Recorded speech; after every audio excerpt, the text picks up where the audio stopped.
What,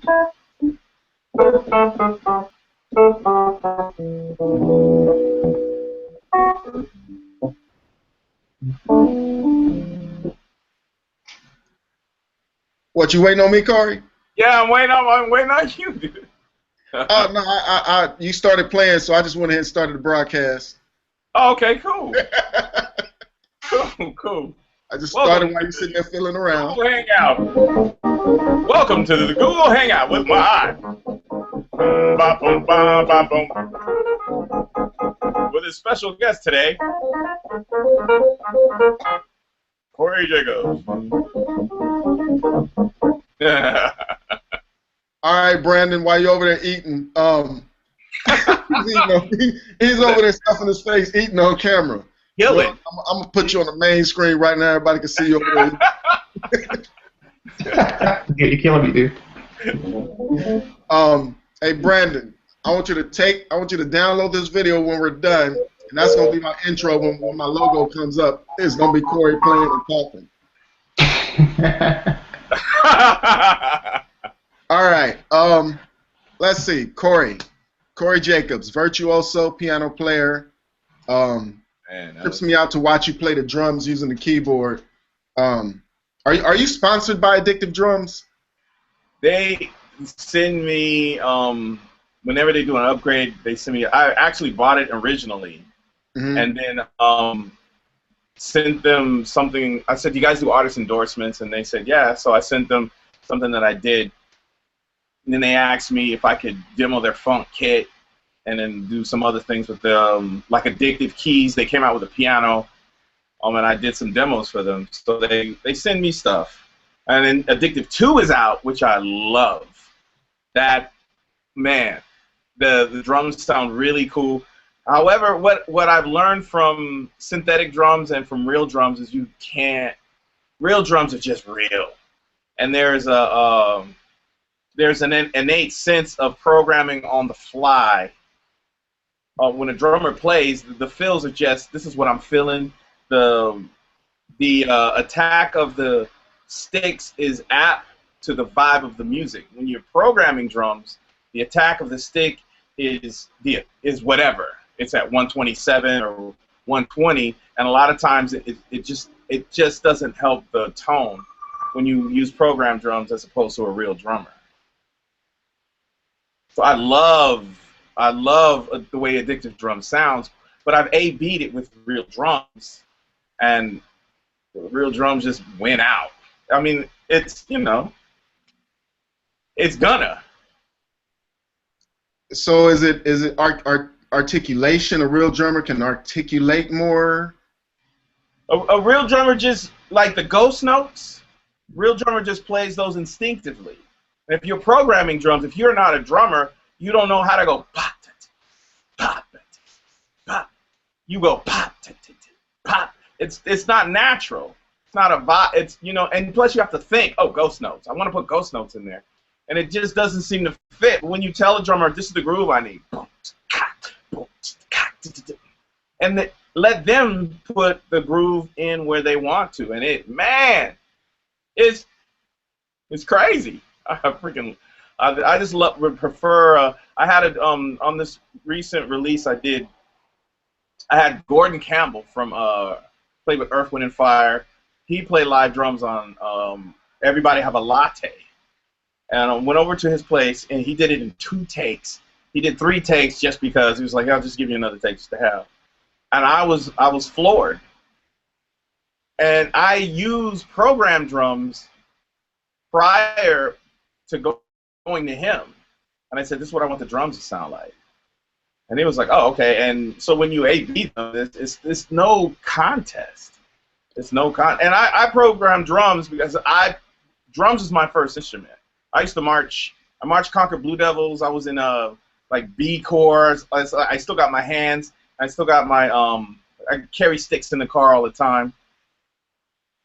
So I know what a drummer is supposed to do, and I switched to keys simultaneously around high school and college, like seriously switching. Like, this is what I want to do, and but still kept my drum chop, so I can program drums, fairly convincingly. I've had drummers. I think the biggest compliment I got was from Cornelius Mims. I don't know if you guys know who Corny is. Cornelius Mims. Oh, there he plays drums. Cornelius Mims. You know that song "Speed Demon" by Michael Jackson? Yes. Cornelius Mims. Music? That's crazy. Yeah. Yeah. Cornelius Mims did the drum programming and played bass on that song. And is knew Michael, and he's just a crazy good bass player. So I did some engineering for him, and then I said, well, in return, I want you to play on this one song. So I sent him the song, and he called me back, and he said, that song is crazy funky. Who is that on drums? And I was like, are you're joshing me, right? You asking me who's playing drums? That's me. I programmed that. He was like, I can't believe you fooled me. I can't believe it. I can't believe it. So I think if you can think like a drummer, then you can program like a real drummer would play. But I've had drummers ask me, okay, that's not a real drummer, right? They want to know. They want as opposed to, so man, you do great drum programming, as opposed to who is that playing drums, or those are fake drums, right? Because the snare is too consistent, or the hi-hat is too consistent. There's not enough fluctuation between velocities or patterns. That's how you can tell. And so, when I'm programming, I will put the drum kit in a bigger room, and I will fluctuate and randomize a lot of the rhythms, a lot of the attacks and decays, just to give it more of a real feel. And then I'll put in a lot of feels, because the drummers don't normally play, at least today. If you listen to gospel shop drummers, you won't hear the same pattern. You only hear 2 and 4, but the hi-hat is changed in constantly. So when it comes to drum programming, you have to think like a drummer, listen to drums all the time, and then you can become more authentic if that's your goal. You're talking about the snare being too consistent. I'm always like harping on our crew about just making I'll go in like a nerd and make a ton of tiny changes. I might, since I don't play, like I'm sitting here watching you play these drums on the keyboard, and it just you're jamming. I can't do that, bro. So as we go through, I'll go through the whole track, and I'll go through and just change the fades on the snares, and like different on the fades. You can actually change the fade curve, all kinds of stuff. Mm-hmm. I'll have, even when I make a beat, I'll have like 5 kicks, 10 snares, and these guys are looking at me, and a lot of the snares might actually be quite similar. But as I place them, because I'll step place them when I make the beats, there's just all these little differences. If I got 10 snares and I'm placing them, there's just differences, and it feels better. And I got that from Michael Jackson, because his snares just were flat out different snares, just flat out. The snare would go kick, snare, kick, a different snare, that type of thing was going on. Like, well, okay, Mike's doing this for a reason, and I started listening, and I was like, oh, these people are slick. These all the change, like there would be music added along the way. Like we would create this loop and have all the music playing and then just mute stuff. And as we were doing this, I went back and listened to Mike's, and there would be a horn that might come in on one part of the song and never come in again. Stuff would just be added along the way, and I was like, I'll be damned. It was like, whoa. That is called, it's like pizza. You don't get olives every time you take a bite. As you get toward the center of the pizza, you get a little more cheese. You might get some onions or whatever you like, but it's not a one-dimensional thing when drums are coming in, or when you're arranging a song. You want people to get something new, because after someone's heard the lyrics a certain amount of times and the melody, then if there's nothing else for the brain to latch onto, you start to reject it. You start to let it go. But when you listen to it again and you go, oh, I never noticed that. Oh, I never noticed that. Because your brain is no longer focusing on what we sing in the shower, which is the lyric and the melody. Especially if you're studying music, you start to listen to entendres. You start to listen to oh, I wonder why that break was there. I wonder why he chose that fill to put here or there. You start really digging into the music. One of my favorite arrangers for pop music would be Prince. And my favorite album by Prince is Love Sexy. On every 4 bars, something new comes in his arrangements. It's either going to be a drum fill, a cowbell, a vocal stab, but as you navigate through that whole album, those songs, you start to hear him go to town with, wow, you can actually figure out where you are in the song by what you're hearing. That's how much I've listened to that record. And when you get it on iTunes, it's not in songs. It's one big, long file that you get, 45 minutes. That whole album is a big file. And you have to chop it up and go, okay, this song, and he wants us to see that creativity. And that teaches us as arrangers how to be different and how to approach the song and take it from, oh, you got this lyric and this melody. Okay, well, let's do this to it. And then the lyric and the melody becomes an experience. If you can do that with the production, then you're going to be working all the time. Because people are going to be like, wow, I mean, I can't stop listening to that. The goal of every producer, every arranger is to get the listener to put their song first on their playlist and then second on repeat. Like, I got to listen to this again. I got to listen to this again. Today's pop music, recent releases, I've listened to songs one time and never listened to them again because there's nothing else in there for me. And I grew up a jazz head. So first thing I listen to was melody. The melody's interesting. Then I start to listen to the lyrics and try to understand the correlation between how the melody is supporting the lyric and vice versa. And then I get into, okay, well, how is the chord structure supporting the lyric? And how is when the strings come in, how is that supporting the lyric? How is everything that's in the song supporting the lyric? And there's some songs that do an amazing job of audio with visuals, like stuff that people say in the lyric that you can actually see or smell. Rihanna's Russian Roulette, perfect song. You have that kick drum at the top that represents a heart beating. And if you look at the lyric, she's talking about Russian roulette. So if she's sitting there with a gun, put one bullet in, spin it around, and is about to put it to her head. So your heart is thumping. Perfect entendre for that.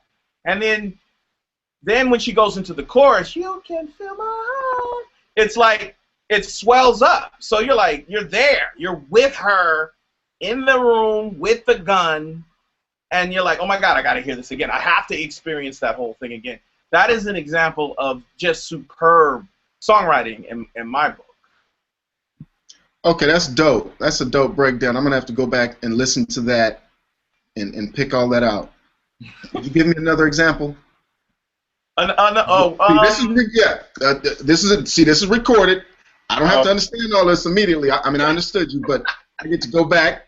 Maxwell. As the instructor talks and really dive into this. Would you give us another example? Maxwell's. What's that song that he came out? That it was a really big song, and he did the horn arrangement for it. Woman's. And the video, the girl was floating. Maybe that song. Any idea? Floating Girl Maxwell video. And it was part of he was supposed to put out a three song album, and he had this one song called, oh, it's at the tip of my tongue. All right, Pensati and fam down there, none of y'all can type it in the messages or tell us. None of y'all found it on YouTube? I know y'all like Maxwell. Maxwell has, what is the name of that song?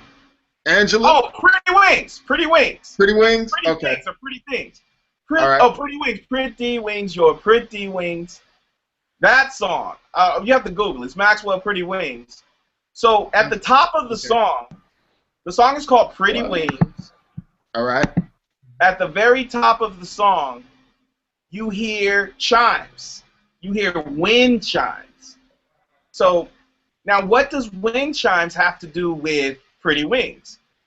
Well, what do wings need in order to fly? Wind. So the chimes represent the wind flying. And Bette Midler's, you are the wind beneath my wings. Same thing. So it's a subliminal message saying, okay, you hear the wind chimes at the top, then he goes into the song, and then he goes into the chorus, pretty wings, your pretty wings, and you get it. Subliminally, you get it, and then you put that song on repeat. Like, oh my God, what is it about this song? It is the lyric writer to the song, or the title or the chorus, and going, and the producer going, what can we do to make people see what they're hearing?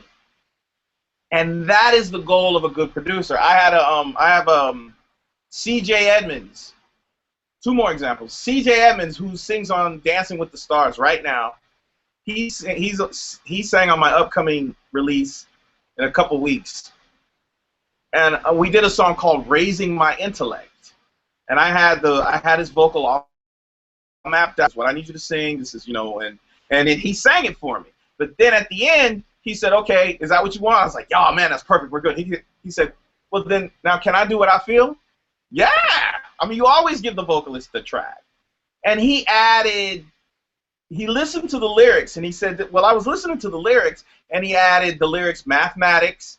He added the lyrics, read it in a book, y'all. I mean, you'll hear it. He added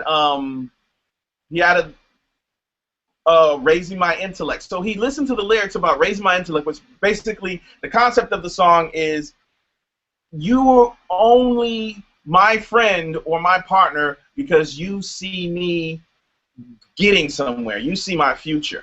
But I've raised my intellect, and I can see right through you now. And he took it parallel and said, oh, mathematics, I'm adding things up. I read it in a book. I'm studying philosophy. And then Daryl Finney, who was a good friend of mine, who sang with Michael Jackson, he's in the movie This Is It. He's the tall guy with the crazy eyes. He sang a song that I have that's also on the next release called Freckles. And the concept of freckles is, this woman has got this beautiful, dark, chocolate skin, and she got freckles. And I'm so enamored by her that I want to be one of those freckles. And my goal is, how can I be a freckle? So I gave him the concept, and the way he sang it and approached it, he said, well, I was listening to the song, and like, you want to be one of her freckles, but this is my song to God. I want to be one of God's creations. I want to be, I mean, it means so much more than just wanting to be next to a woman. He took it to his world. And that is the sign of a great singer, somebody who can take something and go, oh, well, this is how I'm interpreting it. And a good producer will say, will not say, well, that's not what I had in mind. A good producer will go, I never would have thought of that. And let the singer be, if the singer has that type of aptitude.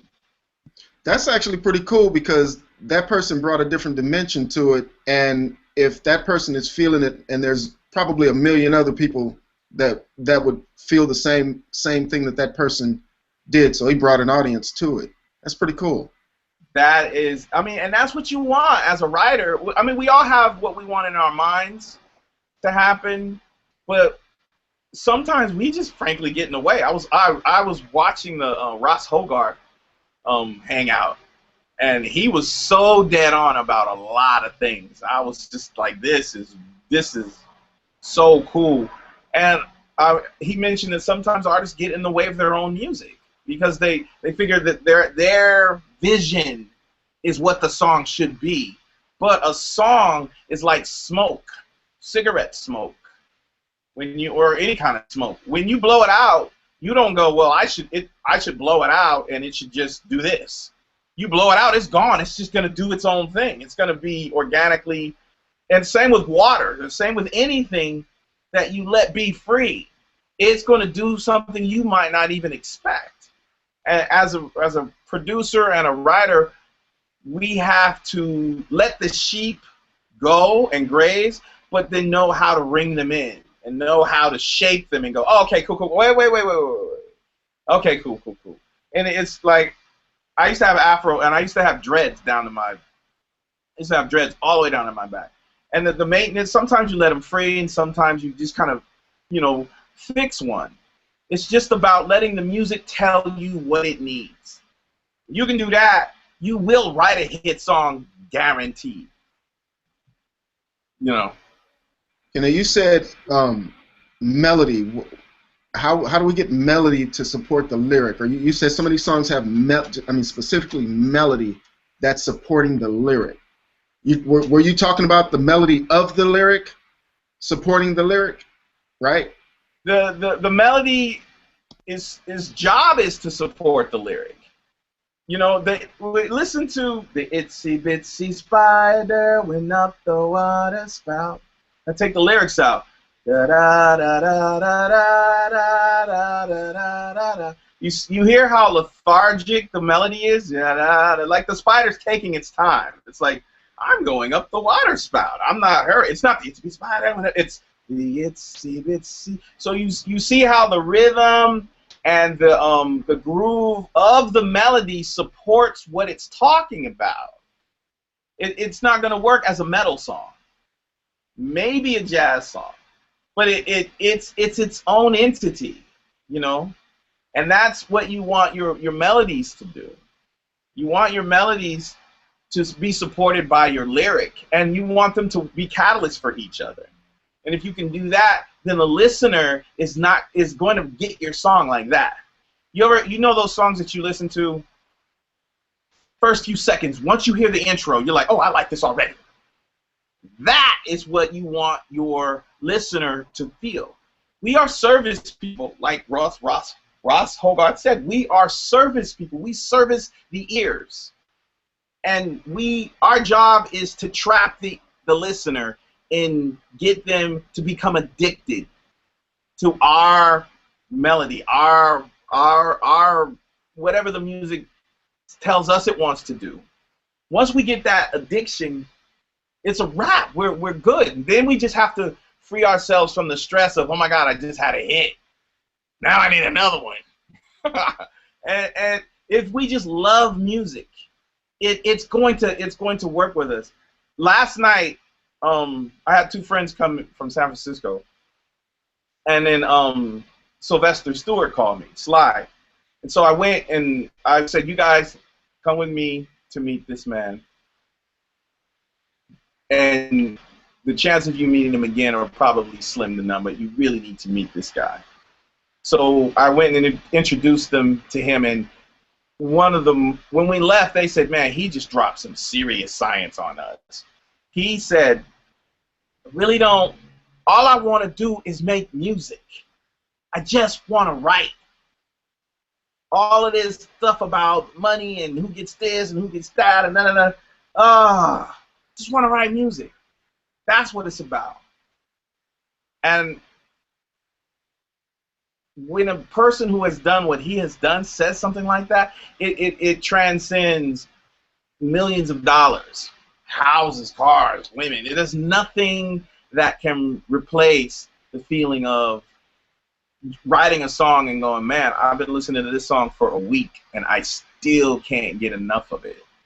That is why we do it, because like I said earlier, we ain't taking nothing with us. Ain't nothing, not even our songs.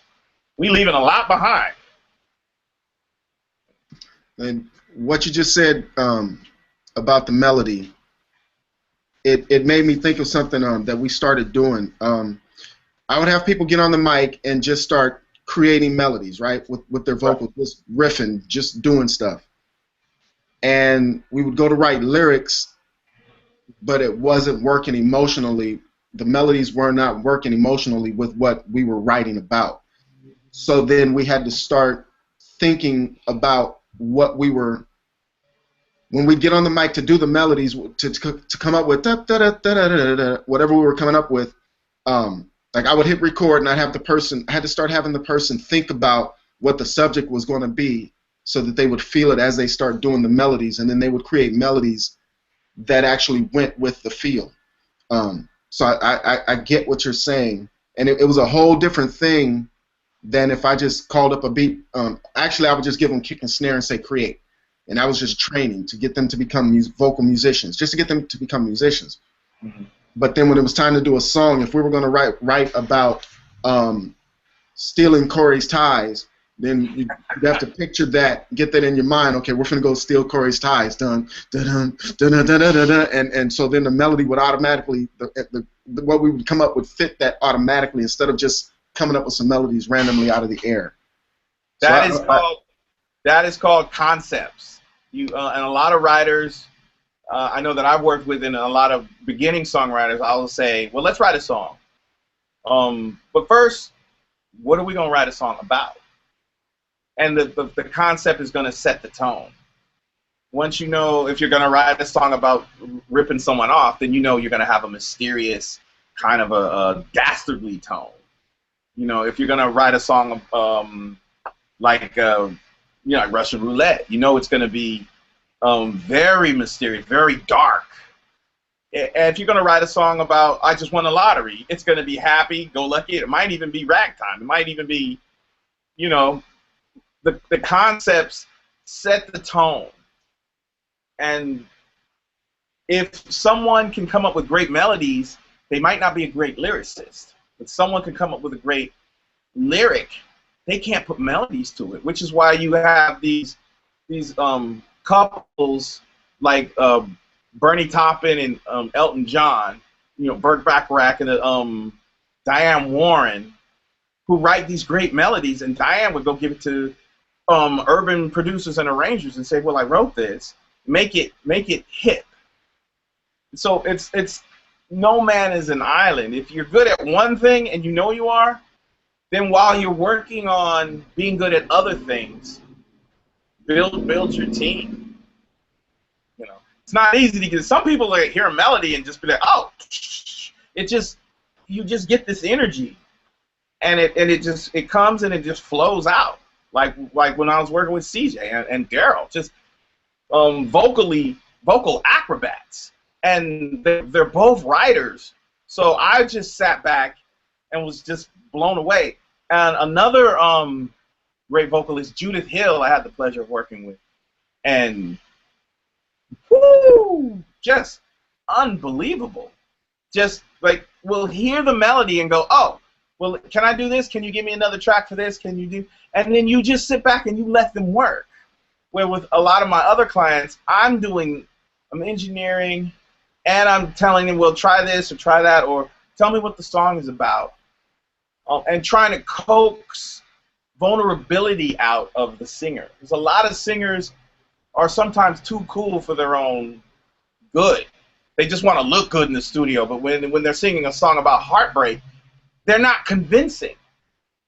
And you have to think about that when certain songs don't go platinum or it's not a hit. You have to really look at what is going on in your life, and are you willing as a singer or a lyricist and a writer to be vulnerable and to let people inside.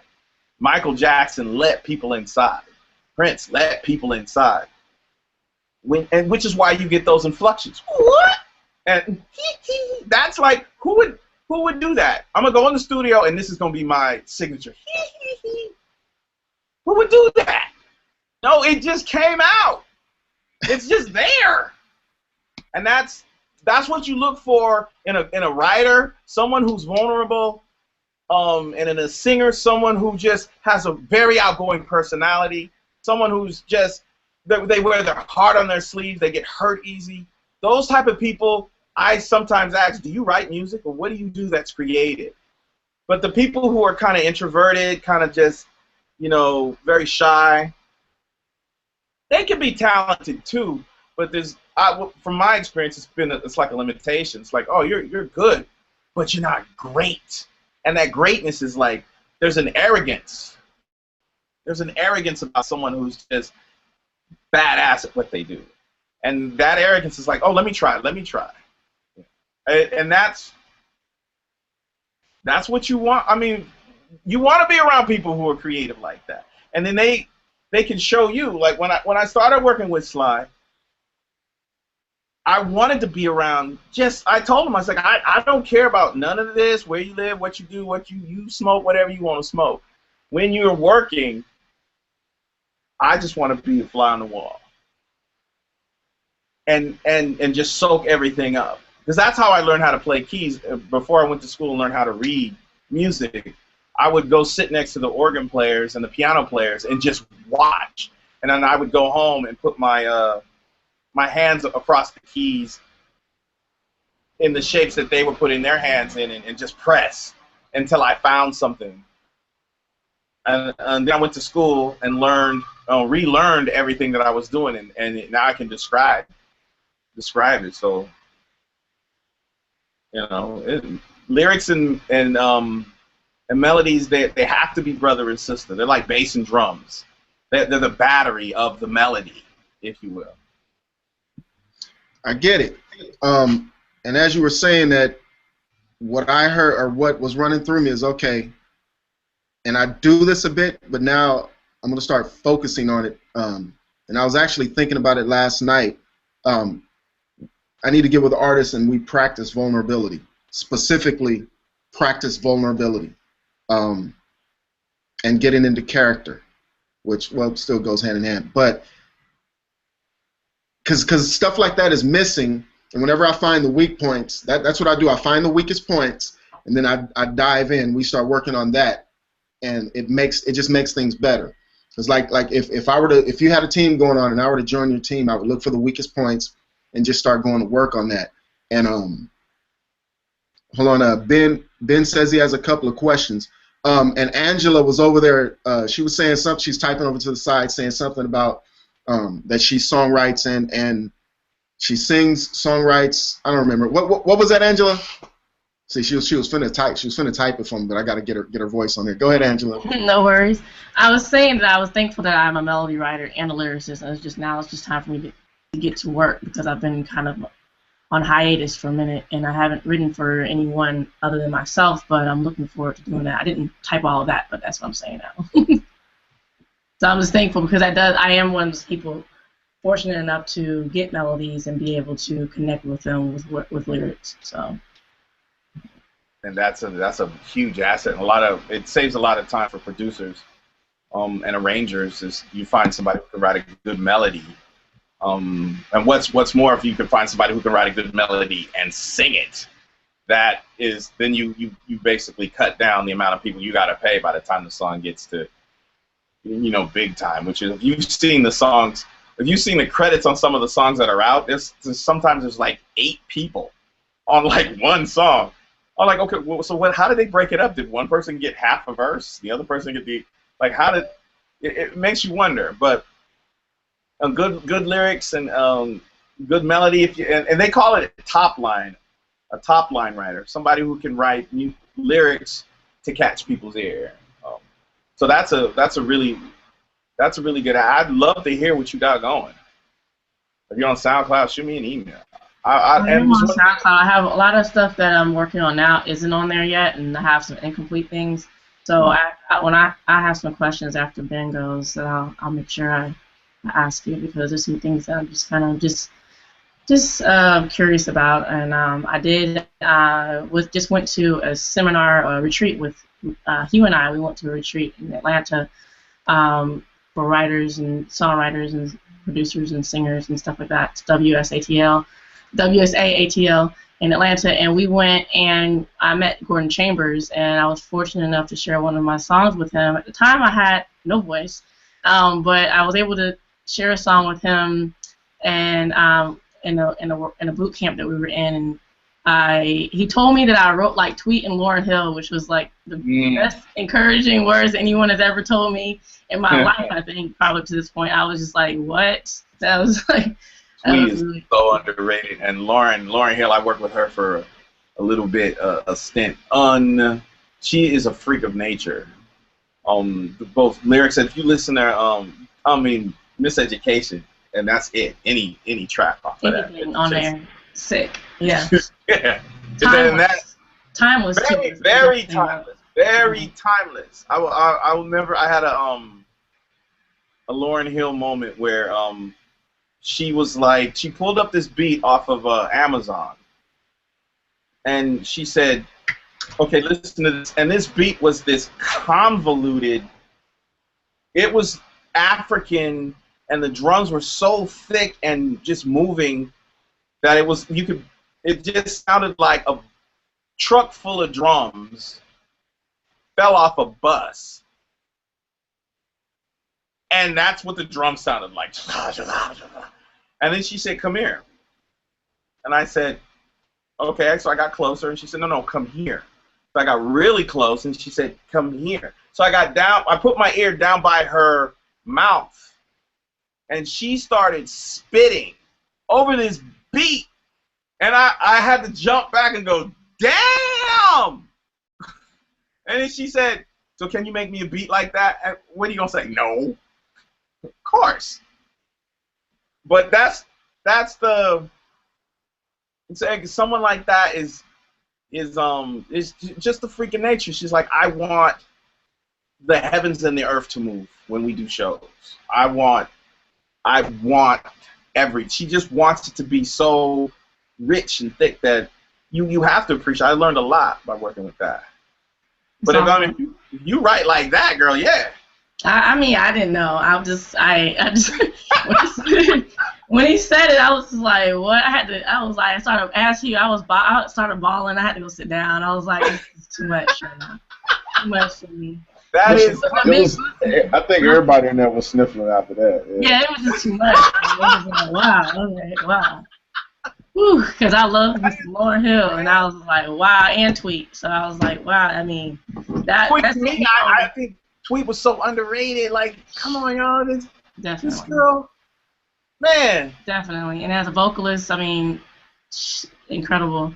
And I have somebody I know actually, like, pretty much mentor her, and I was actually trying to work with her because she's amazing herself. Trying to work with her as vocal coach when I was down in Columbus, Georgia. But yeah, Tweet's amazing. So I'm just looking forward to doing some writing, some co-writing, and I'm putting myself back out as reinventing myself as an artist producer. I came out the first time I came out just as an artist, and I did produce my tracks, but that was back in 2006, 2007. And so now my new goal is kind of like the female Ryan Leslie type of goal. So I'm gonna be putting some stuff out there and just reinventing myself. So I'm kind of under some mentorship right now, just doing some image consulting and then building content, because the content is king, and you kind of have to have that. And so right now I have a lot of unfinished works that I have to get together, and then this is gonna be like a first for me as far as writing for other people. You and I worked on a song together that we still have to finish up, but I hadn't done any co-writing up until actually when I started, well, not anything serious until me and he got together. So now I met some other songwriters that I'm going to be doing some co-writing with. But I want to let Ben cut in, and I have some questions too. So I'm going to go ahead and let him. I don't want to take up too much of the floor until he gets his questions in. Hey, thank you. Hey, Cori, do you watch Pensato's Place? Yeah. Go ahead. Sorry. I watch it. Yeah. You know how they do the batter's box? Yeah. Can I do a batter's box with you real quick? Oh, do I have a bat? Yeah, go ahead. Okay. I love that you got one of my heroes is Scott Joplin. Actually, I love Scott Joplin. So see that book there. God. Dude is incredible. You play keys? I'm a drummer, but I study keys. I'm trying to improve my skills, and the Maple Leaf Rag was one of the first songs that I learned. Oh man, I got into ragtime because I was bored with everything else, gospel, jazz. I was like, what can I do? And it might sound arrogant, but I couldn't. And the goal of of any musicians to be the best musician they can. And so when I got into Scott Joplin, I was like, whoa! It was like two brains. It was like your left hand is doing this melody and rhythm, and then your right hand is doing the melody and chording. I was like, okay, now I'm still not as versed as I'd like to be, but it's awesome, yeah. So I got this batter's box because you obviously listen to a lot of music, right? And yeah, I love music history. So if we split music into 3 eras in America, we have the early era, and then let's call it the later era and the modern era. I'm just gonna say a genre of music, and if you could just tell me the quintessential tunes that I need to go listen to, in your opinion, to study that genre of music. Okay. Is that all right with you? Yeah, go ahead. I might have to think a little bit depending on what you. Yeah, what okay. You say, but yeah. Just throw it out. You know, like the first thing that comes to mind without just the artist and the title. That would be amazing. And just songs that have moved you, and you think that would be a good study. You know. Okay. So the first one would be gospel music. What would be early? Go early, then later, and then modern. What would be the 3? I think the earliest I would go as far as gospel would be Mahalia Jackson. That era when gospel music was forming from R&B and blues, and they were using the dominant 7 chord a lot. So what would be the tune, the quintessential tune I'd have to go? Anything by Mahalia Jackson, Amazing Grace. Okay. You just type in Mahalia Jackson and whatever she sings, study the progressions. You kind of have to find the songs that you really like. But I would go to Mahalia Jackson for the earlier period. For the later period, gospel. Andre Crouch is Andre Crouch, Daryl Coley. Any songs by them? Oh, the Clark sisters. My God. As far as gospel, I guess currently. Just tunes. Throw out tunes if you can. I can throw out artists and tunes. Okay, I can throw out an artist and a tune for a very current artist. Ty Tribbett, Prodigal Son. That song is crazy. Prodigal Son. Yeah, Prodigal Son. Just a blow-away tune. Genius. Very, very good arrangement. Very good vocal acrobats. Lyrically, it's very, the lyric and the melody support each other so well. Quintessential. Cool. And so then go on to pop music. Early, later, and then modern. Okay. Early pop music was Louis Armstrong. Louis Armstrong. I see skies are blue and clouds are white. What a Wonderful World. That was early pop music, and it used to be jazz. If you go back further, like Benny Goodman and Chick Webb. And then if you go further, then you got Miles Davis, Bitches Brew, which was kind of like pop, but that was like in the jazz era. But the pop kind of just came out of what everybody was listening to, because pop just means popular. So everybody was listening to Miles at one time. And then if you keep going, I guess further, you get the 70s pop music would have been not Neil Diamond. Neil Diamond, who also wrote "I'm a Believer" by the Monkees. That was pop music. So you've got your you've got pop music crossover, and then you've got your pop music that urban pop music. I would listen to like Neil Diamond. I guess we got more modern, Celine Dion, Bette Midler, Barbra Streisand, which was kind of pop-ish. Just where the chords are really super simple and the melodies are super simple. But early on, music was very complicated. It was very deep.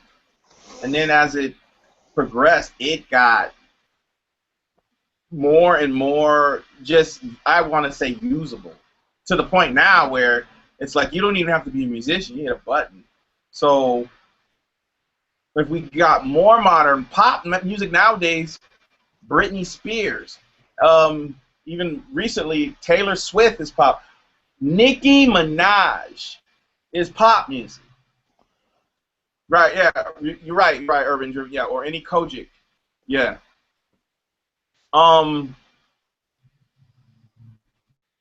That's current pop music today. Is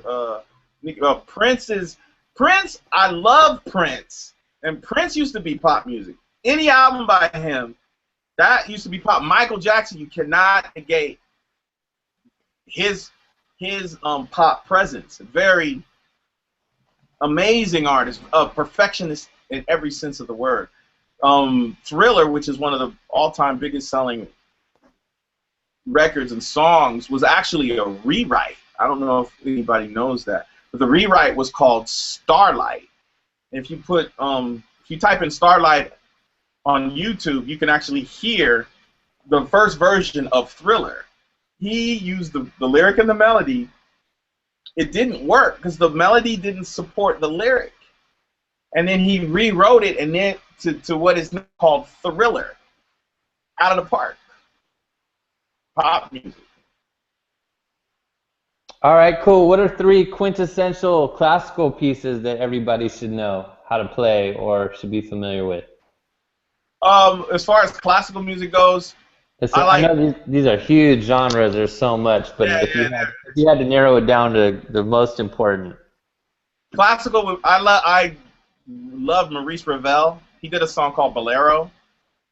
It's a 15-minute long piece, but he takes the same melody and he drops it on different instruments. Like you'll have the oboes and the clarinets play this melody, then you'll have the trumpets play this melody, then you'll have the French horns, and it all around, and then he has another section. So he has this melodic section, and then he goes into this other section, and then he repeats those 2 sections 2 more times, but with different instruments.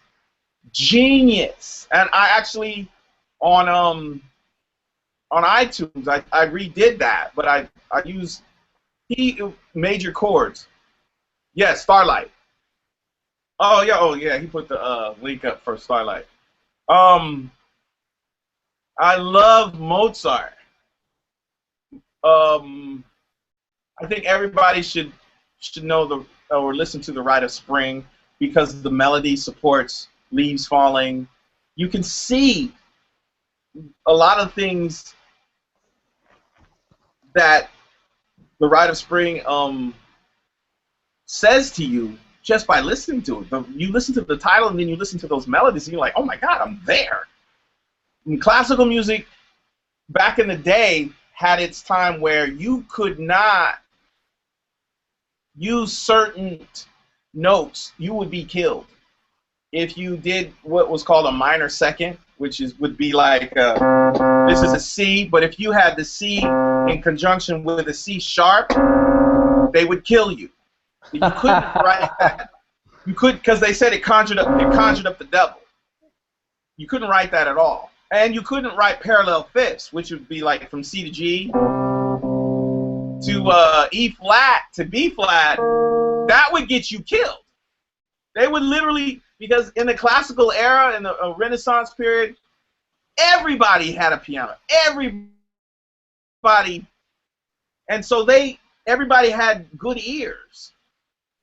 So there were, in classical music, it was, when I studied it, it was like, wow, it was that serious. It was sort of like what wearing blue or red is when you're walking through Compton or South Central. You really got to be careful.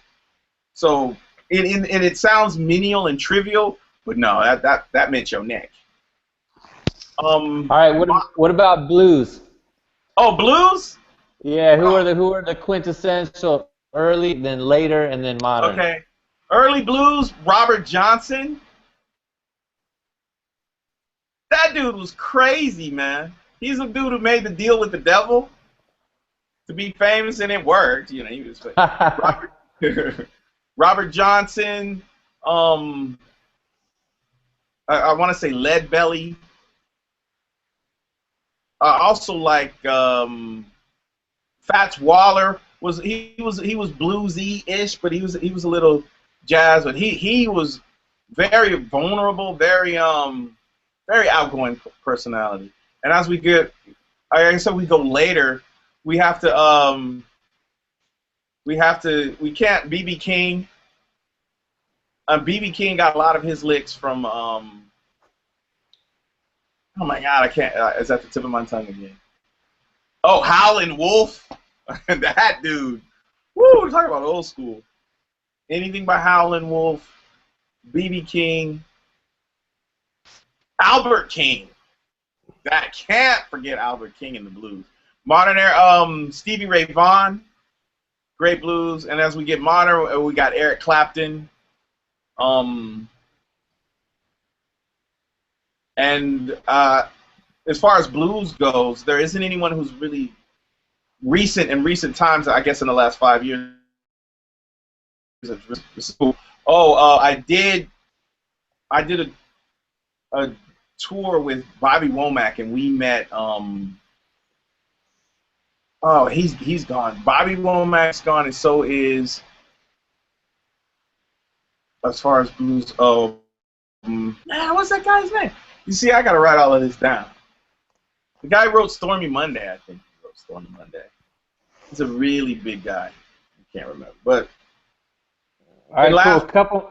Couple more genres, because I want to let other people go here. Sorry to take so much time, but R&B first, early, later, and then modern. Or early R&B would be Chuck Berry. Chuck Berry. Man, Sam Cooke. Anything by Sam Cooke.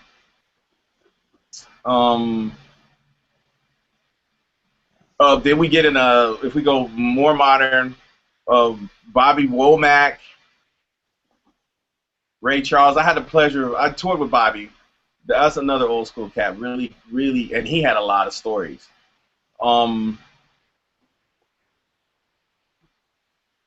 R&B would, yeah. See Bobby Womack.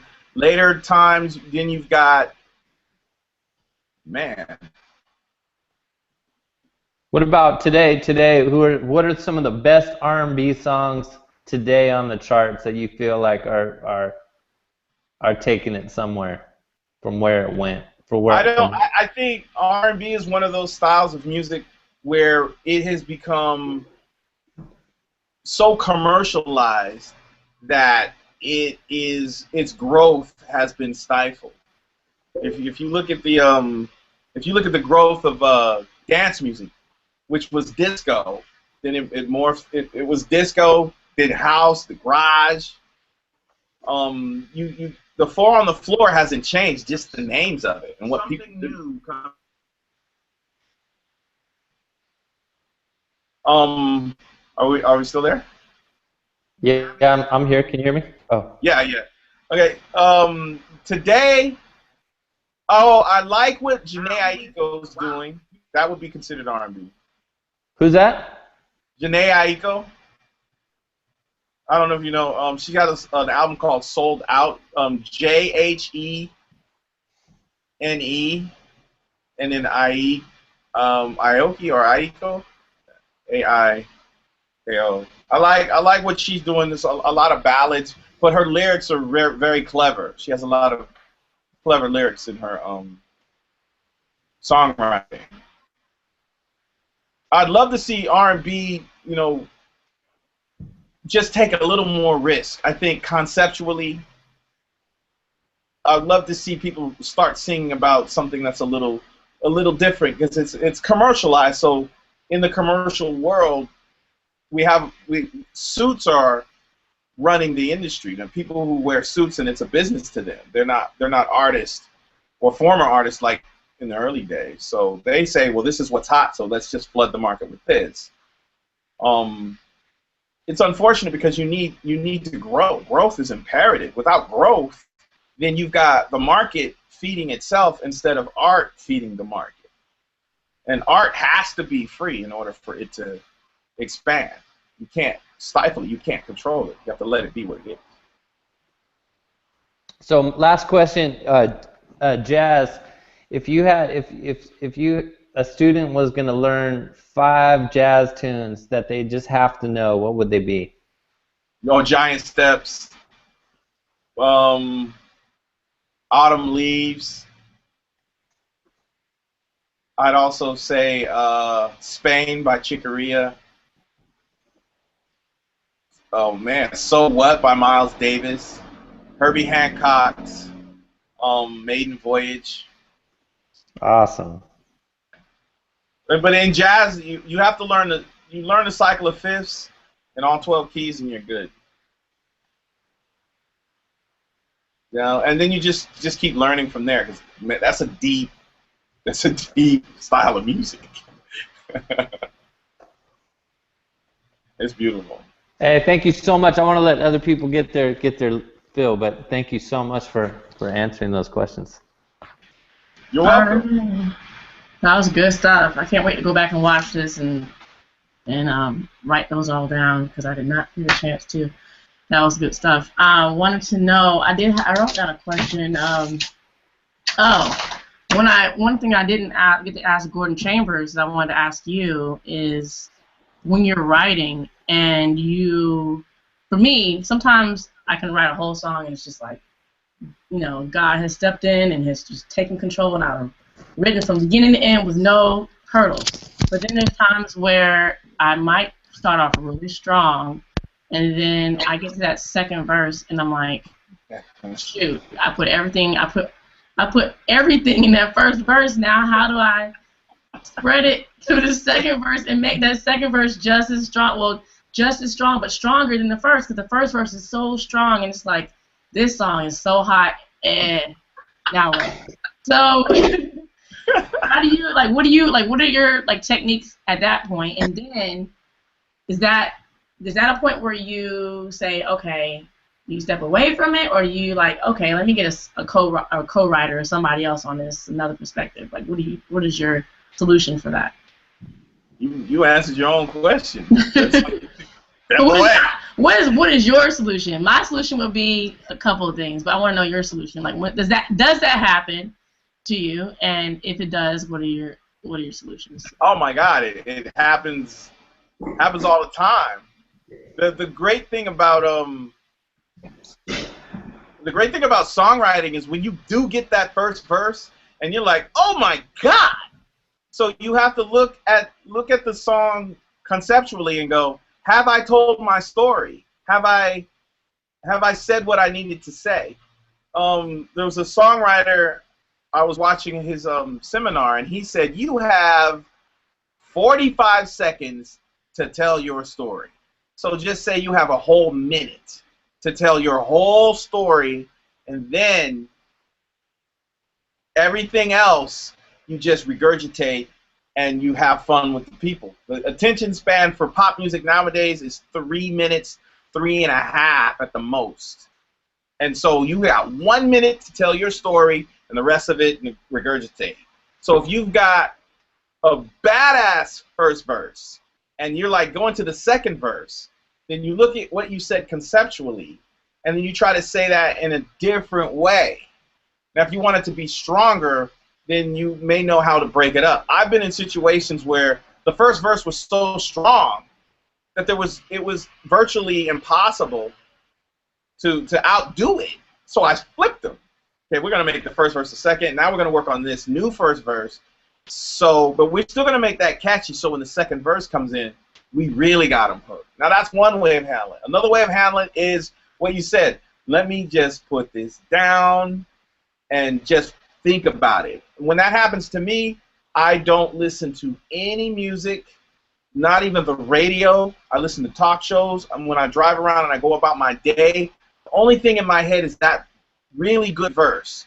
And I'm pondering it, and I'm pondering that. And then I'm going, how can I say this again?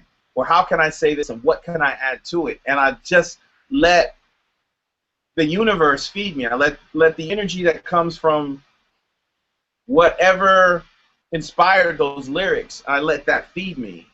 And then I go back to it after maybe a day or 2 days. For me, it's early in the morning. I will wake up at 3, 4 in the morning, fire everything up, because my brain is just now getting started, so I don't have I'm not worried about anything. I'm not thinking about anything. And then I'll go and I'll approach it again. And usually it comes. They call that writer's block. When you can write something really good and then you just can't finish it, you're blocked for some reason. Now, there's a couple of reasons that may happen. One is when your karma is not. I don't know how many people are religious. I'm not religious at all with my belief. I don't want to offend anybody with what I believe. But when your karma is not right, in other words, if you've done somebody wrong in some kind of way, if you like taken something from somebody and they don't know, or if you cut someone off on the street, or if you even sometimes thought ill of somebody, or was rude to someone, and you could dominate that situation, you'll remember that. You go about your day, you remember that. Anything that anybody has done to you, you remember. So when you see them again, that comes back. And the body that we live in, everything that we think of turns into something physical. When you are really sad, the body sends these endorphins through, and then tears start to come. The tears are the physical form of sadness, but they are also the physical form of joy, meaning that whatever we are feeling, the body is going to turn into something physical, something that you can see. Whatever you're feeling. Anger is rage. You grit your teeth, and you start to sweat. You start to get hot. The sweat is a physical form of what you're feeling. The best way to combat writer's block is to forgive and forget. To go to people you know you've done wrong to and say, look, I did this, I'm sorry. And then watch, because you're releasing yourself of the pressure. People you're mad at, let it go.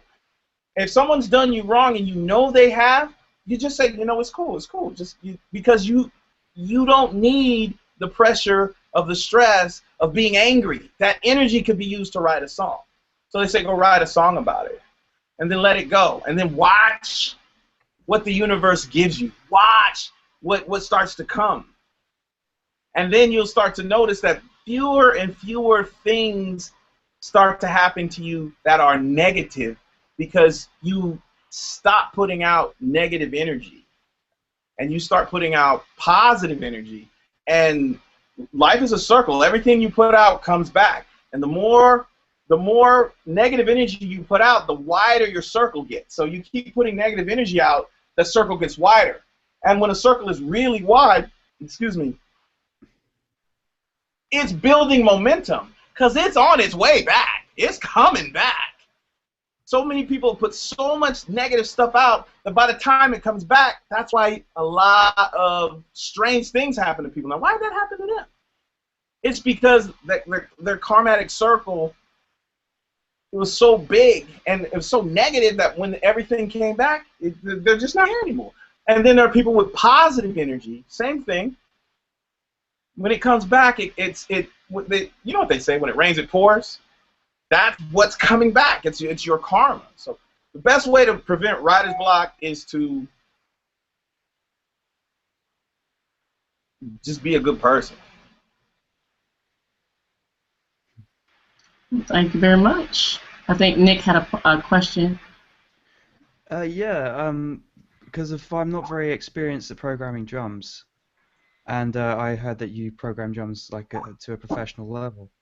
I was wondering if you can get any pointers to someone who's just about to get into it, and because if I do production from a standpoint of I produce to write my own tunes, I don't produce for anyone else. I do it for my own pleasure and my own enjoyment. But I'm not very good at programming drums to my backing tracks. What would you say would be the best way to start off? What did you do when you were first learning? Drums. When I first learned drums, I started drums in the 5th grade. My mom bought me a pair of drumsticks, and they taught me how to read. That was my first experience with reading quarter notes, 8th notes, 16th notes. If you're starting off, I'd suggest everybody take a class in drums at your community college, and a piano class, and then you can start off with production. And when you start off, programming drums, you have to know what you basically need to know what a click track is. You need to know what tempo is. Yeah, I've been to music college. I've done. Oh, okay. I'm a guitarist, like a semi-pro guitarist. Oh, cool. So then you know rhythm, and then you know melody, and you know groove. So, but drums is the same thing. It's just mono. It's so for programming drums, you can either play it live, like I do, because it's quicker, or you can step at it, where you drag them in. You drag each drum in, and you put it in its place. Yeah, I was mainly talking like workflow and how you approach it that way. Like workflow is kick. I always have my kicks, and everything is mapped out on my keyboard to where like a real drum set. My kicks on C, my snares on E, hi-hats on F sharp. And my toms are on the high ones on F, next one is G, A, and then my crashes are on the C sharp above C and E flat above C. And every time I program, that's where all my drums are. For like a live rock thing. I was just gonna say that my physicality on keyboards isn't that great, so that's what I'm trying to get around, because if I don't play drums, I haven't got an electric drum kit to play with, and I've got ideas, but I find it really difficult to get it out. Drumsticks, right? Get some drumsticks. Play every day. You have to get your rhythm going. As a guitar player, you're fluent melodically. Yeah. Take 5 minutes a day and put a. You know what a click track is, right? Yeah, of course. Put the click track on and just tap to the click track. Wherever the click is going, doop, doop, doop, that's what you do. Doop. And then double that. I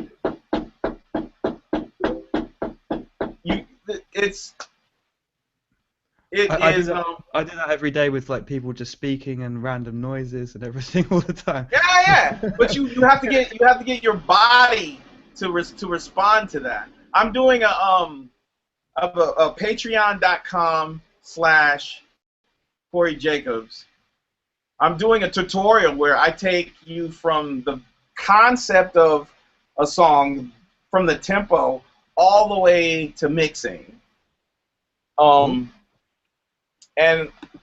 I show you how to program drums. The first song that I do, I play it in live, and then I show you how to write a chart for that. It's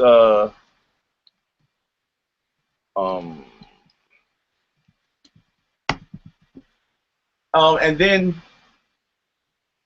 I just go through everything you need to know to learn how to program. Now, the first song is so simple that the beat is so simple because it's for people who are getting into production or just starting to have no clue on how to do it. You start them off with something simple, and then you get a little more complicated.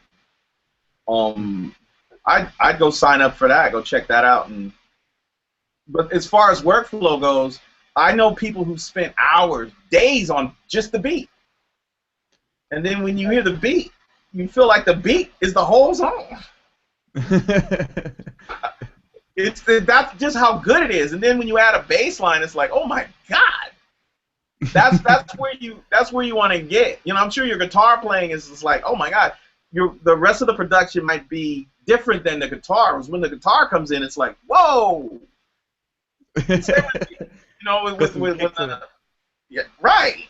But everything that you want to learn in music is practice. I have exercises that I do when I'm not around keys to build my independence and to build my so my left hand can do something and my right hand can answer it. So when I'm thinking of something, it's already there. Our bodies have to be in sync with everything we're thinking, and we have to live, eat, breathe, everything. Music. So would you say dance classes are useful? Yeah, because it gets your whole body involved. Yeah, you know what I mean? That's what dance, or a prerequisite of being a musician should be being a dancer. Should be dance and acting class. Because you gotta be I mean, if somebody from a movie said, "Can you I need something really dark and murky here," but if you're used to just playing metal licks on the guitar, your dark and murky is not going to be what they want. Or they say, "I want Americana," but you don't like a whole bunch of reverb on your guitar, which you know, you have to study the diaspora. What do you mean by that? What's that mean? You have to study the diaspora of creation. Diaspora means any and everything related to creating. Oh, So cool. if you know what I mean, like you can't let anything get in your way.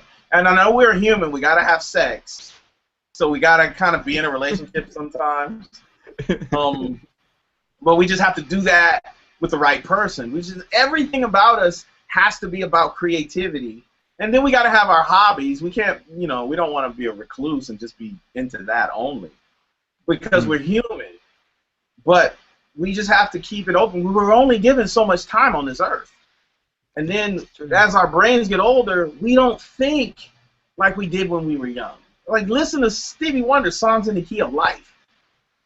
Brilliant album. But you listen to that compared to what's going on with him today.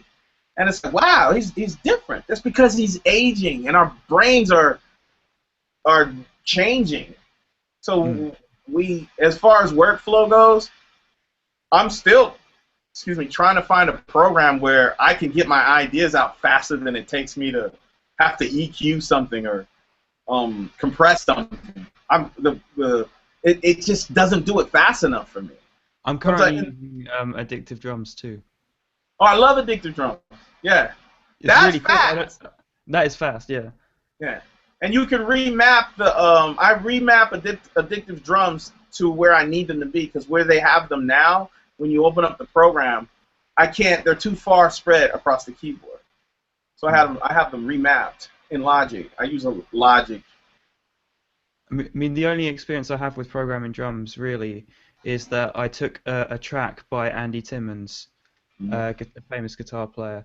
I don't know if you know him, but like, he's done like a live recording, and I started like trying to match up all the drum hits to all the live recording hits, and it was like all free time as well. It took me like 6 months, and I just lined it all up. On its own, it sounds really disjointed and out of time, but with the track, it sounds right. It's really weird. That is actually good. If it sounds good in the track, then leave it in the track. Unless you are sending it out to be remixed. 'Cause I've programmed stuff now that I don't quantize. When before you had to quantize it. I think if it sounds good in the track, man, leave it in the track. Some vocals are like that. Okay, cool. I'll bow out now because I think some of the people have got other questions.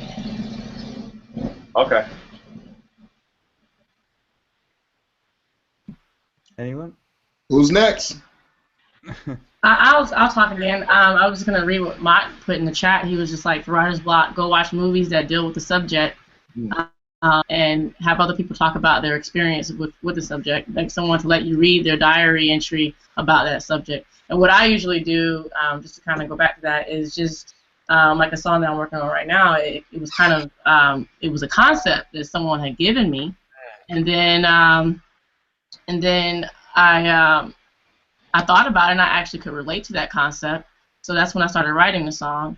And then with the first verse, and I'm still finishing up filling in some gaps between the first verse and the pre-chorus, leading up the chorus. But what I did is for me, I usually just this might be weird, but I mean some people get their inspiration everywhere else. But every time for me, where I'm able to, as a mom and a wife, a mother of 3 and a wife, I don't have a lot of alone time. So most of the time, my alone time is in the shower, and that's where I'm able to just relax and and I sing, and I'm like you said, you like block everything out and just sing that part that I really thought was really dope. I sing that over and over until that next part comes, and then usually when that next part comes, like with this particular song, that next part came in a freestyle format to where I'm singing the melody and the lyrics at the same time without even using any form of medium, you know, any writing or any anything. It's just coming straight out of my mouth, just like, you know, a freestyle rapper would do. So I can do that as well, and those are the times where I feel like, wow. And for this particular song, I was like, wow, you know, wow, if this is it, then this is perfect.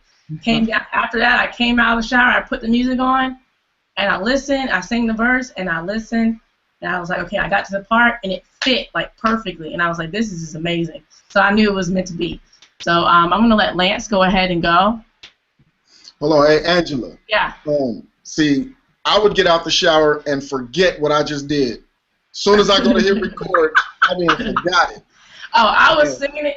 I was singing it over and over and over and over, and then I was like, okay, great. And then my husband called me, and I was like talking to him for a minute, and I was like, wait, I need to put you on hold really quick. Let me play his music real quick so I can just make sure this fits. And it was great. It was like perfect. So, but yeah, go ahead, Lance. Go ahead and get your question in, because I know you got to get a question in. Even though we did ask, and somebody, it was just quiet. It was like, Lance is just over there being slow.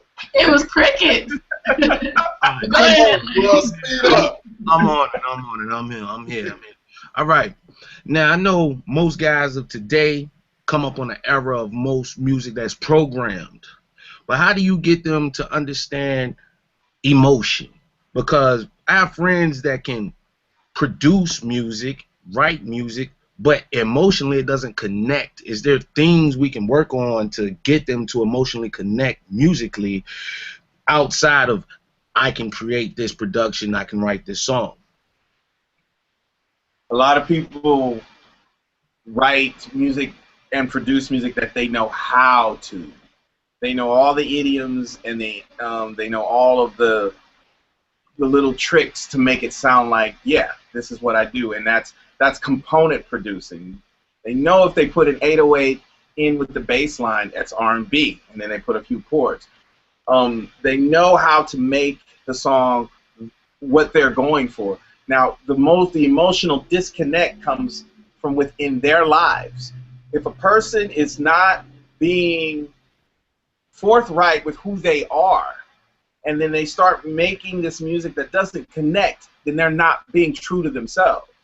Because anybody who is wearing their heart on their sleeves is creating music the same way. This is what I'm feeling. If the emotion is not there, there's no practice. They have to practice being real. And a lot of people are music. You touched on a very important part, because that's what I've been saying. That's right. What I've been saying. You got to tell the truth and be honest, and I think that's probably people over. I mean, you just got to be an honest person. Otherwise, it comes out fake. And because you notice that disconnect, that tells us a lot. That just says you're being real. And what's the old saying? Smart can act stupid, but stupid can't act smart. So you're vibrating at a higher level than someone who is faking it, and you're so high you can look down, you can see it. So in order to get them to come up, you've got to get them to be real, and it's beyond music. It's in their life. They're hiding something. They don't want you to see. You know, a lot of people. I know a lot of. I used to work with some hip hop artists, and before they go in the booth, they gotta blaze. They gotta drink. I had one client was like, "Man, you got some vodka or something." I need to get out of myself. It's because they don't know how to deal with themselves. So they have to escape, and that alcohol is that escape. That weed is that escape. That ecstasy is that escape, and then they can write. Then they can be this thing that they aren't in real life, because they can't deal with their own emotions. And that's, to me, that's where it starts. If you don't, I don't drink, and I don't smoke, and I don't do drugs. And I don't get me wrong, I tried it.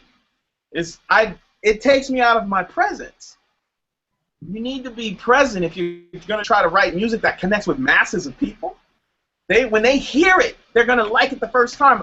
Frank Ocean, when he did Novocaine, I pulled over. And was like, what is this? Shazammed it. It's like, okay, I'm going to follow this kid. That is because he's vulnerable. He lets it He lets it be known known. because they can't deal with their own emotions. And that's, to me, that's where it starts. I don't drink and I don't smoke and I don't do drugs. And I don't I tried it.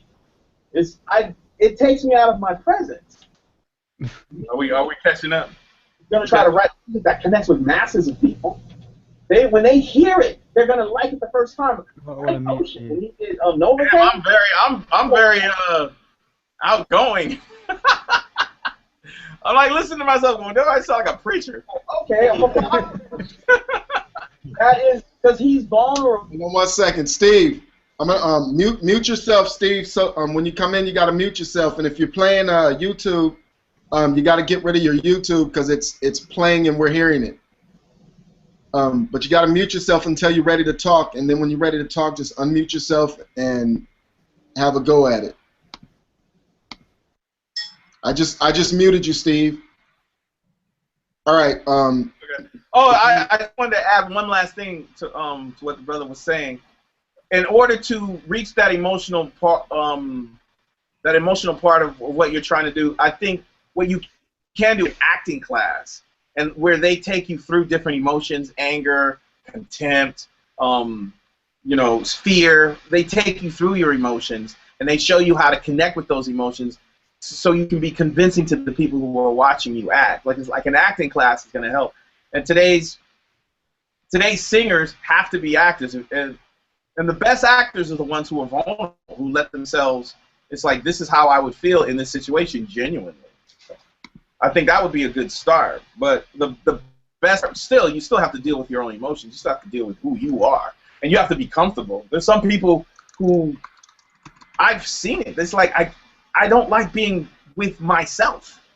That's a sad place to be. It's a really sad place to be. Yeah, I kind of I take it like, because I work with some artists where we're creating a love song and they're literally crying on their knees in the booth, have to stop a take because it got so emotional. But then I work with some artists where they're literally trying to feed off of my emotions, this guy's emotions, and then when it all comes together, it's really not, it's just like an imitation thing. It's not really connecting musically with other people, and they're sitting back wondering, like, well, what am I doing? Well, you're trying to be 10 different guys. And that's true. Some people don't want you to see who they are in the booth. And the booth is a big lie detector. If you ain't real, I can tell. I've called a person, I was like, you're being fake. Whoa. I had to tell her, and then she got offended. She was like, well, I'm not really feeling like it, but didn't you write the song? I said, I pulled her out of the booth. I said, tell me what the song is about. Told me what the song is about, and you can hear the emotion and the quivering in her throat. And I said, stop! That's what I need on the mic. Now go in there and sing the song. I need the quivering. Have you heard Michael Jackson's "It's Out of My, She's Out of My Hands"? Yeah. You hear him crying in that song. Mm-hmm. He's on the mic crying. That is what people connect with. When you can give people their own vulnerability through you, that is a hit song, because people want to live vicariously through people that they don't know. If they want to be you, you're going to be a star. They can live vicariously through you, you're going to be a star. Look at NWA. The gangster rap hit big because it was everybody's safe trip through the hood without any complications. I was like, oh my God, is this how they feel? Is this how they feel? Yes, that's how they feel. Look what they're writing about. And that's the thing. R&B music is about black love and relationships, and people can view it. Country music, same thing. Classical music, very aristocratic and contrite and sophisticated. Mm-hmm. Jazz music, the same thing. Every style of music is a catalyst to how we live our lives. When you say somebody's a b-boy, what kind of music is that? Hip hop. Okay, when you say somebody's a cowboy, you know it's country. When you say somebody is a politician or they study a lot in school, you know it's classical. When you say somebody's a GQ and very pretty, very attractive, it might be R&B. When you say somebody go to church every Sunday, you know what it is. Our music describes our culture. Hold on, man. What if you're? I'm GQ and I'm hip hop. What's cracking?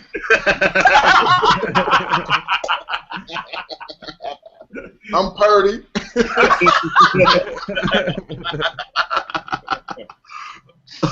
Wow. Steve Oldfield posted that's only because they don't know how to live through themselves. Mm-hmm. I was like, wow, that's a good one. That is a good one. That is a good one. And then those people, they have a lot to. They love music, but they don't like that it uncovers their true essence. And some people don't like their true essence. That's why makeup makes a lot of money. Clothes makes a lot of money. People hide themselves. That's why we dress ourselves, we clothe ourselves, because we want people to see something other than who we truly are. That's why a lot of guys lift weights or become this thing. So when you see it, you think this. I remember I was at a show and there was this sax player. He was killing, but he was tall, Caucasian, bald head, leather chain with a leather wallet with the chain that went all the way, big chain. He had the he looked like a skinhead. And I was like, when I first saw him, I was like, oh my good. I don't think I should approach him. I don't know if he's gonna like me. And he was huge. But I went anyway. And I said, hey man, great solo. And he was like, oh man, thanks, dude. Yeah, man, you play too. You see how my preconceived notion was so off what was really there? Is because I put it in my head, oh, he's bald head and he's white, so he must not like me. And I'm sure people do the same thing to me. That's like, oh, he's black, he must listen to rap. He must listen to R&B. They have no clue.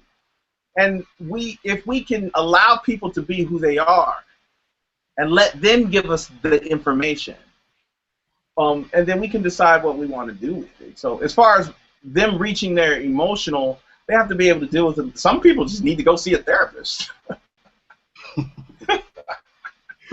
Cool. And ladies, what he said about makeup and all that, my name is Ma'at Hotep, and I endorse this message. Oh, man, no, that's the truth.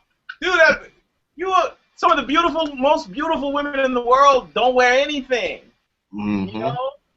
But then some women wear makeup. That's because they're trying to throw the eye off, and that's, But they're at the same time they're giving you information.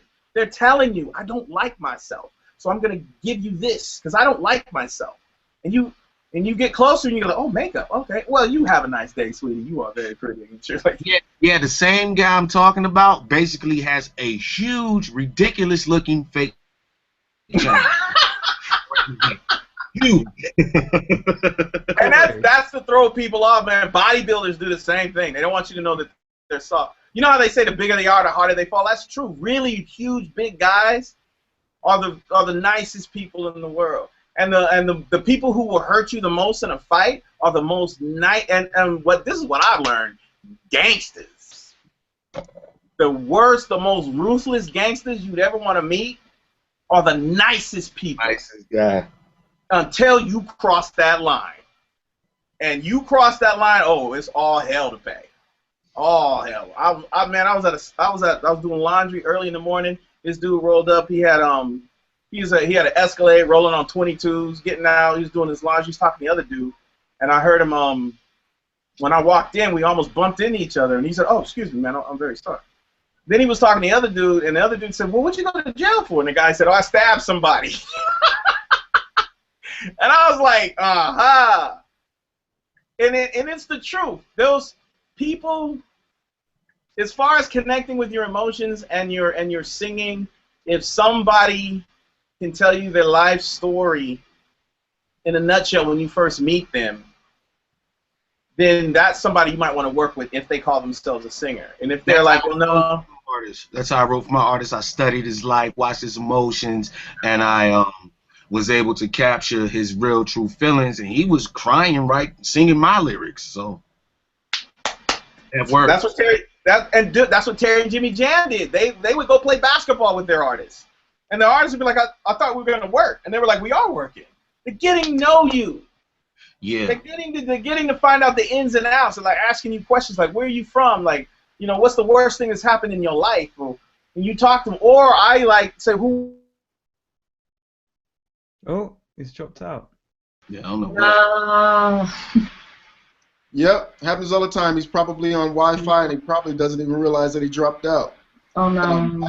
I started the chat the other day. My Not Internet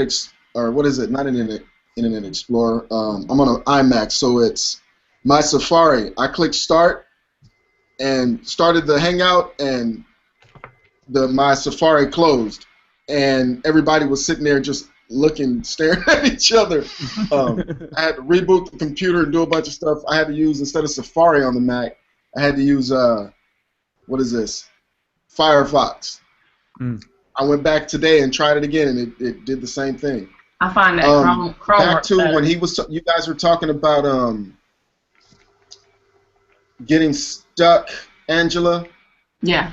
I just want to go over some more of what I wrote.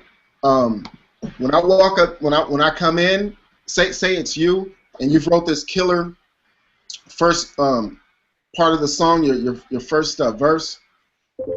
I have no idea about your experience, and what I've noticed is, since I don't have the references that you have in your head, I'll have a lot of questions.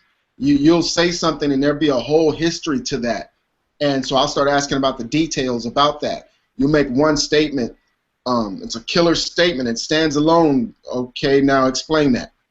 And that's how I get people out of writer. That's one of the ways I get people out of writer's block, is just walk in, start asking questions, having them explain details about every part of what they wrote. And it's sort of like a brainstorming session is what it is, because we just start writing down everything they said, and then I say, okay, here's your information, write, and all they have to do is to deliver the details. Like if you say grandma, if you say something about grandma died, then later we explain how grandma died, and then what about before grandma died, maybe when she was a little girl, different time frames. But anyway, that's one of the ways that I bring people out of the writer's block. Let's see, I wrote, the audience is missing a ton of info that we have in our heads. That is part of why it is good to bring in others who do not have your experience or references, which he talked about bringing in a co-writer.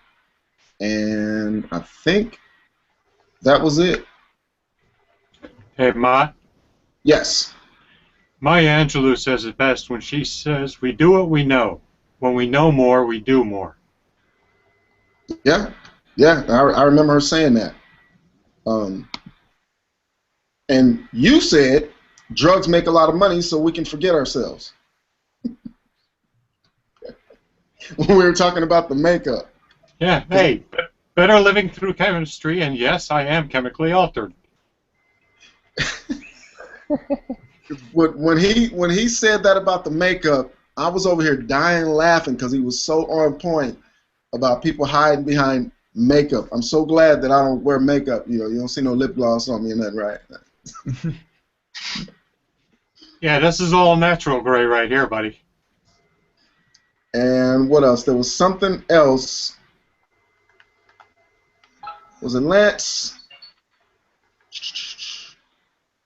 I'm trying to find out. Somebody had said something or had a question,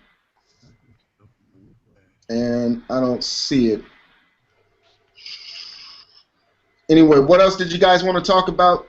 'Cause I'm not seeing what I thought I saw. 3, 4, 5. What else did you guys want to talk about? Well, I was going to go back to the point of where they were saying like certain people belong to certain genres. I've always felt that I don't belong into any genre and I just pick and choose. So where does that leave me? I feel the same way. I feel the same way. You're right where you're supposed to be, because you shouldn't pinhole yourself into anything. True. Yeah, it's music. Because like one day I'll be like, oh, this this sounds like a section from U2, and I could take a bit of U2's like U2 song, and then I'll get a bit from Bach, and then I'll get a bit from like some hip hop beats. You know, just mash it all together. Hey, look who's back. Yeah, but when you talk about Cori like that, you know, you should wait until he comes around and then talk about him. Oh, he's gone. He comes in, he leaves, and he comes back. But if that's how you really feel about Cori, you know, you should let him know.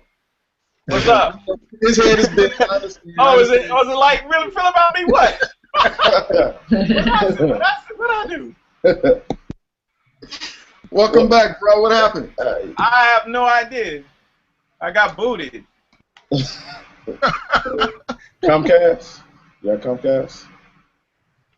It's all right. It happened to me too. I do have a quick question. I know, similar to what Angela was talking about, like we went to the Gordon Chambers seminar. Marrying the lyrics with the music, man, how do you do that? Like, really, like what? Because I mean, now I'm getting a lot of like producers sending me tracks. Hey, can you write on this? And you know, what can you come up with?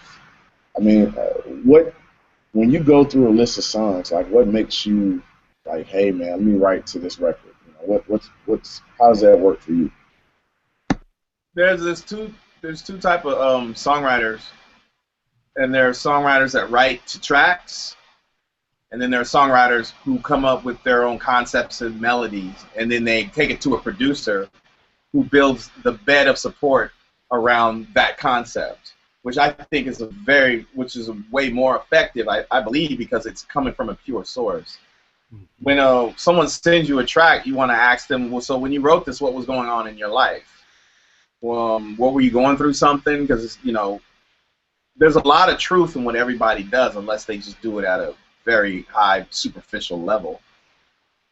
So the best way to, when I work with artists, is I ask them, how do you write 2 tracks, or do you write, you know, do you come up with your own melodies and have somebody do it? I think there's no absolute way of doing it. It's just a matter of how are we going to get the purest emotion out of this song? So when you send someone tracks, as a writer, you send them a bass, drums, chords. Let them do the melody. And then based on what their concept is about in the lyrics, then you start to decorate it as such.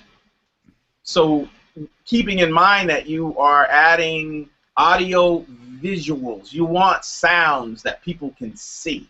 If you write a song about something really cold, I'm really cold, you're so cold, then in that song you might want to put ice cracking, or you might want to hear, you know, cold wind, so a person can get the feeling of being cold.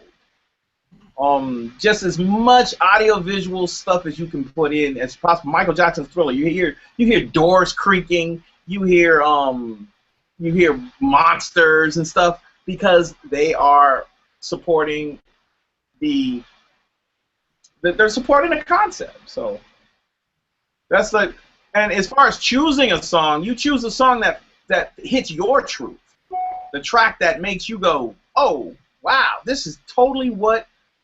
track is totally what I'm feeling as far as what I'm going through right now. I think I'm gonna write to this. That's how I pick a track. And what I've learned when sending people songs, I never get married to how I arrange the track, because I've had vocals come back to me all the time saying, I need this a little longer, I need this a little shorter, or can we do this? And I'm always willing to even speed up or slow down. So if I'm sending tracks, everything's in MIDI. I'm not putting anything to audio until I mix it, because you can change it. You just have to be open. You can't be cheap and be like, hey, here, that's what I did. I ain't changing. I got other tracks to do. Oh, that answer, and yeah, that's dope. I like that. Basically, skeleton tracks. Right. Yeah. You don't need to give somebody a full track because you don't know what the concept is. You don't know what they're writing about, and why you don't want to block someone into something. You want it's like, hey, this is what I wrote. What you think? Oh man, yeah, this is what I wrote about. Then okay, well let's decorate it. Mm-hmm. You know, that's how it's like like anything. You don't know what color the house is gonna be. It's like, well, how many bedrooms you want in the house? I don't know. Just start building. Well, okay, I built you a house. How come it's only a half a bedroom? Okay, so now I gotta go tear the house back down so I can, you know what I mean? But if you just, okay, we got all the wood. Now we need to know what we want to build. What you want to put inside of it, definitely. Gotcha. That's that. Yeah, I want to say something. Uh-huh. I just wanted to say that's why I was just typed in the chat. That's why I have so many unfinished tracks or loops. For about 2 years, I beat up myself because I never finished the track. But you just basically gave me clarity on the way I work anyway, because I'm working with an artist now. We have a partnership of about 5 years. And historically, he used to receiving about 50 to 60 tracks already finished. And he just I call them cookie cutters. And I was wondering why I just could never do that. It's just not in my DNA to even do it like that. And the way you just explained, that's exactly how I work. Give them a beat, give them maybe a chord structure, don't fill it up too much, and just, some artists get with it, some don't, and I was like, in other words, some artists kind of frown on you. They look at you as a person not finishing anything or, being inconsistent. And I'm so glad you brought that out, because it really gave me a different perspective. Gave me your perspective on that it's okay to operate this way. Will. Thank you. Oh, you're welcome. You're welcome. It's different. The biggest problem I found with writers is they run into producers who refuse to go back. When they finish a track, this track is done. I just need lyrics, and I'm ready to go. And that mindset, you cut yourself off. But if you just go with the knowledge of, okay, I need lyrics before I can go further, then once the lyrics get put on, then we can decorate it, and then that consummates the track being done. Then you can do more skeleton tracks than you can do completed tracks. Why would you complete a track unless it's an instrumental? Yeah, I'm the same way too, Tony. Like when we played some music for Gordon, I played a skeleton that we wrote the song in a matter of 3 minutes because I only had a bass on there and a click. You know what I'm saying? And it felt so good. So yeah, that makes sense, definitely. That's a key word you said. What's your name, bro? I'm looking for your name. Of course. Oh, that brother? Yes, sir. Brother. Hugh. Hugh, that's my name. Oh, Hugh. Okay. Hugh, yeah. Absolutely. You said something that was key. You said you had a bass, and sometimes within a beat or a bass track, that's where the feeling is. And I found myself trying to make myself be this, well, you got to finish a track. You can't start, that old mindset where if you're going to start a track, you need to finish it, instead of just leaving it like it is, because that bass and that kick drum or that drum loop, that's where the feeling is. And I would go and try to finish it, and it's almost like you chase the feeling away. It don't even feel the same. You fill it up with all this junk, and I got to put this in. I got to put a flute right here. I got to put this right here. And the thrill is gone. Like my friend, what's his name? B.B. King. B.B. King. Don't play. That's Memphis, baby. Don't play. Yeah. They call that falling out of vibe. Thanks for the correct term. Yeah, falling out of vibe. I know some singers, they write really great stuff, and then they put it down, and I tell them, as soon as you get that melody, you need to record that, because you think you're going to come back to it, but that vibe is gone. But then there are some people who can preserve that vibe, and there's some people they have to record it right then and there, which is why I record my ideas on my phone all the time. Me too. I'm the same way, yeah. If somebody can have a horse, I can be singing some, or someone else, we're going to go and catch it. I've been muting my video out this whole time because I've been getting melodies, and I'm just I think I've gotten 3 melodies since we've been on this thing, and if I get a melody, I have to stop and do it so I can, so I can move on, because when I was in a seminar, I walked out of the seminar with some of the biggest producers up there talking, and I was like, oh my God, they were talking about melody writing, and I just got one, and I left out and went to the parking lot and put it on my phone, because I'm like, I'm not losing this melody. Like that. Man, Guys, My keep in iPad is mind, full. more often than not, it's about that moment. When you get that vibe, it's for that moment. It's not meant to be for all time. If you can stretch that moment, that's key. Yeah. No, he's right. My iPad, and another thing is sometimes that idea and that melody just sounds good on your phone. Yeah, sometimes. It's like hard to get. How do I get this off the phone? Until nothing's sounding right. Yeah. You gotta let it sit, and but it's good that you do that because it just shows that your brain is just wiring and you stay younger longer, and you're constantly feeding it, and it's gonna constantly feed you. So yes, when I wake up in the morning and I will have my phone with me, or I'll be working on a mix or a track for someone, and then, or I'm learning a song, and then I'm like, oh wait, if I put this chord here, oh my God, now I gotta stop the session, pull up another session, track what I just learned, and then go back to what I was doing. It's that, like, if somebody could come up with a program that'll let you open up another session, track something, and then go back, oh my God. Studio One seems to do that. Studio One's quite good at that. Yeah, I was just going to say that. Studio One does that? Absolutely. Yeah. Ask Teddy Riley. Yeah, Teddy Riley. Yeah, a few people have been talking to me about Studio One. I'm a Logic guy, and I'm gonna look into Studio One. My workflow is really nice in Logic, and I'm really gonna have to make some changes if I'm gonna learn a new workflow. But if Studio One does that, then cool. I'm gonna take a serious look at it. Well, as you can probably recall, Teddy Riley is a Studio One guy. I mean, yeah. a Logic guy. Mm-hmm. Logic, yeah, he was. Studio One. He was. He Studio One. I did a seminar where we demoed the Audio Technica 5040. Okay. And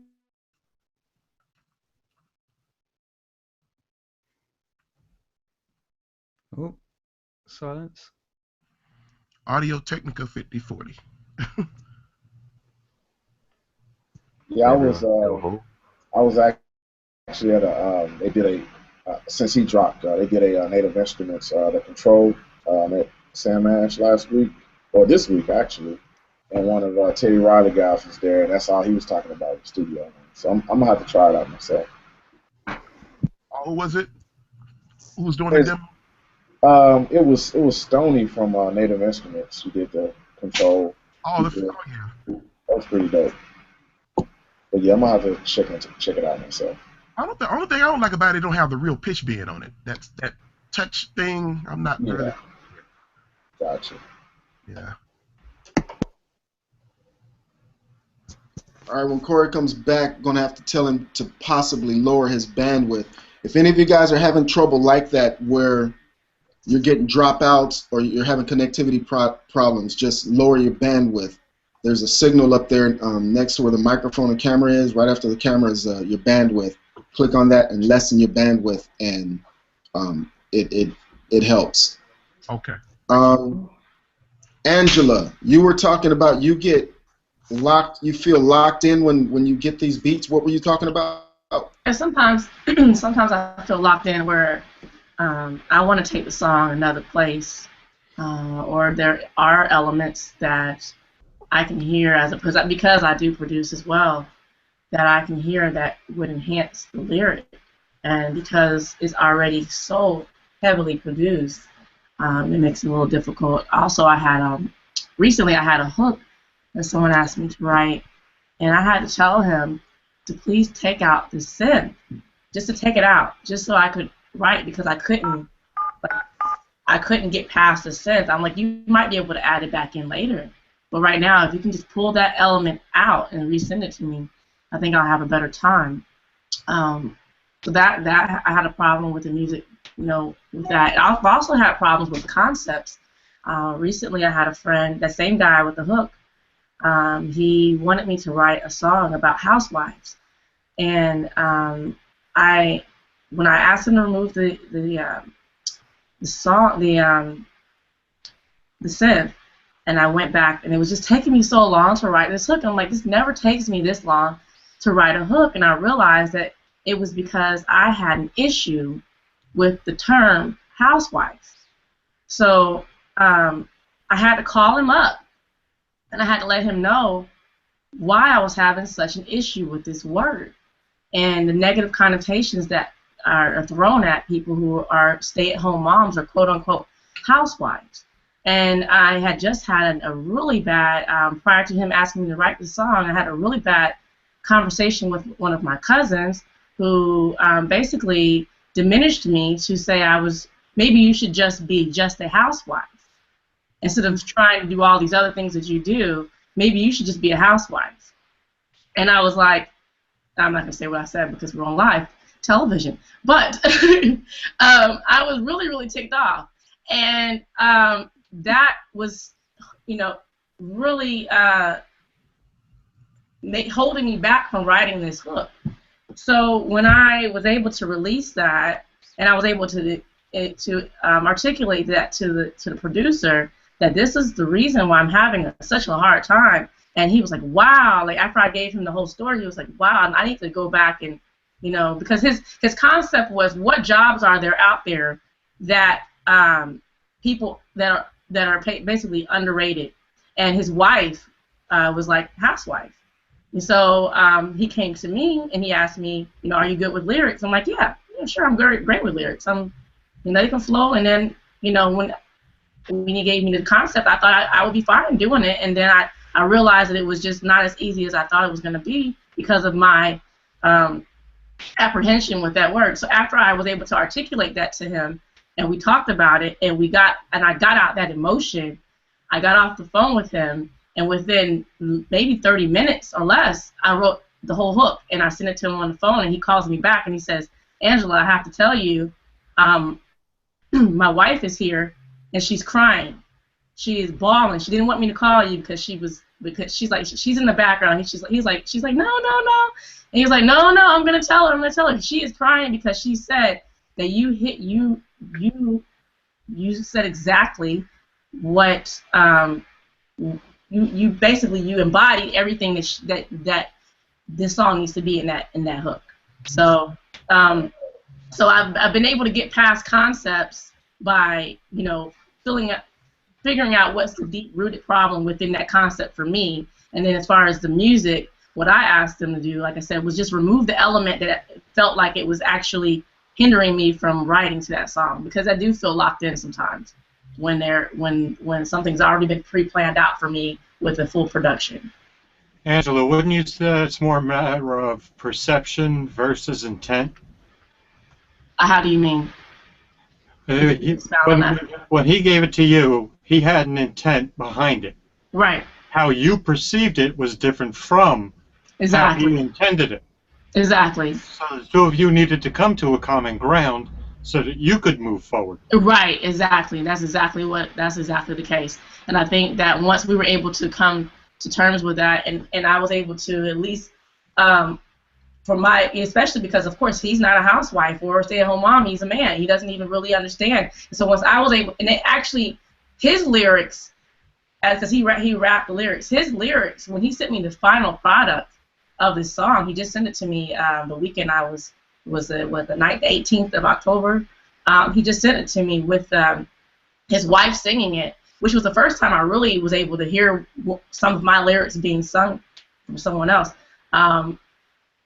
When I heard the finished product of just how he took what I said in that conversation, and probably whatever conversations he had with his wife, and I heard the words, it resonated with me. Everything that he said. And I let my mother hear it, who was also a stay-at-home mom for years. She heard it, and she just boohoo cried, because it told the story. So yeah, I think that perception and intent needed to meet. So yeah, Steve, that's exactly okay. That's a beautiful story.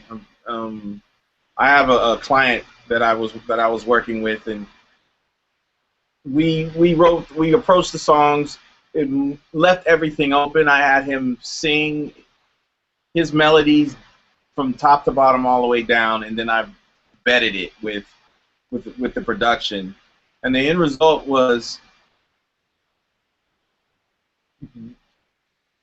he has a 12-year-old daughter who's never liked his music.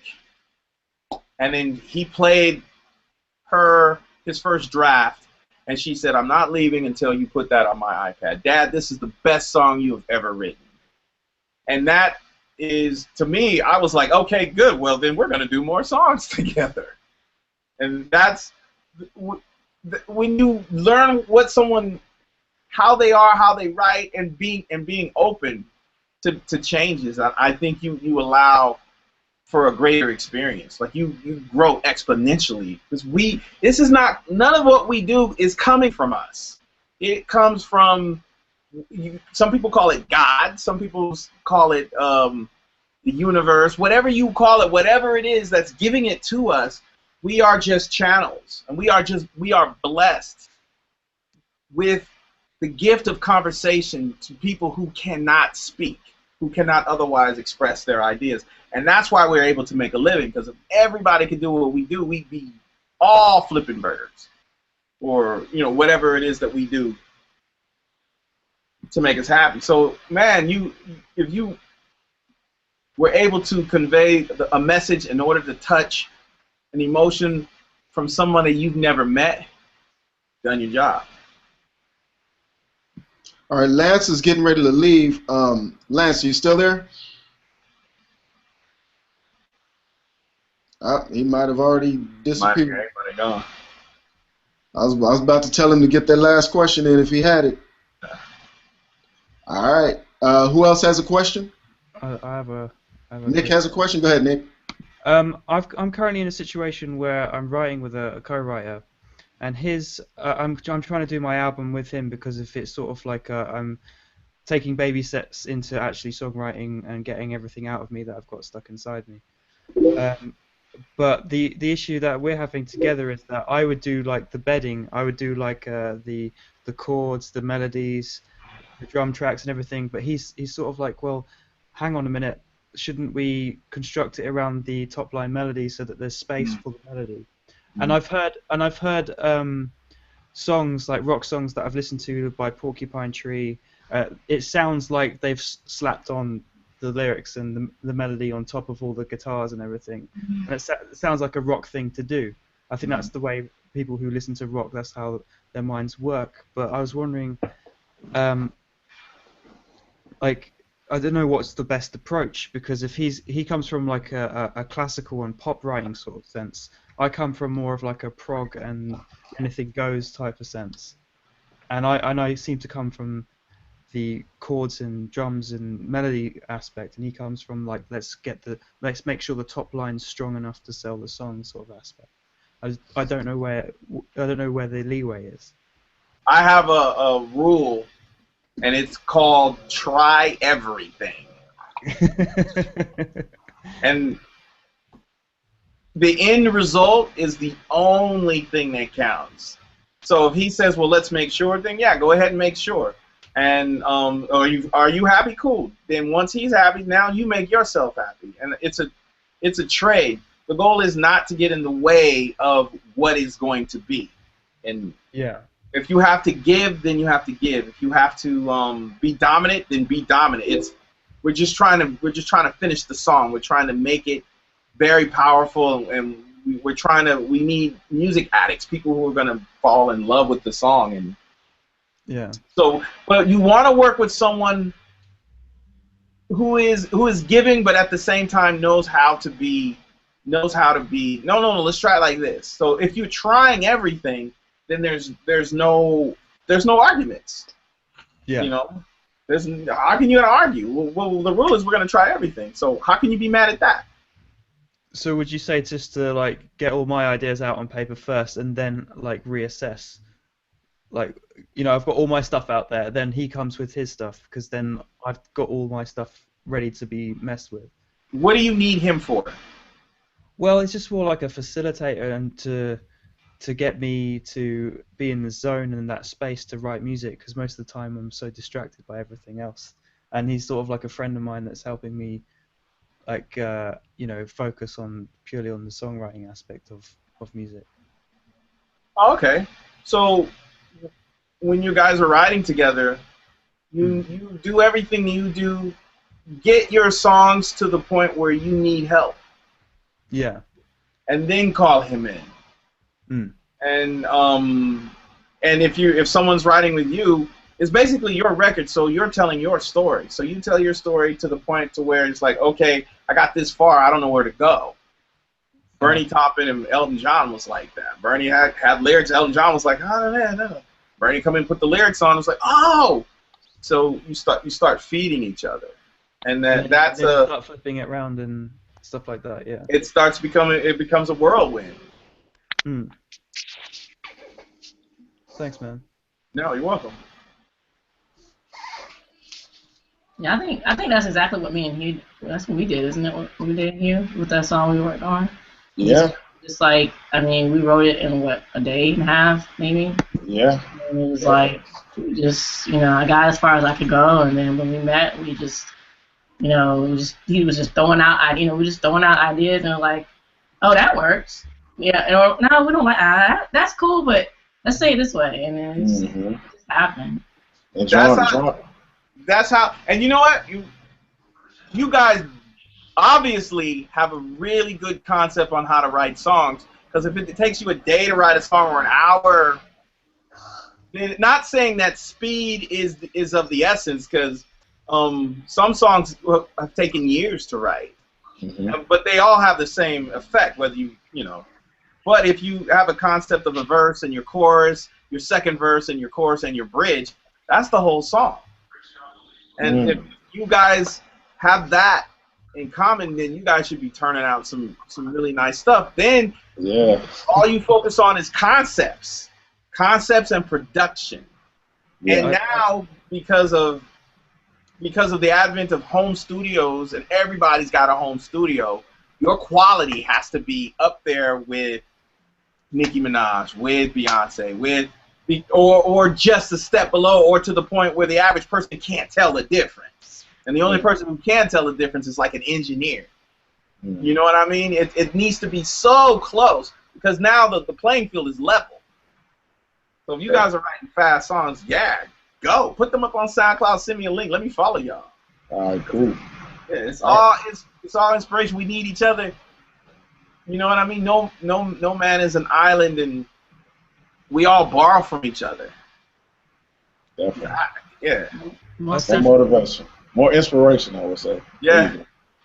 I was going to say, I seem to come up with the concepts first, and I get all the structure out, and then the hard part is actually getting the music out. that's how I follow it. Then that's actually the easy part for some producers. Oh, dude, you wrote a song about what? Oh, well, just put this in here. Let's put this in there. A class on different styles of music, like Latin. I have Latin jazz books. I have classical books. Of course, I've got books on jazz, R&B, just studying the chord structures, and even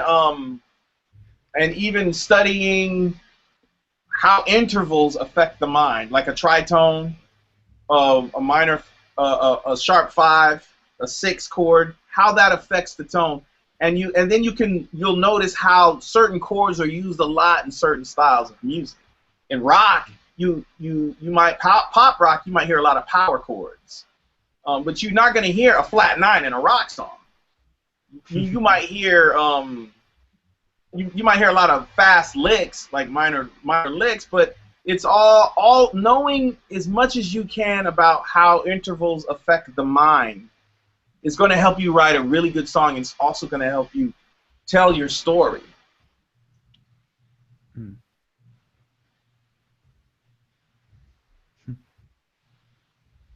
Crickets. Hey, Cori. Yeah. Talking about all that stuff, just had a quick question. Do you ever get stuck in the technical aspect, as you're talking about, like, chord voicing, or chord types, or with lyrics in terms of like song structure, formatting? Do you ever get stuck focusing on that versus creating that emotional ride essentially for the lyric? It depends on what part of the process I'm at. If I'm at because sometimes I'll hear a chord and I can't find it.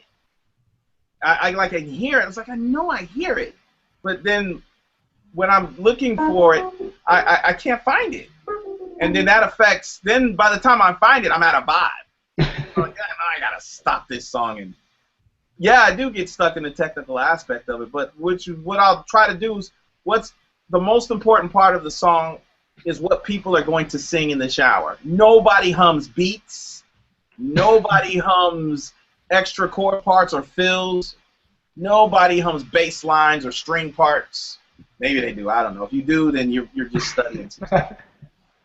Everybody, but everybody, hums lyrics and melody, and that's important. If you get stuck and something is impeding that part of the process, stop everything you're doing and work on that. Once that's done, then work on it. I'll have a lot of singers, they'll sing their dummy vocal, which is just a scratch. I'll say, just sing me a scratch so I can put something around it, to a click track. Then bed it up, have them come back and re-sing it, and then you'll notice the change in their emotion. They're like, oh man, that chord made me go here, or this drum beat makes me want to sing it differently. And then you know you're doing your job.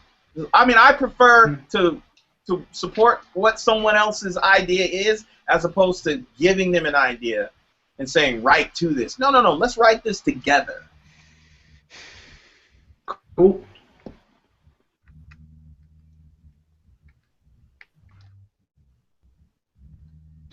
Oh, thanks for all this knowledge, Corey. Definitely. I'm definitely going to be hitting you up too, man. Yeah. I love to hear what everybody's got going. And again, I'm doing a tutorial on Patreon.com from going from, it's for beginners though. It doesn't seem like anybody in here is a strict beginner. But if you don't know how to write a chart for a drummer or a chord chart for a musician, it really helps because it cuts down the time that they're with you, which means you can offer to pay them less. If that's like, I just need you to read this down and play it. Or a drummer who's a professional drummer, they can play the song straight through, hits, fills, and everything if you have it all written out. And I basically show you how to write a basic chart. Then I go into drum programming. Then I go into chord structure, top line reading. Then I have a singer come in, and then I guide them. You're basically the producer. I'm producing, but you're watching me do everything that I do. And you see me wear all the hats, and then toward the end of the song, we go into mixing. We learn what compression is, EQ, busing, signal flow. It was when I decided to put this together, I was like, dang, I know a lot.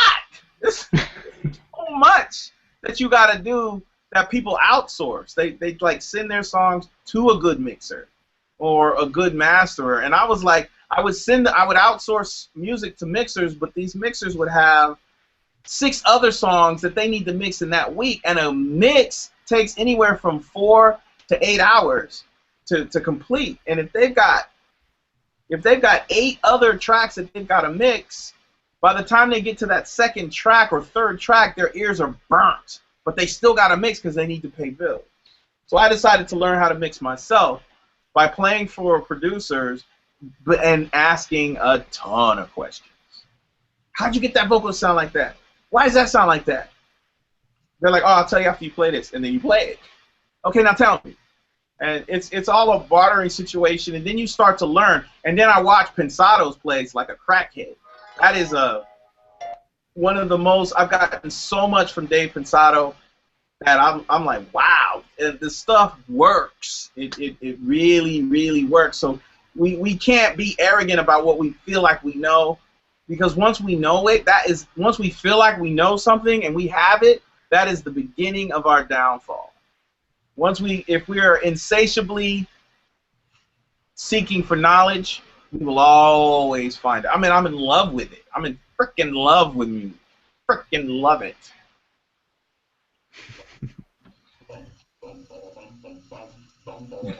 How long have you been in Pensado Students, bro? Oh, man, way back when Herb was fat. Remember Herb? He kind of lost a little weight. I was like, damn, that's a big dude up in there. But it was the first time somebody had introduced me to that on Facebook, and that's when I started getting familiar with your name. And everybody started talking technical, engineering-wise, and I was so interested in that because I wanted my mixes to get better. And then when they started Pensado's Place, I was just like, oh, I gotta keep watching this. And then they started interviewing these engineers and how they worked and how they dealt with compression and reverb and signal flow and the plugins that they used. And I started implementing some of the ideas that I was getting. Started seeing the and I would look at his gear in the background. I was like, oh, he's got an analog time clock. Now, why do I need an analog time clock? And then I started asking questions about some of the gear that I saw, and engineers was like, well, a time clock is going to be crucial in your setup. Just get one, and you'll see the difference. So I got a clock and was blown away. Was absolutely like, what? This is a clock. I plug it in. There's like one knob. It doesn't do nothing but sit there. But it is taking my sound to a whole nother level. So you're telling me, no offense, but you heard a difference even without you being an engineer, whatever. You just plugged the clock in, and it was obvious. Yeah. Same with my the dangerous the Monitor ST. This thing right here. Oh, let's see if I can get it. This changed my whole entire perspective on production and my sound, because the some people have the what do you call that? Big knob. They have the big knob, or they have the central station, or they have the Pro Tools, the DGO2. But those work on, I think it's VCFs, where they have the knobs that kind of slide. But the Dangerous Music has these relays. So the sound is, with the VCFs, the sound is kind of squished a little. But with the relays, it's open, and so the signal is pure, and you get a signal that is like, I noticed it night and day. It is not a cheap unit. But I did it. I was like, forget it. Let's just do it. And I was night and day. Then when I got the clock, night and day. And then I started using UAD plugins, and night and day. Just everything I started to add to my system, I could hear the difference.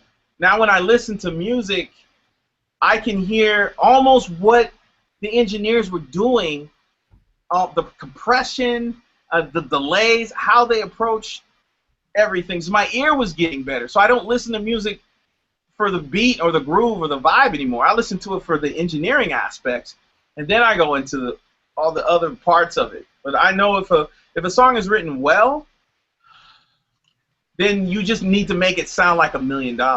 You don't want to polish turds. You want to wipe the turd off. And Zoom, they make a really good for tracking drums. They have this they have this it's called the H6, and it's a 4-channel, 4 inputs, but they have this attachment that makes it 6 inputs. So I can track kick, snare, a tom. I can have an overhead. I can track my drums, and it goes up to 96 hertz.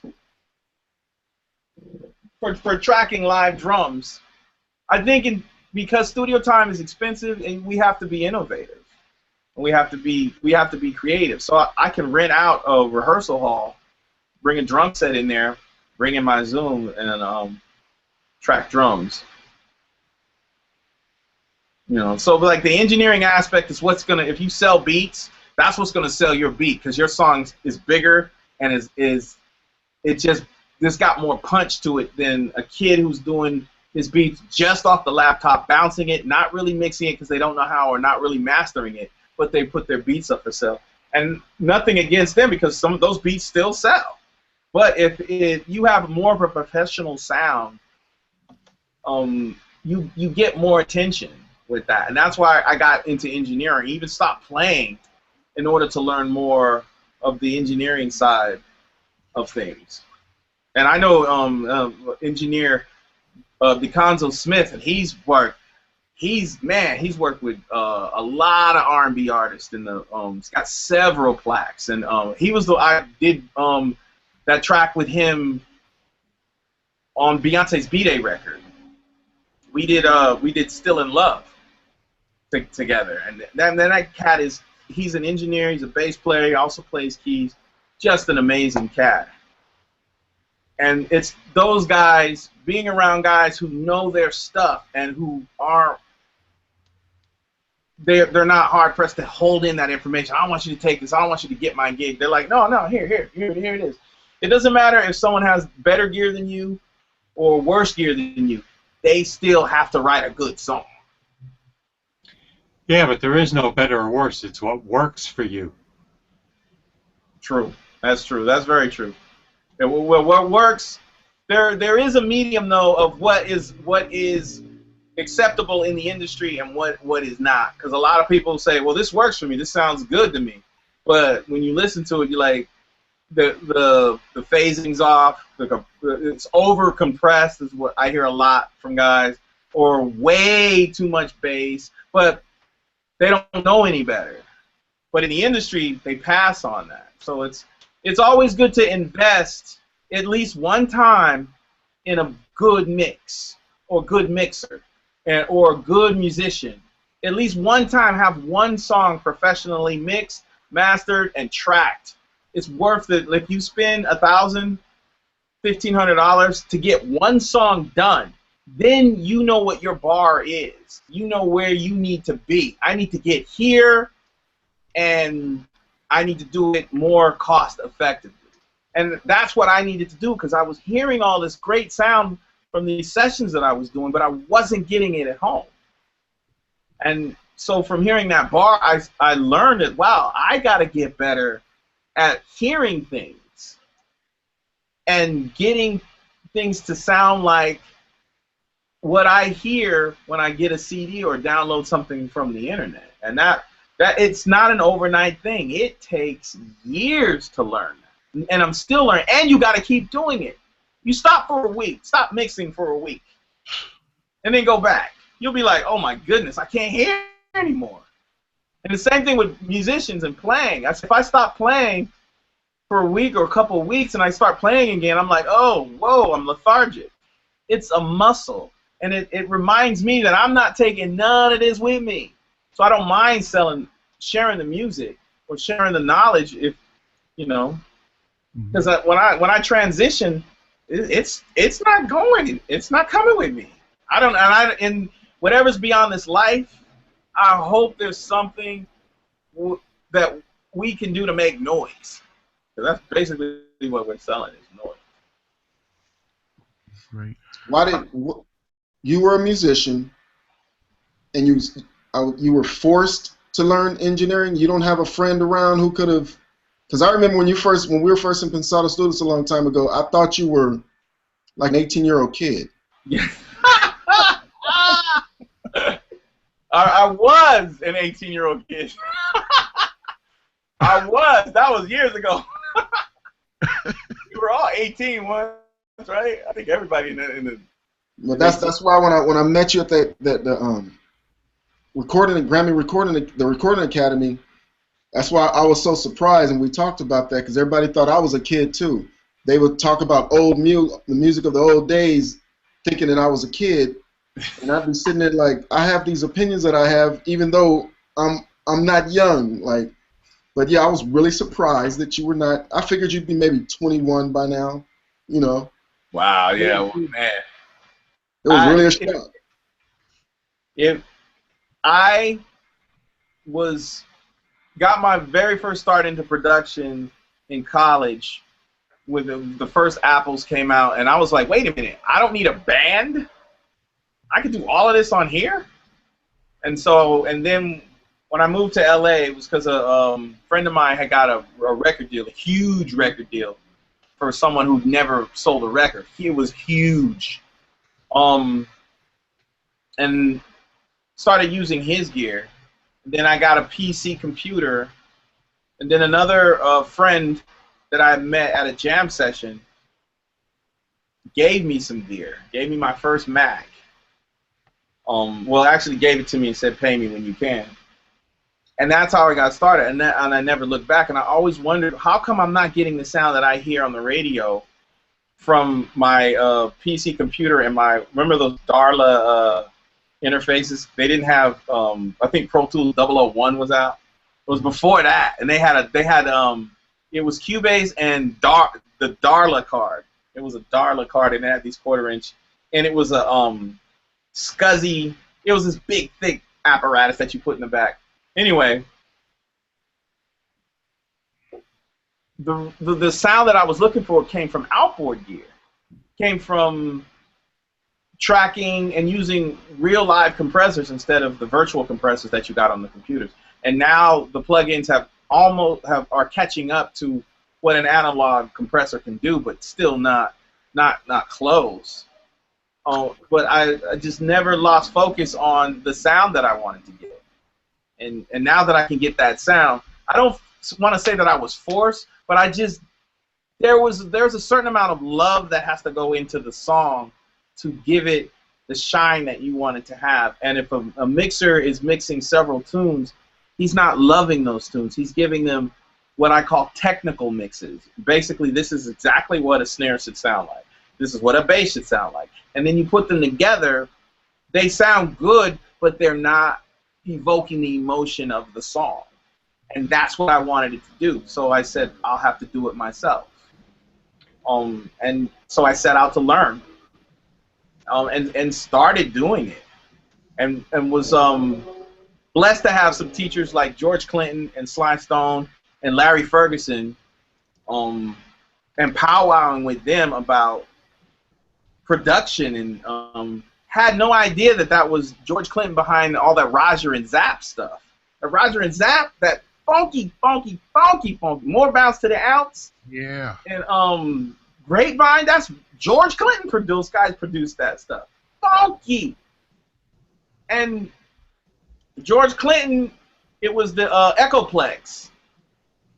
They would play, they'd have the drummer play 5 bars, and then they would razor blade it back to the 4th bar, 25 frames per inch, I believe, or however they measured it out, and then they would Echoplex it for 5 minutes, which is why on More Bounce to the Ounce, you never hear that groove change. You don't even hear a drum fill, because that was the invention, or the first sampling that I have ever heard. And then I asked George Clinton, I said, why is the mix on Flashlight like that? Because if you listen to it, the bass is like almost too loud on some of the parts. And the background vocals in certain areas of Flashlight are a bit buried. But for some reason, they play that mix in all the clubs still. And I said, how come the mix is like that? And he said, we didn't know what we were doing. That music wasn't out. We were doing the best that we could with what we knew how. There was no book. There was no textbook. There was nobody you could call. There was nothing. This music was what we created, and these are the mixes we did blind, because we had no idea how to make it sound. I guess what textbook? But that sound is the organic sound that they created at the time, and to me that's genius. I'm like, wow. Yes. You know, so that right there, bro. Yeah. That right there is where my head stays. Like, we just did a mix-off in Pensado students, and congrats to the guys who won. But when we did that mix, it was all, I didn't even care. It was like a pop rock type song, and we turned that thing into something that we would play. Yeah. And I have it in my car. It's in my car. I play that. I ride to that song, and that's it. I don't care about winning the contest, nothing. I went for just that raw. You know, this moves me, and that thing knocks like it's hip hop now. That's why we do this, my aunt. We do this for that reason. We do this so we can bump it in our car heck loud. I will never ever forget this moment. I was mixing this song and I was driving up La Cienega, and I had all my windows down, and I had that madness cranked. This dude walked over to my window and said, "Yo, who is that?" I was like, "Oh, this is a mix that I'm doing." Then the other girl comes up and says, "Wow, this sounds good. I want to submit that to." It was an artist. It's a big name. It didn't go through because politics. Yeah. But to get people's attention like that, usually people's like, "Oh, he's just bumping, whatever," you know. But when they start to come over and they start to inquire, that's when you know, oh, I'm on to something, because it's unsolicited. It's not no, hey, listen to me, hey, listen to me. It's I'm rocking out, not paying attention to anything, and next thing you know, somebody's coming up to the car, and they love what they're hearing. That's why we do music. I mean, Grammys and winning awards. Oh man, that's the icing on the cake, because it lets your peers know that you're doing a great job, and then more people you want to work with come around. But that feeling that you get when you finish a song and you can't stop playing it, and you play it every day, and you got it on repeat, and you let your friends hear it, and then they can't stop playing it, and that is the audio orgasm we all look for. That's that first time we made music. That's that first and you get to see it every time you write a song. All right, so I'm gonna bite that off of you. I'm gonna start telling these people I need an audio orgasm. Yeah. We've got two Brandons in here, Brandon Wells and Brandon Gurley. Brandon Gurley hasn't spoken up yet. Gurley, are you there? Brandon Gurley, if you're there, unmute yourself. You unmute yourself by taking the cursor up toward the middle top. You'll see a microphone. Click on it, and it'll unmute yourself. It'll unmute you. While you're doing that, if you do it, Brandon Wells, what's your question? Oh man, I was just saying. Speaking of gear, Cori, can we get a tour of what you're working with there in your space? Yeah. Yeah. It's very simple. Let me Caught you off guard, huh? Yeah, I was like, well, at the studio here we have. Let me see if you can. I got shit. Okay, here we go. All right. I can't see. I don't want to see. Can you see that? This is my outboard gear. Can you see that? Can everybody see that? Yeah, we can see it. Yeah, we can see that. This is my clock. I love this thing. Is that the antelope? Yeah, that's the antelope. It's an isochrone clock, and it's this right here keeps the it keeps everything just running smooth. Wow. 44.1. I usually track at 96, and then I dithered down to 44.1. But I was doing some. I was mixing a song that I did a long time ago, and that was at 44.1. This is the LA610. I love this for vocals. It's a really great warm tube mic. This is my Apollo. It's the Duo. Love this thing because I bought a lot of the I got the plugins. This the tube bus. This thing is basically high-end converters that I run out of the clock, out of the Apollo, and I run separate channels 4 because there's only 8 out, so I can use 4 stereo buses. Then I come back in when I bounce the tracks down. These are like really high-end. And I like the liquid channel. Focusrite liquid channel is another compressor if I don't want to use the 610. Then I have the Dangerous Music Monitor ST, which is for monitoring, strictly for monitoring. I use the JBL's 4300 series. Then I have the Yamaha NS10 that they're standard. They've been for a long time. I've got 3 monitors. I use one monitor for the laptop, and then the other two, so I can have my arrange window on one side, and then my mixing window on the other side. Then it's Logic, Contact. My controller is basically just the Control 49, which I use. I have a motif. This is my motif. This is what I play on. So but this is for like when I go out and play live. And I have a few other keyboards that I work with. But as far as making music, the mics that they have here are the 414. I have the Sony C48. And those are the two mics that I use, and I really like the TLM 103, the Neumann. It's basically a U47 without the one of the switch settings. So that's the kind of mic that I've recorded Daryl Finney with the 414, and what I've also recorded him with his U87. Everyone else like the 414. It's a really good workhorse mic. Even though it kind of has a little bit of a harsh mid to high range, but you can EQ that out and work with it. Like there's no one mic for everything, right? But you can you work with what you got, and you tend to use things better. So it's a very compact situation, but it definitely gets the job done. Hey Corey, that Liquid channel, tell me about that, bro. Well, the Liquid channel is. Let me go back over here. This is a It's been around for quite some time. I'm trying to see. Can y'all see that? Yes.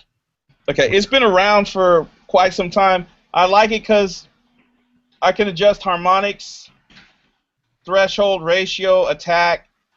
And then I have a 3-band EQ, which I don't. I have a 2-band EQ on the 610, but on the Liquid channel I have a 3-band EQ, and I have about 40 different types of compression that I can use on the that I can use. Wait, where's recall at somewhere? Like, I could just go through and find a compressor that I want to use, and then use it. And I can put the clock on it as well, change the clock. It's just a really nice unit. This is a really, really nice unit. I love it. So after having it for a while, you still love it, and you still use it. I still use it, but honestly, I use the 610 more.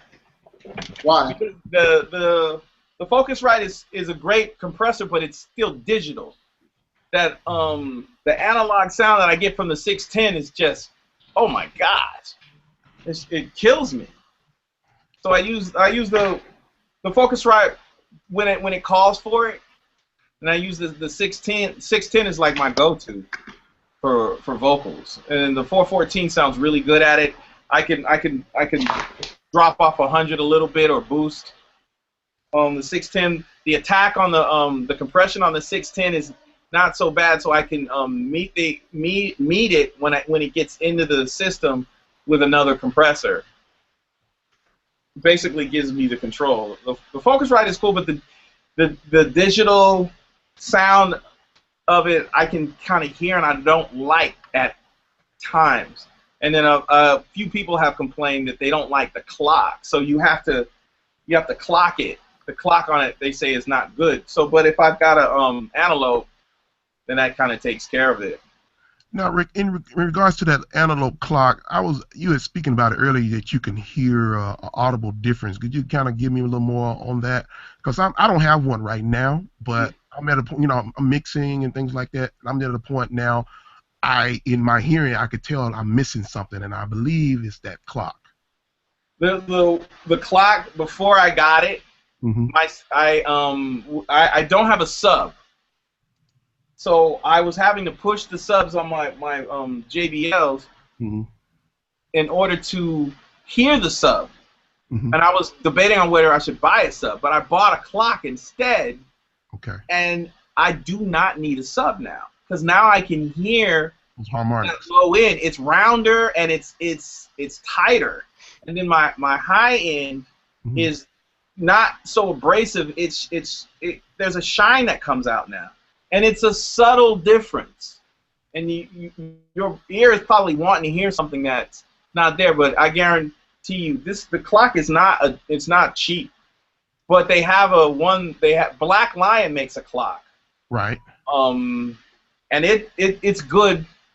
But and then there's even a more expensive clock than this analog, but Dave Pensado's got one, so so I gotta have it.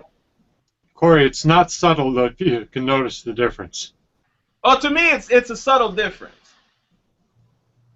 It's subtle. But when I put the clock on, I was like, whoa, wow, because I've A/B'd the clock with clients, and they just looking at me like, what?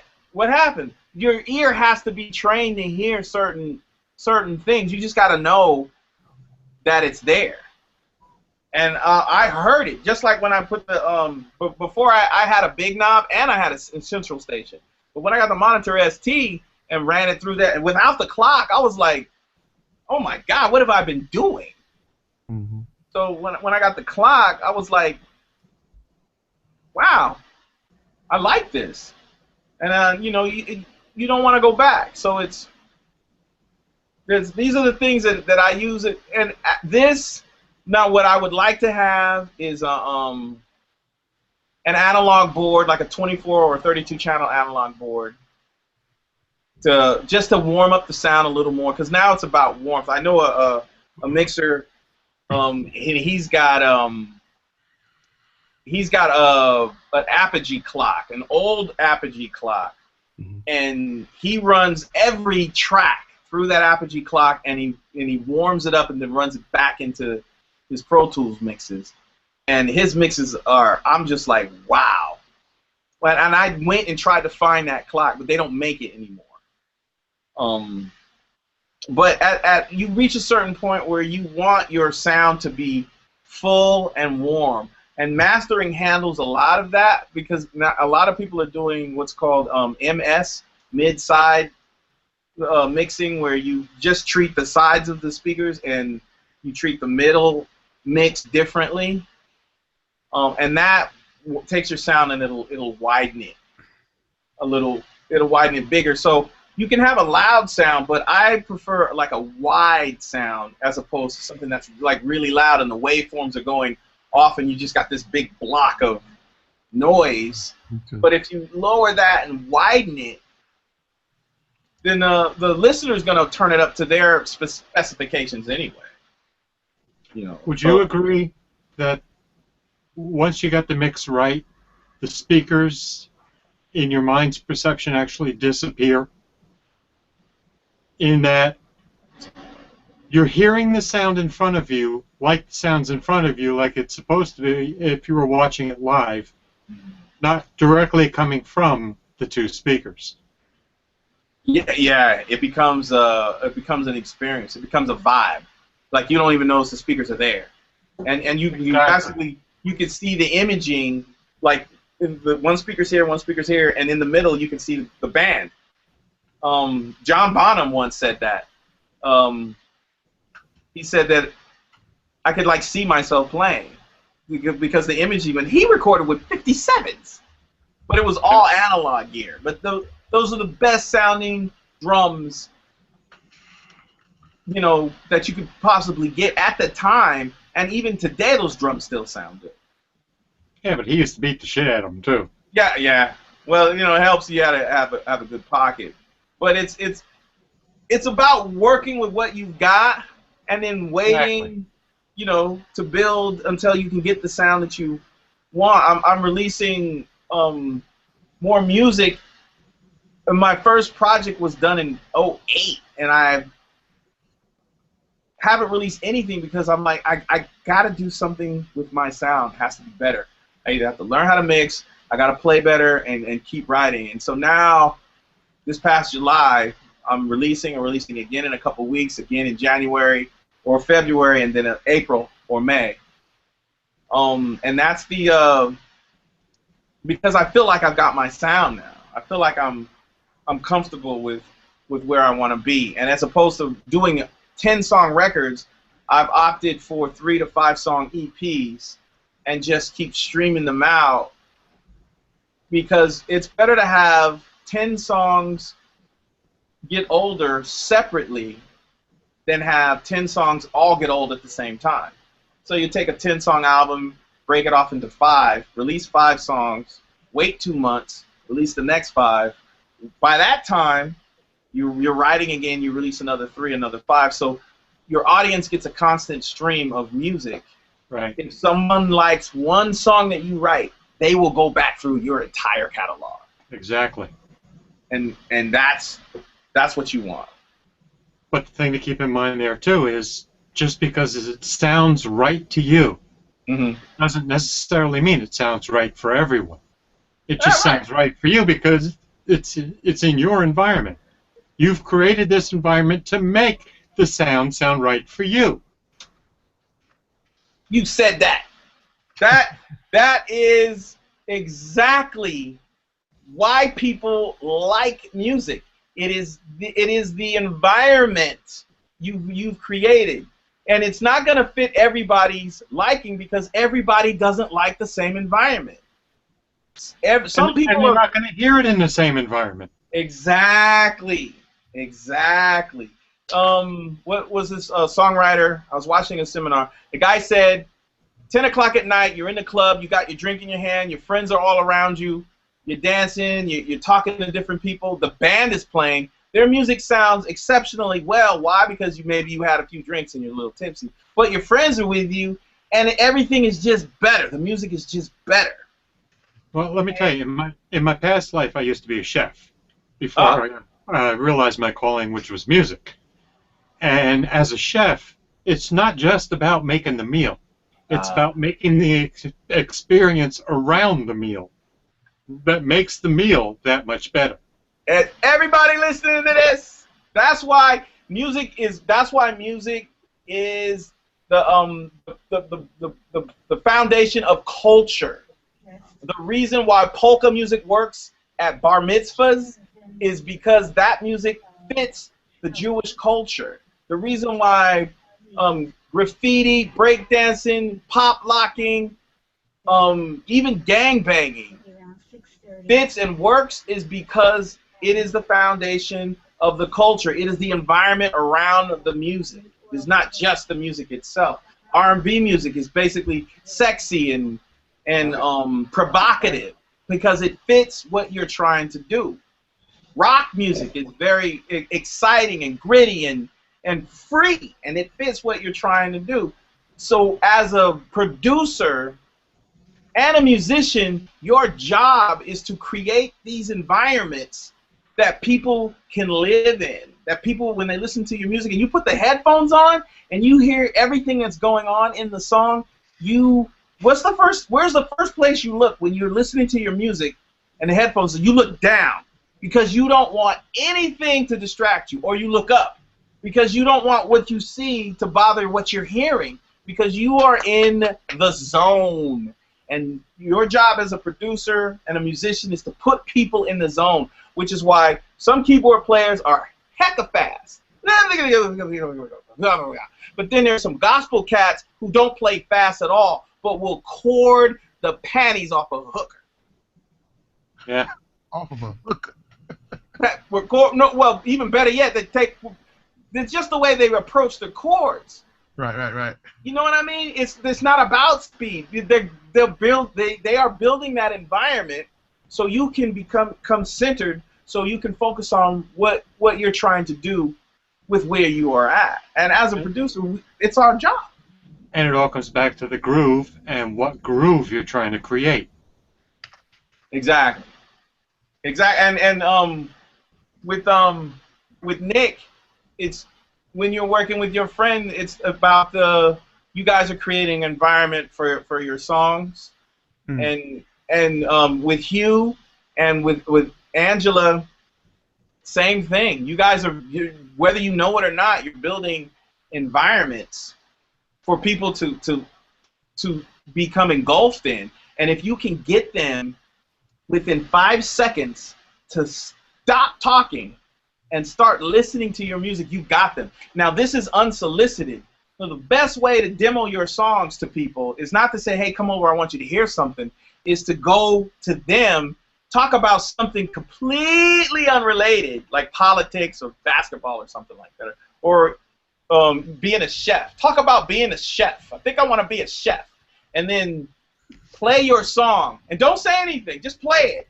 And if they listen to the music and they stop what they're doing, you got them. You got them. I was at a show, and there's this one artist. Her name is Mary Jane. And we were at a bar. There's a restaurant area, and then there's a bar area. It was loud. And then she started to sing. But the other people who sang had to sing over everybody. But when Mary Jane started to sing, there was a calm that came over the whole place. I videotaped it, and I was like, oh, my God, I've only seen that twice in my life. Only twice. And hers was the second time. People shut up. They were drinking. They were talking, but when she started singing, their focus switched to her. That is what you want. You want people to if you can change somebody's direction, then you are working with genius materials. You are working with something that you have got to nurture and keep doing before you transition. And I mean, that's something that's what I want. That's what Songs in the Keys of Life does to me. That's what Art Tatum's piano playing does to me. You want people to feel what you're feeling. Yeah, and you want them to go, wow, I've never heard that before. Because it makes you go, wow. And it makes you jump up and down, and it makes you go, damn! And then you start getting scared. You start going, oh my God, I hope nothing happens before this is released. You know, you start getting paranoid. And you start, man, I hope this gets released. And you start, oh man, this has to get released. We need to hurry up and release it. Let me put it up on SoundCloud right now. Yeah. That is when you know you, and I call those songs cities, because you write and you write and you write until you get to this city, and that city is that song that you have written that makes you step back and go, did I do that? And then you keep writing again until you get to another city. And then you write again until you get to another city. And then those cities are those are those crazy hit songs like Thriller, like Blackbird, like 110th Street, like Oh What a Wonderful World, or like all of these big huge songs that have made us do what we do because we heard something. Right, but by the same token, you can hear songs by famous people that hit you personally, that are the major city for you, but not for everybody else. Good example of that is Van Morrison, The Philosopher's Stone. That song does it for me, but it doesn't do it for everybody. And I'm okay with that. Yeah. Everybody doesn't have the same experience, so everybody's not gonna, and they don't have the same environment. So they, like, people who like rap don't always dig country. People who like classical music aren't really into pop music because the environments are different and what goes around them is different. And, me, I love most kinds of music. I can't think of a type of music that I don't like. But I pull from everything. I listen to people who can play and are trained keyboard players, and people who are just starting, because they'll play something that I never thought of. We're all on an equal playing field when it comes to creating, and so we can't have an attitude like, oh, I've got hit songs, I've got plaques on my wall, I'm up for a Grammy, or I got a Grammy nomination. That has nothing to do with it. There's this one song. Right. There's this one song by this artist that I heard years ago, and I for some reason lost it. And I had that song on repeat, and it was a jazz song, and she was singing about sitting under a tree with some lemonade but the way it was produced was just flawless, and it's still in my head, and I've already put it in the universe to find it again. It will turn up.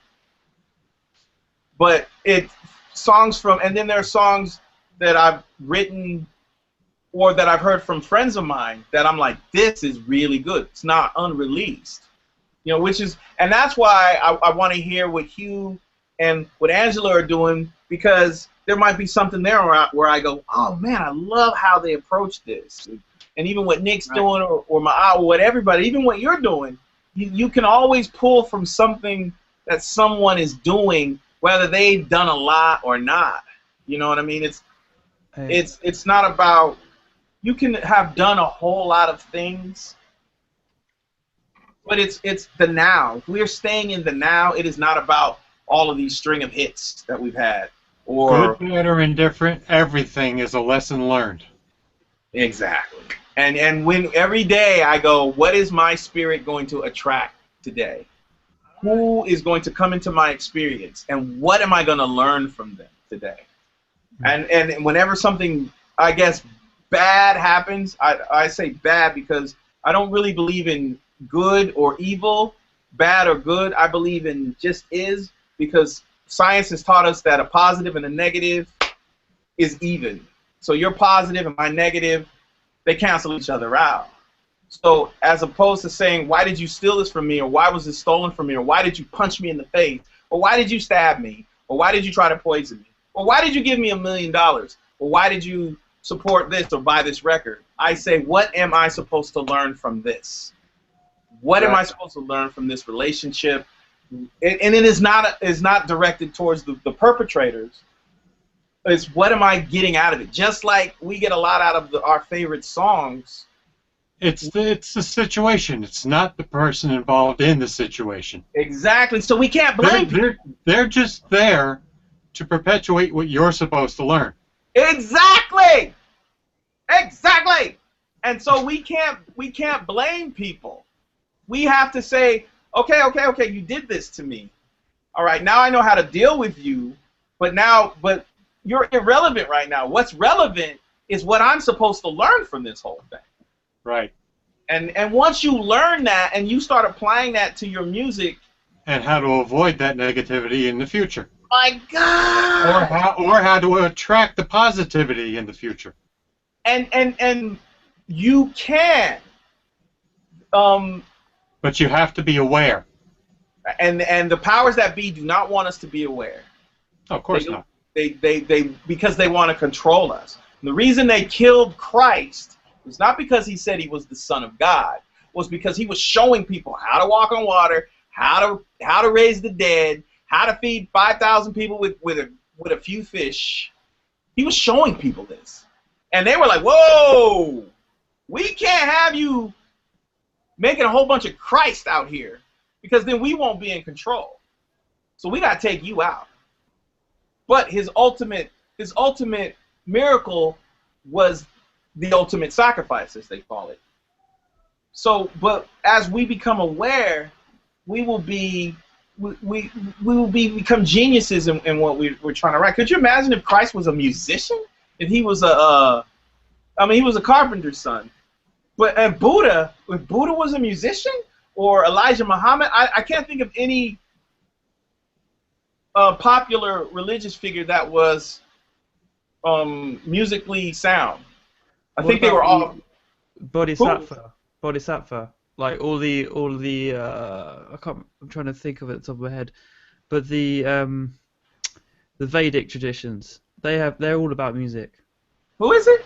The Vedas.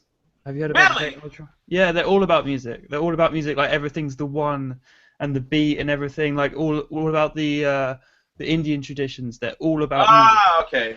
Yeah. I'm gonna look into that. But I mean, like, Tibetan monks for that matter too. Tibetan monks are all about the music. Oh, really? Oh, with the bowls. With the bowls, with the 3-octave singing. And the Gregorian chant. Sure, that's another great example. Oh, okay. So there's so much we can learn about music that there's just like almost no time for anything else. And then if you find time, or if you have other obligations, like some people they're married and they have kids, but they love music. I have a friend who's married. He has 2 kids, and his time is from 4 a.m. to 6 a.m. when the kids wake up. 2 hours, goes hard on music. I'm blessed in the sense of I have no obligations like that, and I chose not to, so I could focus on. Exactly. You chose not to. Right, now, right. One of the things I like to say is we all have plans for life.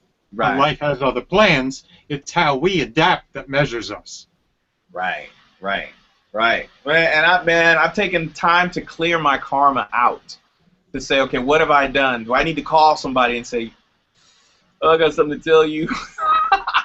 and then a lot of things have come back to me that I have done, and then I know exactly where the source came from, and then I accept it because I want to become a better musician. Sorry, go ahead. I was just saying that's the key, acceptance. I'm in the class now. We're learning about debt, and I'm learning how, learning things a lot of things about discharging debt, and a lot of things you were saying about being Christ conscious.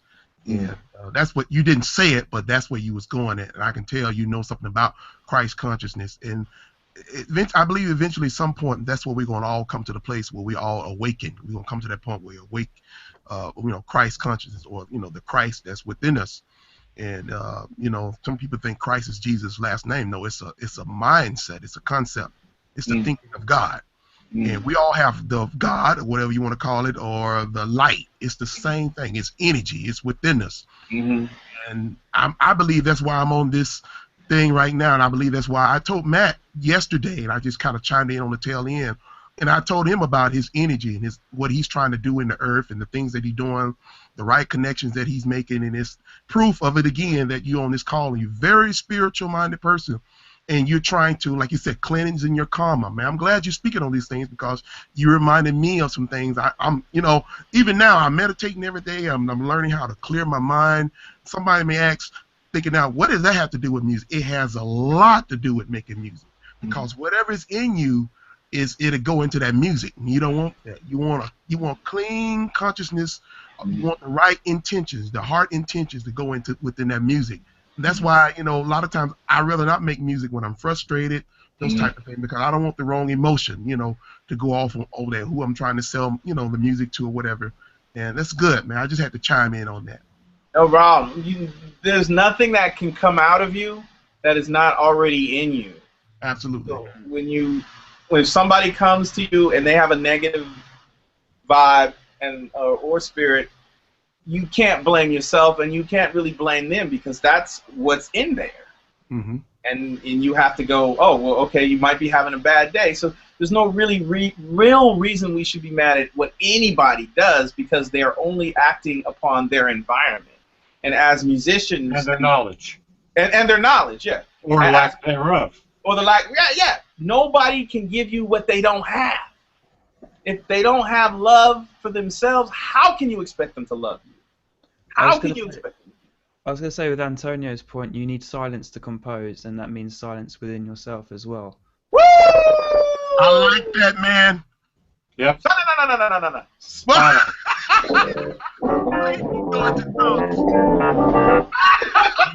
That's so true.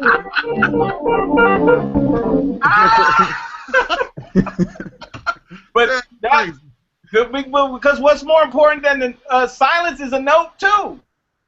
That's why they have quarter rest, they have whole rest. Those are notes. That's what you're getting to with meditation. The meditation helps you get to the silent point so you can compose. Right, and the more peace that's in you, then you can control that when you're writing a song. Exactly. Shoot, y'all need to be the guests. I'm learning from y'all. I was going to say, it's all mutually beneficial. Absolutely. Yeah. I was going to say, Corey, if you wanted to check out some of my stuff, I've put some link in the sidebar in the chat to the thing. Oh, cool. Let me make a... Yeah, I got to throw mine up there, too. You know what? Let me put my email up here. Yeah. And you guys send me those links, and your SoundClouds. Yeah, sure, man. Yeah, that's all I've got. Yeah. I'm holding you to your word. No, I'm going to listen and I'm going to critique because man, I've been critiqued. I mean, I will tell you this story. And I told my friends last night. George Clinton was on my left. Larry Ferguson was in front of me. Larry Ferguson's a renowned mixer. He's mixed a lot of great albums. Sly Stone was on my right. Whoa. And we were talking about, I was asking them questions, because when do you get to talk to King Tut and Aristotle? You know, it was such a freaking, it was like almost overkill. So I was asking George about mixes, and I was asking Sly about who played on what and how things were done, and I decided that I wanted to play them a track that I had done, and it was I believe I can't remember what the track was, but it was something that Sly was working on, and I had done a remake of it. Maybe it was one of his older songs. And there's one thing about old school cats you got to understand is that they are brutally honest. So I played the track, and my chest was all stuck out, and I was like, "Oh, y'all gonna like this because I mixed this to the T. Sounds good." And I played it for him, and when it was done, I looked at Sly, and he had his hands in his pocket, and his head was down, and he just started moving it slowly from side to side, like saying no. And I, like, all the air just left my chest, and I just kind of sunk with I had a tail between my legs. And I was like, oh my gosh, he didn't like it. But he's not going to sugarcoat it. And so I was like, what's wrong? And then George interjected, and he says, you sound good, but you play like you care too much. You care too much about the notes. And I was like, huh? I was like, I had no concept. But if the notes are cared for, why wouldn't that sound good? No. He said, you need to play like you don't give a shit. You play like who the fuck cares? Excuse my language. And Sly said this, he just nodded. He's like, yeah. He's like, you're too good. You play too good. You care too much. So, wow. With the jazz background, it was all about preciseness. It was all about hearing each and every note. It's all about that. That's the school that I come from. Not the. You hear how sloppy that is? But you hear the freaking vibe? That's not sloppy feel. No, it's not. And that's what Sly was teaching me. And that's what George was referring to. It's not trying to play like. Do you think it is because, like, on your own you can get to a certain level of perfection, but with a band it's a completely different thing because of the drummer's doing his own groove, and you have to respond to that, and that interaction between you and the band is what makes that sort of perceived sloppiness on its own sound really good together. Yeah. Well, I agree with that. As I listened to old Rufus and Shaka Khan, and they did a show on Soul Train, and I was like, wow, they're almost improvising. It's so funky, sloppy that your back hurts, and you're like, oh my God, what is this? And with what I had done, it was just too perfect. It was just I cared too much. So what I learned from that was to unlearn preciseness and to try to be more, to try to feel it more. With the advent of today's computer technology, once you hit that cue, the quantize button, and it puts everything into place. And like my aunt says, he goes through and randomizes every little thing to make it feel, to kind of give it a pseudo sloppiness and create the sloppiness. That is what I learned. I was like, okay, so I got to go back and unlearn. And the same instance, Sly had called me over and he wanted to redo Que Sera Sera. I don't know if any of you know that song. So he played it for me, and I said, oh, okay, I think I got it. I said, can you play it again so I can make sure? So he played it again, all different chords. And I just put my hands, I was like, oh. That's the part of not caring that is what I needed to learn, and I'm still learning. I'm still picking that up, like, okay, how can I not care about this? And you get into that space of the space between thinking and not thinking, your foreconscious and your subconscious. That little tiny space, that's the creativity. You got to get out of you got to get out of everybody else's head and into your own. I'm reading a book called The Power of Now by Eckhart Tolle, and he talks about that space of creativity is created when you're not thinking and separating your foreconscious. And he said the reason scientists aren't creative is not because they don't know how to think, it's because they don't know how to stop thinking. Right. And we overanalyze, and that's one thing that I've learned. I'm like, okay, so when I'm feeling a song, I'm just gonna play, and I'm just gonna let. Great example, Corey. Mathematicians think in terms of whole numbers. Creative people think in terms of fractions. And it's that fraction. That's where we want to be. Yeah. That's why it's like, oh, I gotta clean out my karma. I gotta clean this out. Okay, so now I'm ready to write. Now I'm ready to study, and to become better, because I don't have any worries in the world. I can leave my car doors unlocked, and I can go out. I can go into neighborhoods I'm probably not supposed to be in, but I'm fine because my energy is protecting itself, and that's where I like to create from. I don't want it to be induced by alcohol. I don't want it to be induced by drugs. I want it to be. Take another swig. Right. I know. That's powerful. That's powerful because I was, like you said, you're not afraid. That's a special place to be in, because I felt that way when I was in L.A. with the cousin on helping with some music work that he's doing, and we was in Compton at this famous barbecue restaurant. I know you probably know where it is. It's a little. I forgot what street it's on, but it's in Compton. And, you know, people was talking about, Compton is kind of crime. I didn't feel that energy. Yeah. I just felt like I was at home. Yeah. I'm in Compton. Why do I feel safe? I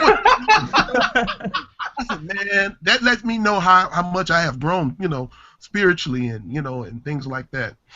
Yeah. I mean, I will say that I grew up, I know the Bible virtually like the back of my hand. I'm not a Christian today, but I know the Bible, and that what you were saying is kin to, yea, though I walk through the valley of the shadow of death, Absolutely. I fear no evil.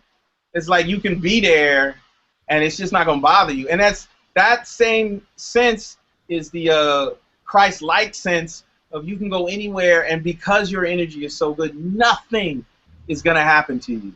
And because that's what you project. Exactly. Our lives are based on the observer, and so perception. If what we believe about perception, it doesn't matter what you intend; it's how it's perceived. If what you believe is your world, then whether you are the Pope or a serial killer, you are living in your world. Now, the Pope has consequences, just like a serial killer has consequences.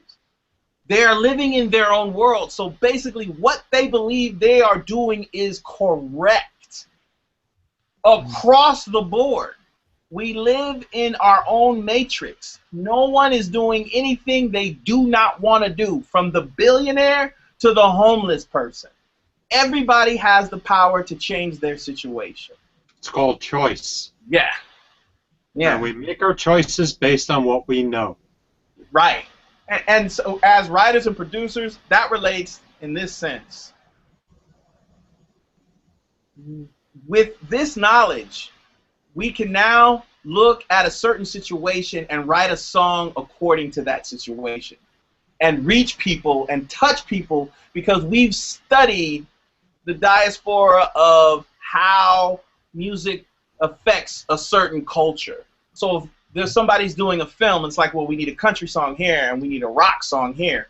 you have to have studied enough to know the elements in each song in order to say, I could do this, or it could be done, or do it and then just make up a name for the rock artist and just, just say, yeah, I did this, but I had this band do it. But it was you, because some people are not going to be able to fathom the fact that you are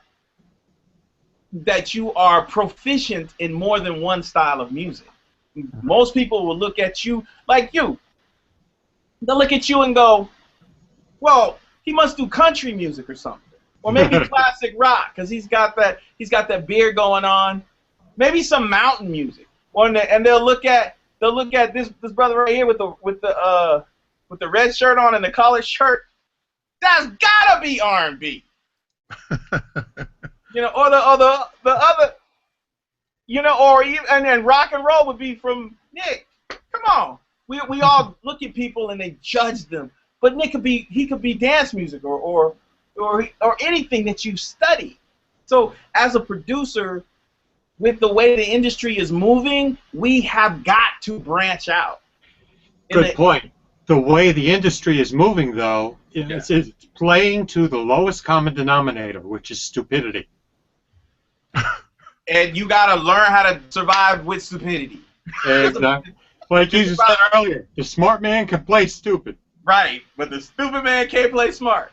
And so therefore, if you know how people are, you find your demographic and you exploit your demographic. And because you want to survive until you can get to the point where, hey, I can do whatever it is that I'm feeling or that I want. And Peter Gabriel is a great example of that. Oh, yeah. When he worked with Genesis, he did what he needed to do, and then when he went out on his own, he did what he wanted to do. Wait, no, that wasn't Peter Gabriel. That was No, not Phil Collins. Peter Gabriel was before Phil Collins. Collins was Genesis, right? They were both. It was Gabriel first, then Phil Collins came in with Gabriel, then Gabriel left and went out on his own. Oh, I didn't know that. Yeah. Okay. Then Phil Collins the whole time? Huh? You thought it was Phil Collins the whole time? I thought it was Phil Collins the whole time. Me too. No. He had the invisible touch. The Lamb Lies Down on Broadway by Genesis is all Peter Gabriel. Wow. Wow. And you see where these people are. And now that's not to say that people who live a negative lifestyle don't make good music. They do. Because music is a gift. Some of us have to nurture. And again, it's fitting their environment. Right.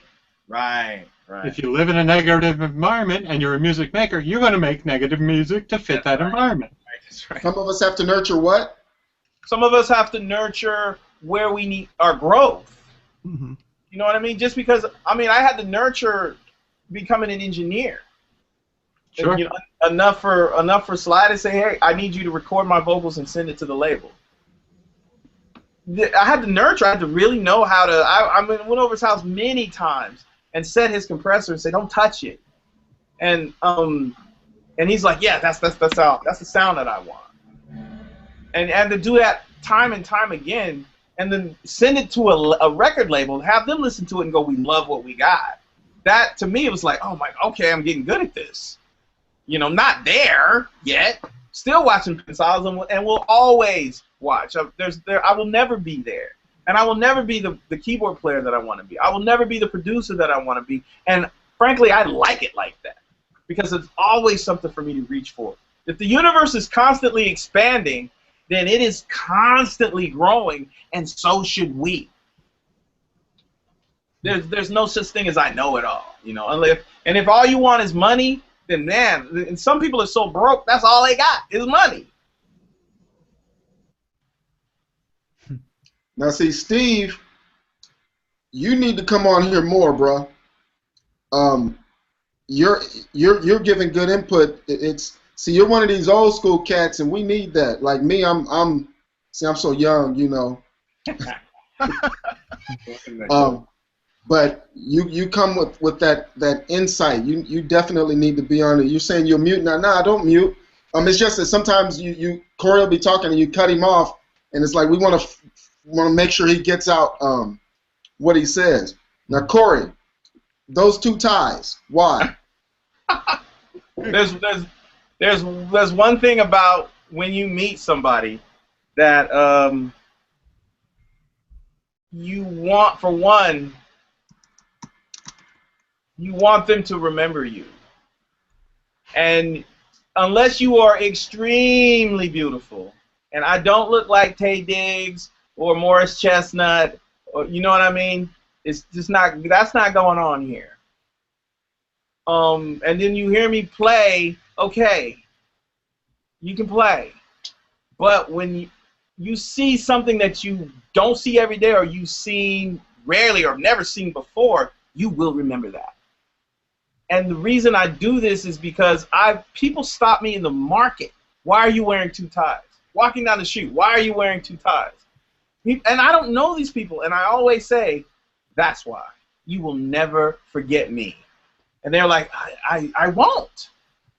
I won't forget you. And that is why it's a brand. So it's like, oh, you know, the guy with the 2 ties. Because there's a lot of really good keyboard players. Nick Smith, one of my favorite keyboard. Brandon Coleman, Cassandra O'Neill, just bad keyboard players. Yes, indeed. But I'm in there with them, but I don't want to get lost. So it's like, oh, you know, that guy with the 2 ties. You got to find something in your music or in your life so people will not forget you. And then this is what I found, because I like wearing ties with a T-shirt, because there was this one club, they wouldn't let you in unless you had a tie. So the guys at the front door had ties for people who didn't have ties. And some guys would go in with a T-shirt on, and they would wear a tie. So I would used to just wear 1 tie. And then I couldn't decide one day, and I just put them both on and left it. And was like, hey, I'm gonna use this. I'm gonna brand this. This is gonna be mine.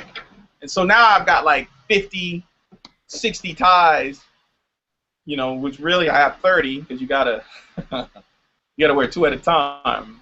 So I think we have to find that. And what you do in your life is gonna spill into your music. If your house is dirty, your music, you're not gonna really take the time to clean your house. You're not really gonna take the time to mix your music right. You're just not gonna care. But if you practice tightness within your whole life, that will spill into your music. It has to be in you in order for you to get it into that computer and record it, so people can say, I like this enough to buy it. Because frankly, music is free. You can get, you listen to Spotify, you don't gotta pay a dime except pay Spotify their little $9 or $8 a month. Yeah, what about Xbox music? They pay their artists better. I'm thinking about joining them, because they, you know. Yeah, any medium you can get to where they are going to. Can you guys hear that? It's like a yeah. Yeah, one second. Yeah. And before while you doing that, welcome back, Angela. Howdy. Welcome back. I was only gone for like in and out about 30 times. Yeah, it was doing some server thing. I don't know what happened, but I had to click on the Google Hangout. That's just the call that came out. I wasn't able to click on the link. It wasn't working. All right, what did you want to say to Cori? I just want to say thank you so much for your insight and everything. I sent my SoundCloud link. I have to run because I have my kids. They have to eat. You know, somebody has to feed them.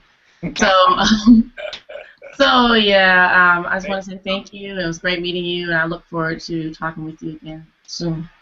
Yeah, I'm gonna listen to all the links and then send everybody back, you know, a critique, and then there may be some room for collaboration, you know. Yeah, all of my stuff that are stuff on SoundCloud is either old or like film music type stuff. So I'll have to send you some of my actual recent stuff once I get it laid down. I just moved from Oklahoma to Florida, so I'm still trying to get settled. So once I get it recorded and laid down, I'll send you some stuff.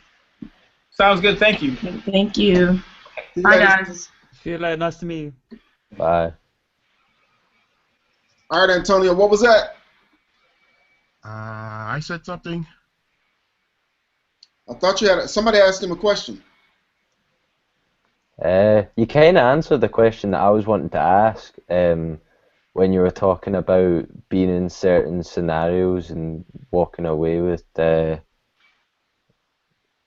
can't really remember what I was going to say there, but I was wanting to know, like, having worked with George Clinton and Sly, what have you taken away from that experience Hey. Oh man, I mean that was one of several conversations. I think the biggest thing that I take away from them is what I've noticed from being around them, and I've yet to meet people at their level with that much love of music. Mm-hmm. Like we rehearsed with Sly and George, and rehearsal was supposed to start at 12 midnight, and it started at 3:30 a.m. And it was time for George to get up and do his part, and he got up and sang like he was in front of thousands of people. At 5 o'clock in the morning, I was looking at this man, and he's just singing like, and just killing the words like he was never going to sing again. Sly is the same thing, and it is. That's what makes you think that they're aliens from another planet. Because who loves something that much that at a time in their lives where they could just sit in a chair and bark out orders, that they would rather perform as if they're performing for the last time? For me, that is like, I want that type of love of the music. That's what I take, the biggest thing that I take from them.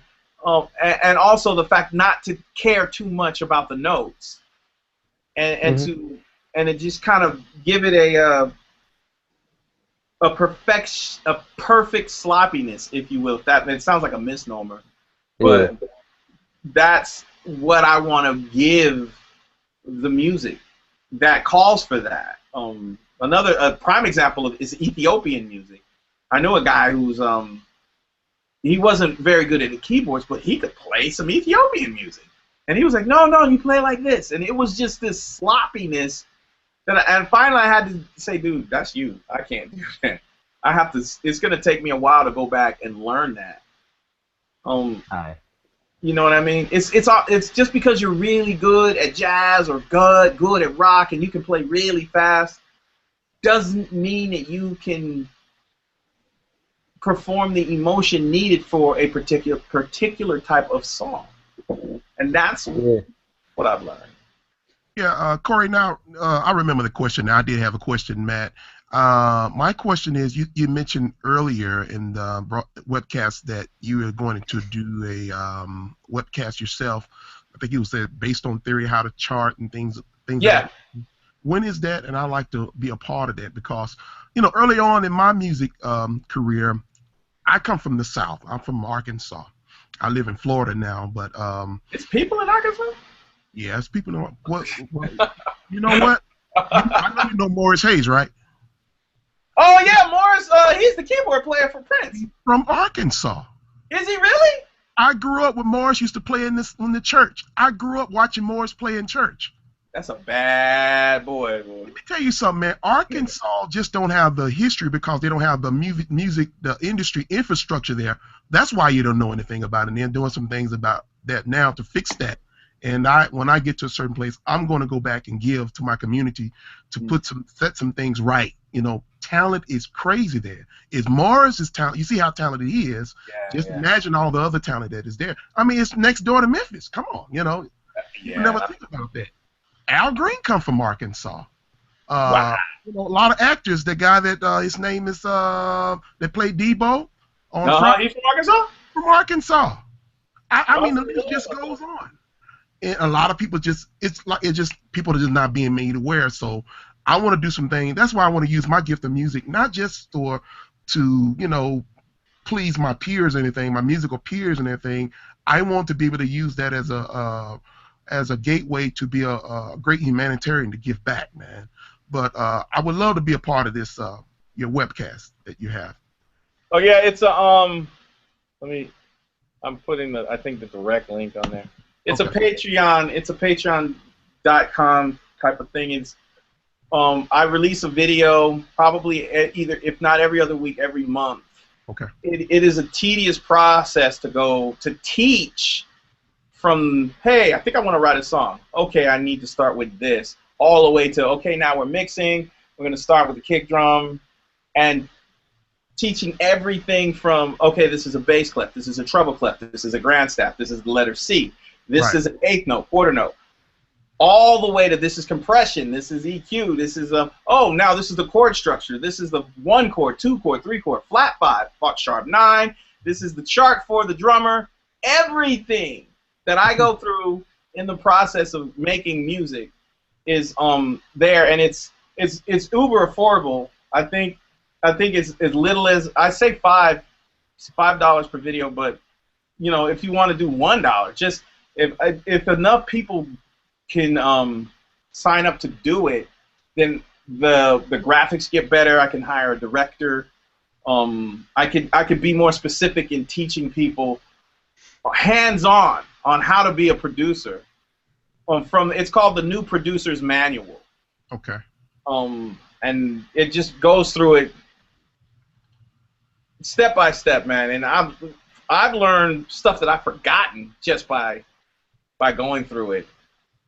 But for anybody who wants to learn more about what they do, you just constantly have your ear to the ground and listen to what other people do. If you can get around producers who will let you sit in the studio with them, just don't say anything, don't ask questions, wait till they ask you questions. Hey, you got a question? Oh, then, you know, bombard them. Because that's what I did. Just play and just sit back and listen. And then go home and try to make try to emulate what I've heard so I can use it for what I do. But I think the greatest thing in creativity is a good heart, a good clean heart, a good clean soul, and having the people around you that are supporting what it is that you do. So, I mean, we don't do this for the money. Why? It's too expensive to do for just the money. I mean, you sell a beat for $50, but you spent $5,000 on a computer, some keyboards, some plugins, and speakers, monitor, and then that's it. You still need to get a mic pre, and then you need to spend another $1,000 or a couple grand on a mic to sell a beat for $10 to $50. You know how many beats you gotta sell? Yeah, that's a lot of beats. Oh man! So it's like the product. The price should match the product, which should match the overhead that it costs for you to make the product nice. So, man, if we're all in it to do it, yeah, let's do it. I like listening to what other people are doing, like showing people what I'm doing, because it helps me to put down what I think is good and pick something new up. And Cori, go ahead. Kalik Glover does seminars. You should probably hook up with him, and I mean, you and him will be a good combination. Who knows what happened if you guys put your brains together? He's always doing seminars. Kalik Glover. You see that he posts? Do you see that he posts in Pensado students the hangouts that we do? Like him, Dave Hampton, Bill Kamek will all be in a hangout together. I'm gonna start going to the hangouts more. I watched the Roth Hogarth one, and then I'm gonna start going to more. So I've been busy trying to bang out clients and give the music the love that it needs. But as time permits, and I'll be able to hang out more and ask questions. Well, yeah, I'm just suggesting that you like if you got into one of the hangouts that Kalik starts. Like you, can, just get to know, it's a way for people to meet each other. One of the things is people get to meet each other. Like right now, Antonio is getting to talk to you, Nick. Everybody's, getting to talk to you. You and Steve going. It's that type of thing where you would get to know these guys. You guys are right there in LA together. Wow. Okay. Dave Hampton and Kalik are right there, and they're doing stuff all the time. I'm so gonna connect with them. Then Kalik, how you spell that? Khaliq. Khaliq. It's Kalik Glover. Glover like that? Yeah. Oh, okay. On the 7th of this month, unless something's changed, I'm supposed to come to one of his seminars, unless the dates change or something. I'll have to check. And I'm supposed to help him out. I'm supposed to teach him stuff. But also, I never see you at the Dave Pensado stuff. Steve just brought this up. You've been a Pensadian all these years, and I never see you at Dave Pensado's stuff. What's up, man? Wait, what? Like stuff like what? Like the AES? Yeah, you don't see me at all these events. I went to AES, but I didn't see where Dave was. Man, Dave did so many things at AES is crazy. He did all kinds of stuff. But like SAE, he has all these events that he's going around doing. Like he attends all these events, and we'll post them in Pensado Students, and I never see you there. I finally, you know. You don't see me now because the music industry has changed so much that it's affecting everybody. So networking is the only way to survive. So I plan on attending them. And you were at AES? I didn't see you at AES, man. I was there the first day, and I went over to check out Fabrice and the EQ, the Air EQ. Mm-hmm. When the new one, Air EQ 2, is coming out. That's a really nice EQ. That's dope. Yeah, that. And then the SE makes these new speakers, and they're amazing. They're like these little 6-inch speakers, but you can hear so much low end. I was blown away when I heard those speakers. Okay, I wasn't there on the first day. Oh, you are? And you clowning on me? I'll see you don't go to nowhere. You don't go nothing. I was there. I think from the third day on, I was there. Yeah, I think the third day on, I was there every day. It was insane. I really enjoyed myself. Wow. Yeah, I did too. I did too. I just had some things that I have to. I go to these things and I come back and then I focus on getting things. I don't have an assistant as of yet, and so I got to do everything. But you know what? I'm gonna have to come out there and assist you on a project. I do whatever you say humbly. You know, don't try to punk me, man. Don't try to punk me in front of all these people, man. I will. I'm not gonna take too much hazing, but yeah, I'm gonna have to come out there and assist you just to, you know. Get a little learning going on. Hey, you're more than welcome, man.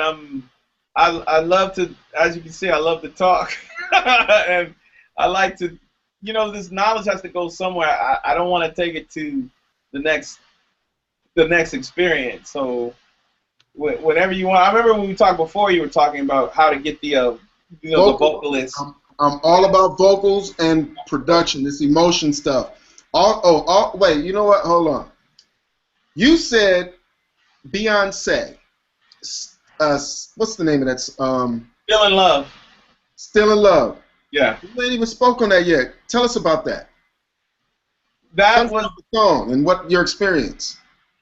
Well, my friend DeConzo Smith, who's an amazing producer, guitar player, bass player, called me over and he said, "Hey, I need you to come help me with this track. I want you to play keys on it." And I was like, "Cool, I'll come over." So I go over there, and he said, "Hit the space bar." I hit the space bar, and I hear this a cappella, and I go, "That sounds like Beyonce. She sounds really, really good." He says, "It is Beyonce." And I said, "Where did you get a Beyonce a cappella that sounds this good?" And then he explained to me that we're going to redo this track. We're going to do two versions. One, we're going to do verbatim, the original from Desiree, Romeo and Juliet soundtrack, and her version was different. So, are you out of here? Yeah, I'll see you later. That's nice to meet you, man. Yeah, thanks for coming, man. I've sent you an email with my track on it, with like a little bit of a backstory. I hope you enjoy it. Cool. I'll check it out and then I'll respond. Yeah, cool, man. Thank you much. Nice to meet you guys. Take care, Nick. See you later, dude. Thank you. Gotcha. Real quick, Antonio. Yes. It took me a second to realize you kept saying, you were meaning to say my name. You kept saying Matt, and I keep looking for a Matt. It's Mott. It's Mott? Mott. Two syllable. You have me over here looking for a Matt. Hold on, he's talking about me. Please forgive me. No, right? You know it's all. I know where your heart is, but yes, it's Mott. Mott. Okay. Yes, sir. Okay, Cori. Right. So you guys got the acapella, and you guys were supposed to build the track around this, huh? And it's two different versions. Yeah, one version was verbatim with what Desiree did with her production team, Strings, mainly strings and piano, and every single note I had to copy verbatim. And then we did a version where I was able to create a piano part and create a string part. Dee also had a hand in on the string part and the production of it.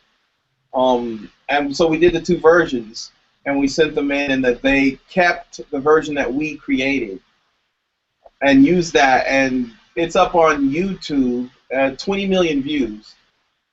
The version that you did has 20 million views. Yes, version that that I did with the Konzo. And it's called Still in Love. Yeah, it's on YouTube. Yeah, they did it. They shot the video, and that was the song that she was sued for not getting cleared. She didn't get it cleared. So that was my experience with that. It was an interesting experience, in that we got a chance to work with a huge major artist at that caliber.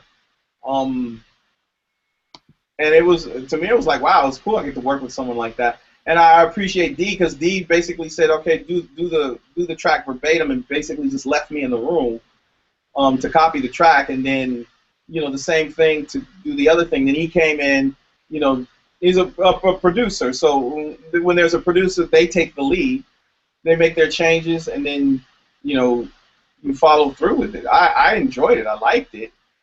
I liked what we did, and obviously it was a favorite. It was, you know, 20 million views is a lot for that song. In that time period, that was, I think, I want to say around the time Napster was peaking. When Napster came, that was the sign that it's all about to go down. Now Napster just changed the whole. You know, it was the sign, and the music industry started to panic, and that's when they're like, oh, we're about to lose our grip. And subsequently they did, and we went from 7 major distributors in the world, 7 to 2 or 1. I think a major distributor is WEA still around. WEA and I want to say. WEA and whoever distributes Interscope. But anyway, there's 2 major distributors left, and so today we just have to. The beautiful thing is we get to figure out, you know, how we're going to survive now. It's not panic time. It's like, oh, we get to do something new. We get to find out what the new thing is that we can do to create an ancillary income. And I like that. I'm like, okay, cool, yeah, let's figure it out. You know, everybody likes if the well is full and there's always water coming out, we kind of get used to it. But the great thing about being young is being able to recreate, to reinvent, and to try to survive. History has shown us that a lot of the big mammals that walk the earth, if the climate changed, and if the animals didn't adapt, they died. And when climates changed again, and food sources had died out, then that means everybody who eats that food source is going to die. So you either adapted or you absolutely died. And there is proof shown that dolphins used to be wolves, because the dolphins still have the 2 hind legs. And there was these wolves that used to just run around the marsh all the time, and as they progressed over thousands of years, they lost those legs and became dolphins. I mean, I saw it on a documentary. I know it sounds far-fetched, but what I'm learning from that is that I have to learn to adapt. The climate of music is changing, so I'm either going to have to learn to adapt, or I'm just going to have to go get a job. And that's what we're faced with. That's what I'm faced with. And I'm not nervous about it, because I'm living in my matrix. I'm creating my survival. I'm with you. This track, it's a beautiful track. It's flat out beautiful. I'm gonna post it in Pensado Students on the post that I made specifically for you. So you played the strings and the piano that I'm listening to. That's absolutely you, right? Yeah, the piano is absolutely me. Some of the strings are D.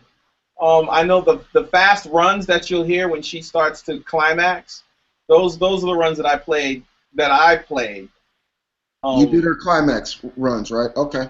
Yeah. I start doing I do these 16th note runs that kind of climax with her, and then he's just a great master at giving, the vibe that it needs. And also I've learned a lot from him, both engineering wise, and musically. So he knows a lot of different styles of music. He's worked with the Bee Gees, Next, Marcus Houston.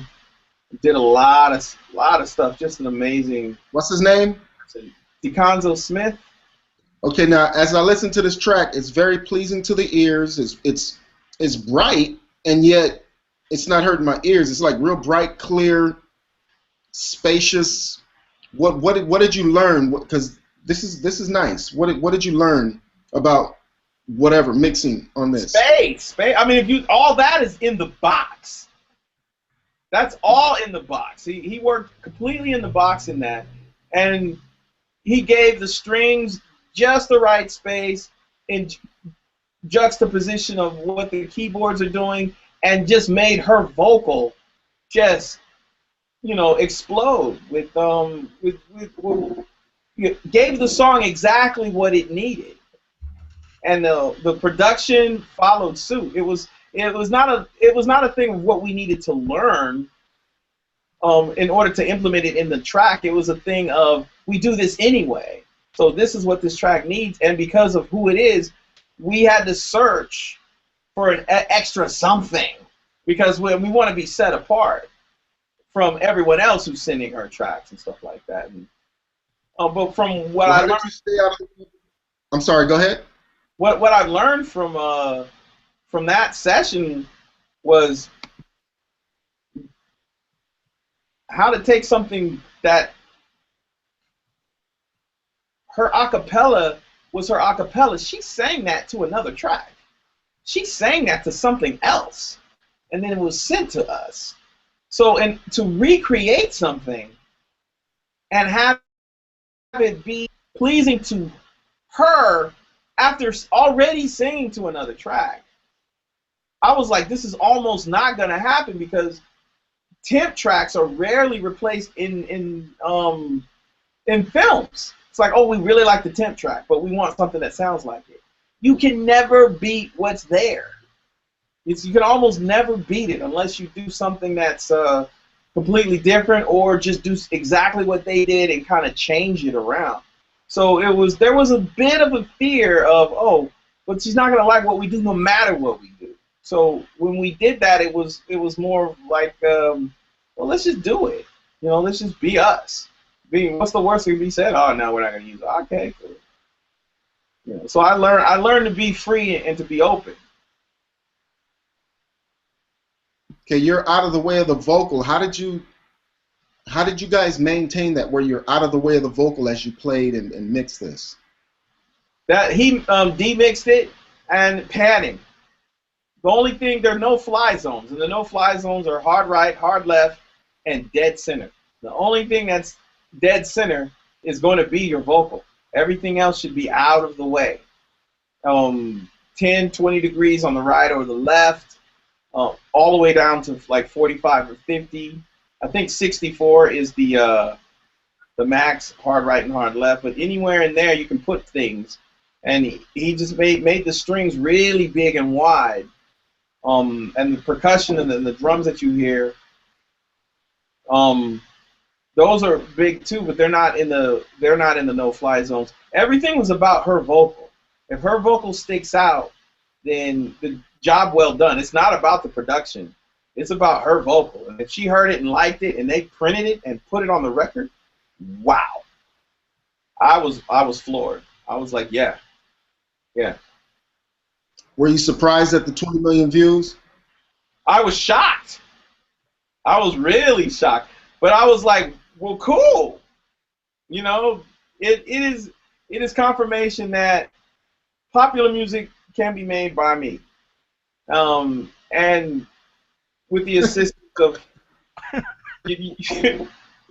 with the assistance of a great producer like D. It was for me. It was like, wow, okay, and I can take everything that I've learned from that and apply it to other songs, and even when I'm working with other artists and songwriters, pulling out the best of the best from them. Because we didn't coach Beyonce in this song. Obviously, I don't know if she had a coach or has a coach, but she did an amazing job vocally on this. Amazing job vocally. You can tell she's a perfectionist.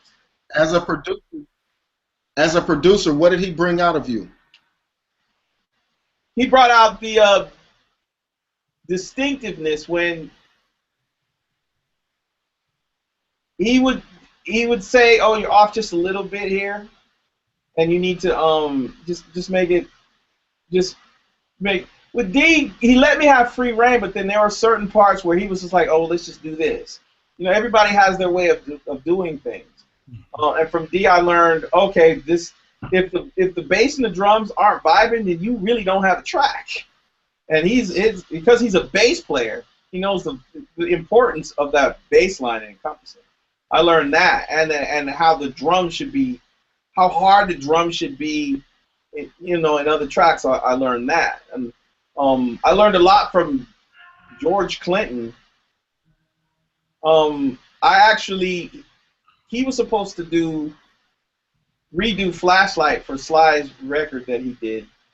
So I actually spent a few hours redoing Flashlight with George in the studio, and he's not a musician, he doesn't play anything, but my God, does he have an ear. His ear is unbelievable. I mean, we used hand claps, we tracked each hand clap, and then when I was playing the keyboard parts, mind you, I'm coming after Bernie Ruel. So I was like, almost like not willing to do it, because Bernie Ruel is a genius, he's a master. Bernie Ruel. But George said, yeah, I can work with that. Come on, let's do it. Let's do it. I mean, just having the sense of, let's just make music and forget about the names and forget about the history of the legacy of even this song. And let's just redo the song. Okay. I mean, that took off a lot of pressure. But I really got to see how he works in the studio and how his ear works. And if I'm a little bit ahead of the beat, he's telling me, you're ahead. If I'm a little bit behind, he's telling me, you're behind. And then when I'm dead on, yeah, that's it. Yeah, that's it. That's what I'm talking about. And then, I mean, it's blow away. And then when we were done, Sly walks in. What'd y'all do? Play the track back, and he just looks. You probably won't get a good compliment from Sly. He just looks, smiles, and says, "Give me a keyboard." And I know, yes, we did something good. And you know, that track, it didn't make the record, but it was the experience that I needed. When will I ever have such teachers like that, who are very candid and open and tell you point blank, no, that's not good, or yes, that's good, or there's so much in a smile that it's just, a smile says way more than, oh man, that sounds really good, you know. And it's the gestures of artists. I did a track with Lauryn Hill. We were in the studio, and she said, I need this drum beat reprogrammed, and I need the horns put on it and the vocals, and I'll be back in 2 hours. So okay, you want to reprogram a beat, track horns, and in 2 hours. She came back. I reprogrammed the beat. She listened to it and walked right out of the room. And I was like, oh, she didn't like it. Comes back in the room with her guitar and starts singing and playing to the beat that I had done. I was like, this is almost too much. This is, okay, you did good, so let's move on to the next point. And those are the things that you get from, because I believe artists take what they do for granted. It's like, oh, well, you're supposed to be that good, or you're supposed to. It's just supposed to be like that because I do it like that all the time. So I'm not going to tell you it's a good job because if I have to tell you it's a good job, I don't want to work with you. You're supposed to be good. Hey. So not that they would say I don't want to work with you, but when you see the level that they're working at, it is a given that something comes out really good. You know, and then I'm like, okay, you don't say nothing, you don't celebrate, you don't jump up and down, you just go, what's next, and you keep it moving. And that's what I learned from working with those guys. Is like, wow, they're operating on such a high level that it's not even thought of that it was done well. And wow. And then Sly will go. I remember Sly one time said, listen to this, and he played this one band. I forget. This band was playing one of his tunes, and they were killing that, man. It was like, I forgot what song they were doing. I think it was Higher. And he was like, I was like, man, that's bad. And he was like, yeah, listen to that. And that was it. And I'm like, wow. So the bar is set so high that in order to impress someone like that, you have to literally raise people from the dead and move mountains to get them to go, man, that's a really good job. and that's where the bar. Go ahead. That's where the what? That's where the bar. I was going to ask you. That's where the bar should be always. Yes. I was going to ask you the name of that pianist. Would you spell that pianist? The one you had to follow. Bernie Worrell. The one you had to come after? Yeah, Bernie Worrell. Bernie Worrell. He was with Parliament Funkadelic. He was a B-U-R-N-I-E Worrell. W-O-R-E-L-L, I believe, or 2 R's. Just and Steve spelled it down there. Yeah, okay. Yeah. Bernie Worrell. Yeah. That's George Clinton's original Parliament Funkadelic keyboard player. Bernie Worrell is I researched him about 2 weeks ago. Yeah, Bernie's stupid, man. Oh yeah. And see, I don't know nothing about all this. I just wanted to make sure I got it so I could go and do my research. Mm-hmm. Yeah, that's Bernie Worrell. He made Moog synthesizers famous. Because that's a Moog all the way on Flashlight. Yeah. Okay, so I know his music then. No problem. Oh, yeah. What about, Temptations? Oh, I did a gig with Richard Street from the Temptations, and his brother played. I played opposite keys with his brother, and we did a gig in Thackerville, Texas, which was the worst plane ride of my life. It was what I learned from them is that they're like old school kind of R&B, and it's textbook at the point that we did the shows and rehearsed. It was textbooks. This is how the chord progressions go. This is what you're supposed to play, and we want you to solo. You can solo. So there was a lot of freedom with that. Really cool guys, really nice guys, and it was in that sense it was more about the live show than it is with working in the studio. So I really enjoyed that, watching Richard do his thing and how he controlled the crowd and how we played those songs. We did a lot of medleys, My Girl, that type of stuff. I really enjoyed working with the Timbs. Did you pick anything up? Did you learn anything? Well, I learned how to navigate a show as far as what to do to get people through the show as far as what they want to hear. If people don't want to hear the new remix versions of old school stuff, if it's an old school crowd, it's say like 50 and over, 45 and over, and they're from that era, then you got to play the songs like they like to hear them. And you don't want to do like a dance remix of My Girl, because that's not where they're from. That doesn't remind them of high school. So I learned the relevance of being relevant. Of who you're playing for.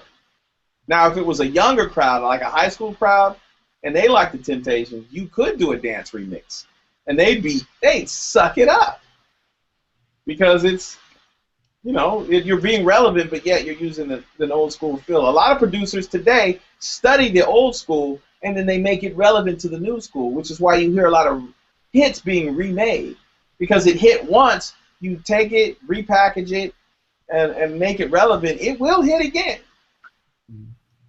Similar in movies. Oh, huge. Yeah, movies do it all the time. I found out they remade that film Footloose. They remade Footloose? Yeah. Yeah. I think it was last year. Dang. That's weird because it made me feel weird seeing that they remade Footloose. I was like, whoa, I'm getting old. Yeah. So for one crowd, you were taking them down memory lane, the elders, I'll call them. And for one crowd, you were creating memories. Yes. Yes. And, okay, Bobby Womack. What did you learn, Bobby Womack? Man, a moment of silence for that cat. Yeah.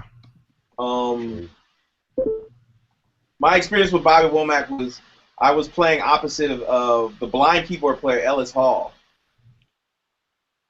Ellis Hall is amazing, bananas.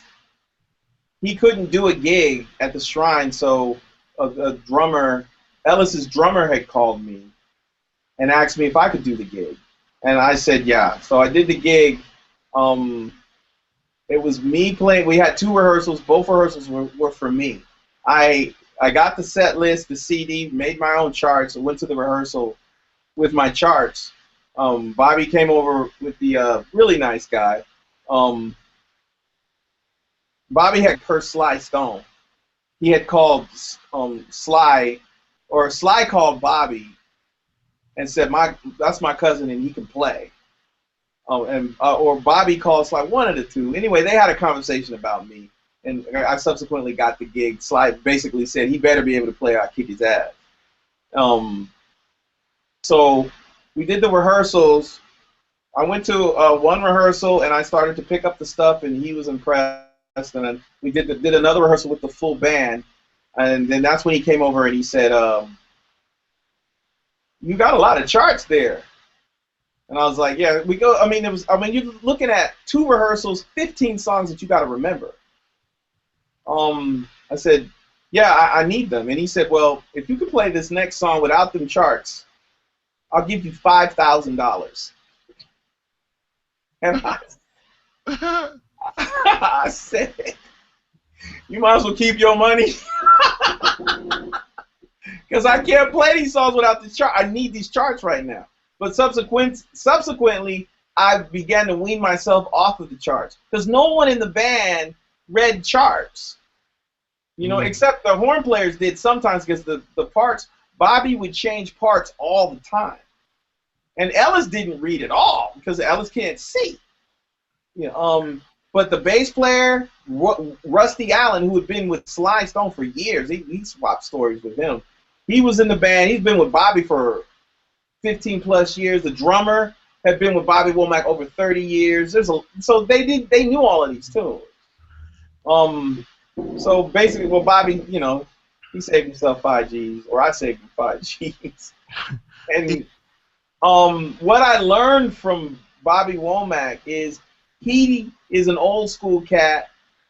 Even in rehearsal, just like George Clinton, he sings like he's not going to be able to sing anymore. Sings like he's in the moment, in the song still. There's no laziness about it. There's no lackadaisicalness about what he's singing at rehearsal. And that carries on to the stage. He tells his stories. He, everything. And he does not care where you are at, whether you're on a TV show or at a big concert. If you make a mistake, he's going to call you out on stage by name. Wow. And everybody in the band, everybody fell victim to that, myself included.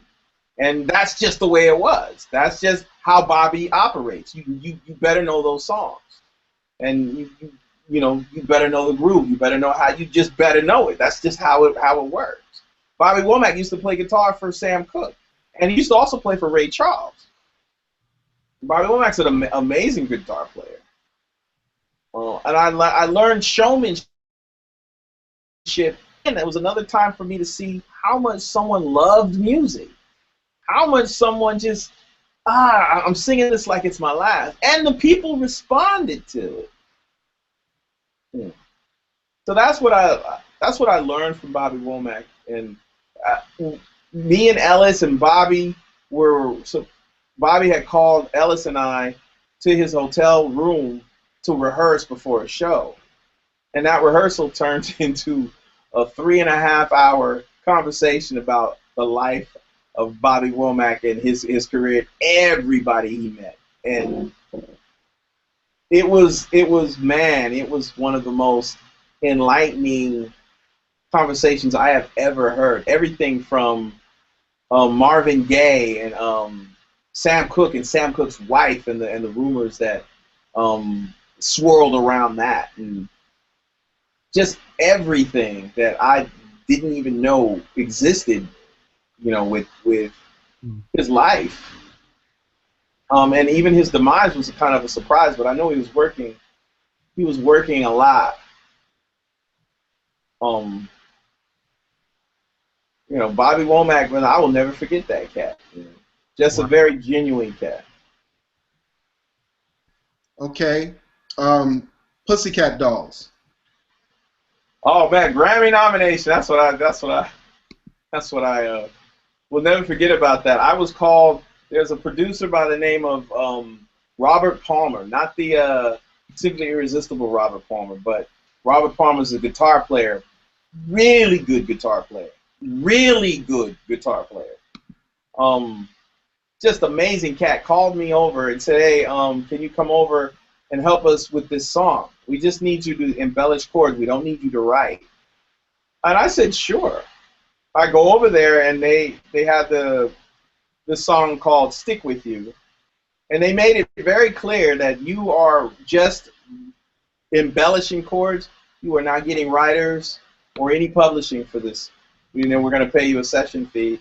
And that's it. Okay, cool. You know, so I did it. Everything came out good. The Pussycat Dolls album had already been, all the songs had been chosen. One song, and I don't know which one it was, had to be bumped off of that album in order for Stick With You to be put on that record. And Stick With You was put on that record, and all I did was take the chords that were given me, and I just spread the chords out. Whatever the melody line was, I just did everything in tenths. And it just made it fuller and thicker, and then Ron Fair came and put his little touch on the bridge.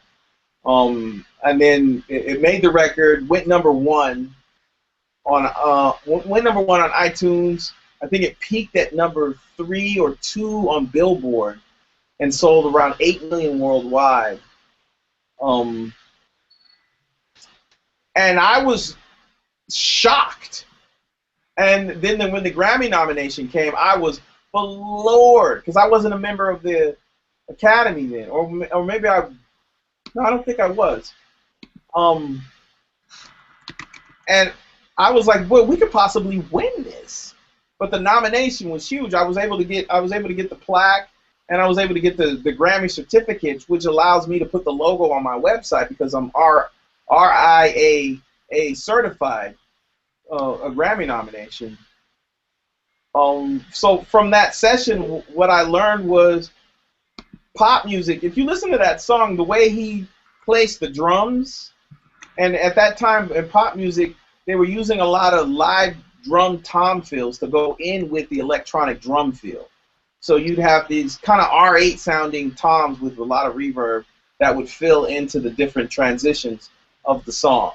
And that's what I learned. And he did a really good job. I think Robert Palmer mixed it, or Lisa Huang mixed it. Lisa Huang is another talented producer. And that was, to me, was my first time ever driving down the road, listening to the radio and hearing my keyboard playing all over the radio, and then going to Universal City Walk and seeing the video being played on that big screen in the middle of Universal City, and hearing my keyboard playing. That to me was wow. Wow. Hold on, bro. I'm just realizing that I know this song. It's a ballad. Yeah, that's a nice song, and I'm just realizing that I know it. Yeah, man, that song, you know, wow. it changed my life as far as you know, it just gave me some credibility as a musician, and it was, you know, it was interesting. I was surprised that the Pussycat Dolls broke up, and you know, I guess things, if they aren't broke, people still want to fix them, and you know, everybody lives in their own world, so you allow it to be. It's immortalized now in the plaques and in the Grammy nomination. You can't take that away. It's still, that's history now. So. Is that the plaque that's hanging up behind you? Yeah, that's the one. That's the one. That's that. Yep, that's the one, man. I got two. I gave one to my mother. You've got two of those exact ones? Yeah. Yeah, they don't give them to you. You gotta pay for them. Really? Yeah. Oh yeah. They don't. They ain't nobody mailing you no free $300 plaque. You paying the $300. That's cool. They're even more now. They cost more now, but it's just, you know, it's okay. It's cool. Yeah. Like, you would buy a Grammy if you could, right? I don't know about that. I'd be paying in pounds and the exchange rate a wee bit, yeah. Right. I would love to pay in pounds. Now, what did Ron Fair do on this track? Ron Fair did he did the bridge. Right. Do you know what he did? Like. Yeah, keys. He played keyboards on the bridge. Okay. Yeah, Ron Fair's a keyboard player. He's exceptional, very exceptional keyboard player. He play anything in every key. I watched his Pensado's interview.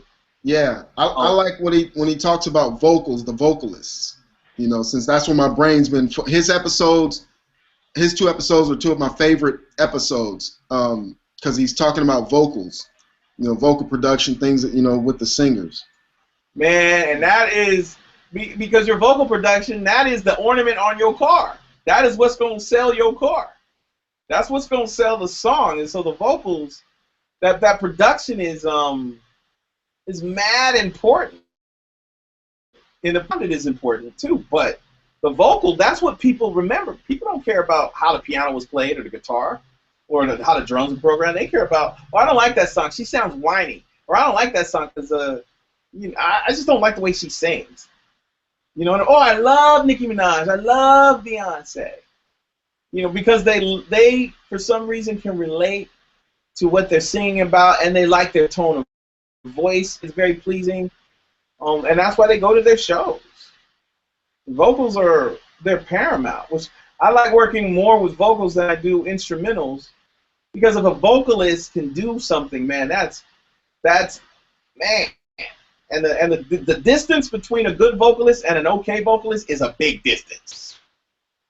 It's not a small, it's a big distance. It's like, and no vocalist is perfect, because I've taken every vocalist that I've worked with and I put them in Melodyne when they sing their long notes and their vibratos, and I have seen where they are, and when, like, if the note is here and where their vibrato is, the vibrato leaning a little sharp, or is their vibrato leaning a little flat, or is their vibrato dead center? And it is not easy to do that. It's not easy to do this. No vocalist is perfect. Everybody has problems with either rhythm, pitch, you know, or transitioning from their head voice to the chest voice, emotionally. But if your problem is technical and you've got the emotional side, then forget about the technical side. Just be emotional. You know what I mean? Because if technical vocalists were what people wanted, then opera would be pop music. And operatic singers are the most technical singers in the world. I mean, they're doing intervals that are crazy. Wow. All right, Steve. I'm gonna have to watch the Chad episode. I still haven't seen it, bro. I've seen you over there typing on it. Okay. Michelle from Destiny's Child. Oh my God! I forgot about that. Where did you dig that up? I'm on you, bro. You know what? Before you even get to that, you've been in Pensado Students all this time, and you haven't said a word. You didn't post this stuff and let us know about your successes. You're part of the family, and you didn't even let the family know. Shame on you. Man, you know what? I totally forgot about that. There's with the people that I work with, like D. There's a thing about name dropping that is, I don't want to say frowned upon, but it's just not done. It's better to let people kind of figure it out and just kind of be. It's like yeah. Oh, you did this. Oh yeah, I did do that. And it's about the moment. If you're living in the moment, then you don't have time to live in the past. And then it kind of seems like you're bragging, and I don't like to come off like that. And I'm trying to learn. So if I'm trying to learn, then I'm not living in the past. But Michelle, I remember that was D Conzo also. He got me that gig, doing some music for her. I can't remember the song. I can't remember anything about that. I don't know if the song got released. But I know we did something for Michelle and a few other Interscope artists. But as the industry was changing, when the heads of power changes, then artists get dropped, artists get picked up, and you might have done a track on an artist like we did, and then the artist gets dropped. You know, all your work goes to pot. You got to try to place the track someplace else. But that was R&B. That was like in the late '90s. Peace on Earth. Oh, okay. I vaguely remember that, but it was a R&B, just playing chords. You know, D was like, hey, this is the drum beat. Can you play some chords to this? Yeah. Oh, can you put a bass line to it? Yeah, I can put a bass line to it. It's R&B. R&B is very simple. It's not complex. Not like gospel music. Gospel music can be R&B, but it can, because of the way the chords are played, is very complex. Even though a lot of the gospel musicians don't have a clue on what they're playing or the names of the chords, they can't tell you to F major 7 flat 5, but they can tell you, well, it's G flat, B flat, D flat with an F at the top, but you take that C sharp, which is the 5 of the F sharp, and you flat it. So now you have an F sharp major 7 flat 5 or an A flat 13. They can't tell you that, but they can tell you what the notes are. As I watched a tutorial on some of the gospel cats, and I'm like, man, these guys are deep. And if you put those notes in on a sheet of paper, the paper almost turns black. You know, so but in R&B, it's very simple, just a heavy bass line, some chords. Back then it was like a heavy road sound, the chimes, you know that, and the reverb on the snare, that type of thing. That was the R&B sound at the time. And there was this thing on there that said spot date. What is that? That you did some spot dates. Oh, spot dates with Well, I don't even know what a spot date is. Oh, spot date is when you do a one-off. I did spot dates with man. Probably like the Temptations. That was a spot date. It's just a one date, and if you get called to do another date, then you go and do that date. It's not like a tour where you have an itinerary. We're playing in this city today, this city tomorrow. This, like Lauryn Hill was more of like a tour / spot dates, but it was a stint of a bunch of dates. But a spot date is one date, you play the date, and then a period of time goes by, maybe a week or two, and then you do another date someplace else. That's a spot date. So I did a lot of those as a musician, and playing for people. So.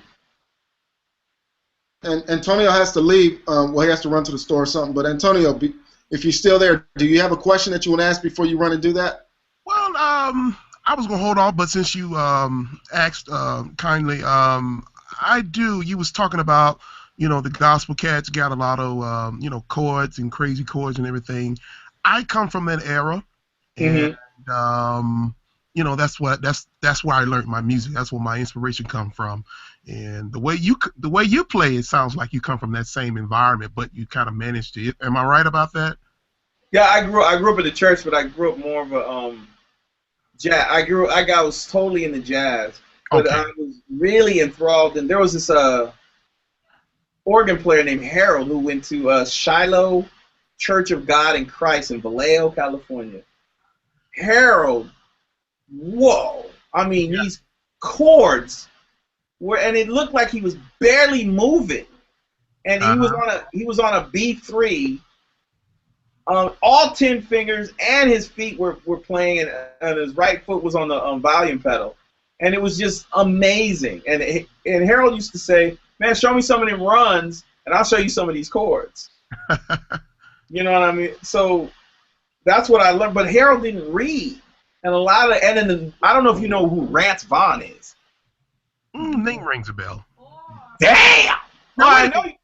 Now, who is Harold? Harold. Now that name really rings. What is his last name? Harold Johnson. Harold Johnson. I heard of Harold Johnson. Yeah, from Shiloh. And then Rance Vaughn. Wait, maybe Rance went to Shiloh. No, Harold Johnson played at Old Path. He played at Old Path Church of God in Christ.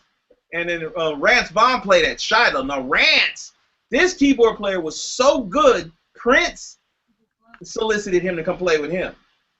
Wow. This dude, and I went to a revival, and Rance Vaughn was playing organ the whole week.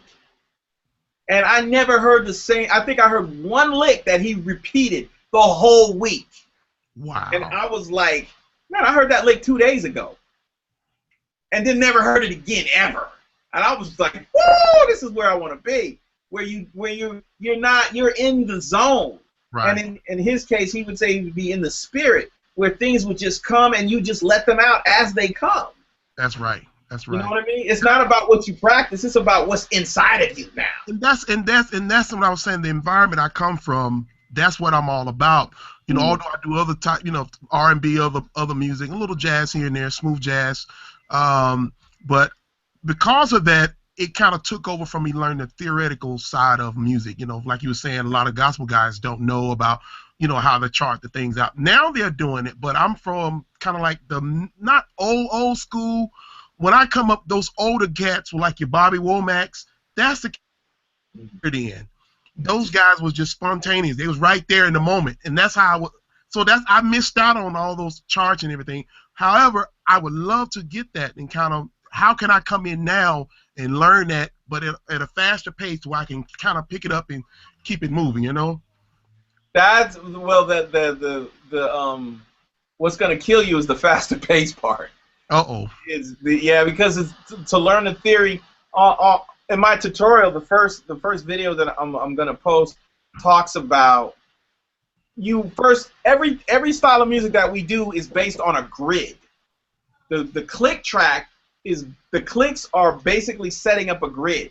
Right. And the grid is the same thing as a baseball field. That's a grid. The gridiron in football, boxing, everything has a grid. Now, when you're writing a chart, the grid is the grand staff. It tells you where all the notes are, and it tells you what kind of notes and what gets played where. You have to be able to look at that and tell instantly what you're supposed to do. And that takes time. That takes time to write charts. But if you've got a knowledge of chords already, then all you have to do is go back, like I did, and play the chord and go, oh, okay, so that's a C. That's a C major. That's a C chord. 11. Well, I know my majors, like, I didn't mean to cut you off. I know my major, my minor chords. I know what they sound like. It's just when you go in depth, the C major 11, the 13, the flat, all that other stuff. I get into that, but I'm not on this first video. It's like a lot to handle, especially if you've never done it before. Okay. The C 11 and 13. If you go and real quick, if you go from, I don't know if y'all can see this. I can see it. This is C. Right. If you go from C and you hit every white key up to C, that's the C major chord. So right. C, this is 1. This is the 2nd degree, right. 3rd degree, 4th degree, all the way up to 7. So when they say C major 7, they mean this is the 7th degree of the scale. So you play a C major chord, and this is the 7. So, but when they say C9, they mean 7. This is 8. The next D is 9. You get it? Uh-huh. With so like that chord that's in, I heard Looster call that chord out on the old Arsenio Hall video. He was talking about House is Not a Home. That the chord right there. Yeah, everything is based on the number scale, and that's the grid. So 9, 10, 11, 12, 13. And that's where you get your flat 13s and your flat 13 and your 9s. And that once you learn that, once you can get that to be second nature, then you'll be able to write your charts out for guitar players, and so you can even remember your own songs. Okay. And that's why it's important. But with old school cats like Sly Stone and Bobby Womack, the charts would be different every time. So you got to have an innate, basic chordal sense of right. What the chords do and how they work. So I listen to chord or watch people play, and I'm yelling the chords out to my head. I'm like, oh, he's playing the C major stuff, because I'm used to watching the grid, so I can pick it up and write it down, so I can go back to it and remember it. That's the part I got to get, and thanks for showing me that. It was very kind of you to even show me that. And it's amazing how you was counting out. I was always, I didn't get no farther than the 7. I know what like a 7 chord, and I know the 9 chord. I recognize that when I hear it. It just when it gets into the 13th, I didn't know that's what they call it. But when you played the chord, and I'm like, oh, that's what that is. So now, right. Yeah, 13. Pandora's box for me. Right, and that's a 13 also. Dude, me too. When you think, I was like, wait a minute. Oh, I get this. And then they say go chromatic, and that's the same thing as chromatic. That's all that is. Yeah. And once you get the theory behind how these songs are, then people can start yelling out, oh, we're gonna play a 1 in C, 1, 4, 5, which is basically almost every country song. Right. One of my favorite country songs is I showed up in boots, na na na na, and I ruined your black tie affair. What's the name? Friends in Low Places, Garth Brooks. Okay. And that is, he's using basically a jazz chromatic gospel, na na na, and I ruined your black tie affair. Now that chromatic chord, was that a diminished chord? Yep, exactly. Okay. Exactly, but it worked in country. They use it in country music, and I was like, oh, that's what he's doing. And that's once you know the theory behind it, then you've got jazz, rock, country. You've got everything, man. Right. Thank you. Yeah, you're welcome, man. You're very very welcome. I'm hip hop. I'm sitting back here. I can't mess with y'all. Oh, no, hip hop, hey, there's theory there too. Hold on one second. I'm sorry. Hey, I need all of this knowledge right here, brother. I ain't gonna lie to you. You play too? Well, I mean, I don't play, but as you try to produce, man. When you produce, you want to get that right sound, man, and that's what I lack. So definitely learning the chords and knowing the circle of fifths. And exactly, the cycle of fifths. All that is going to do is show you how to communicate. And I talk about this in the on my that link that I set up. It is going to do nothing but help you communicate with other musicians. That's what I need. Yeah, and the reason I learned to read, because I wasn't going to learn to read at first, but I noticed a lot of the white players in college could go do gigs cold, no rehearsal. I was like, how are they? And they were reading through the books. So I was like, wait a minute, I want to play with you guys.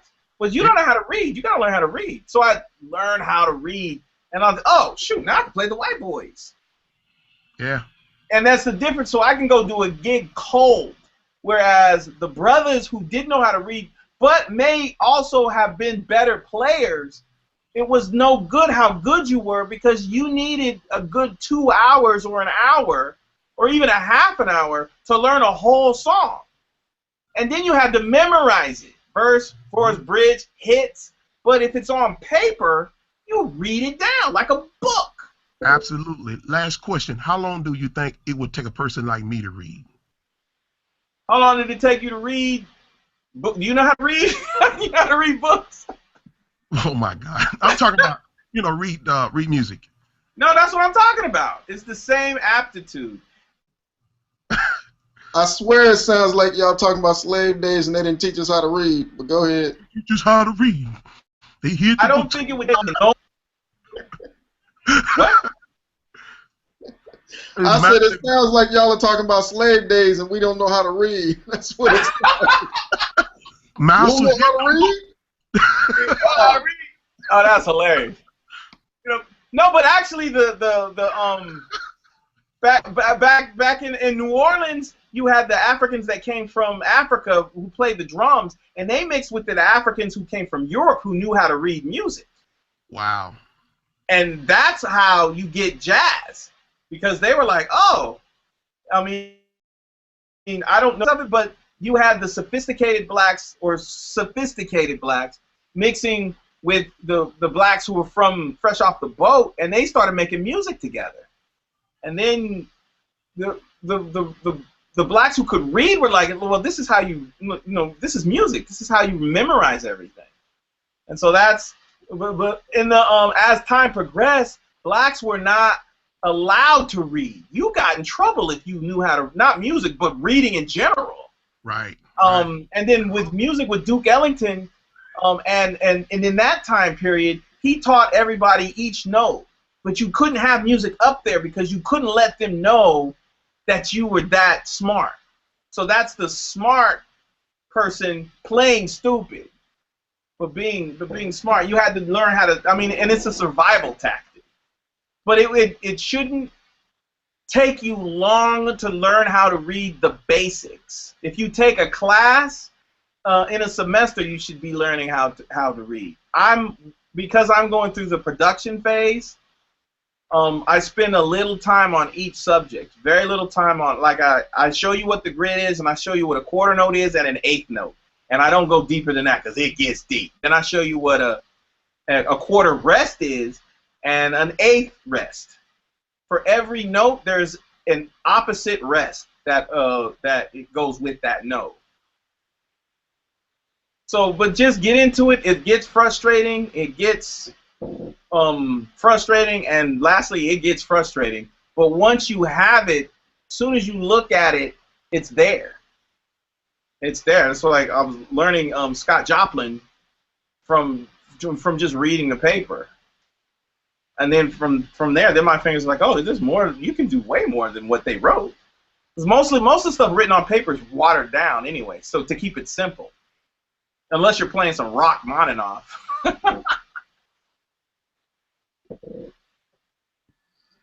Okay. One of the singers that I'm working with right now, I've been working with him for years. Right now, I'm trying to get it to where we're on the same page because I'm going to actually get heavy working with him as a producer, songwriter, where I'm in there producing songwriting. He's always known me for engineering.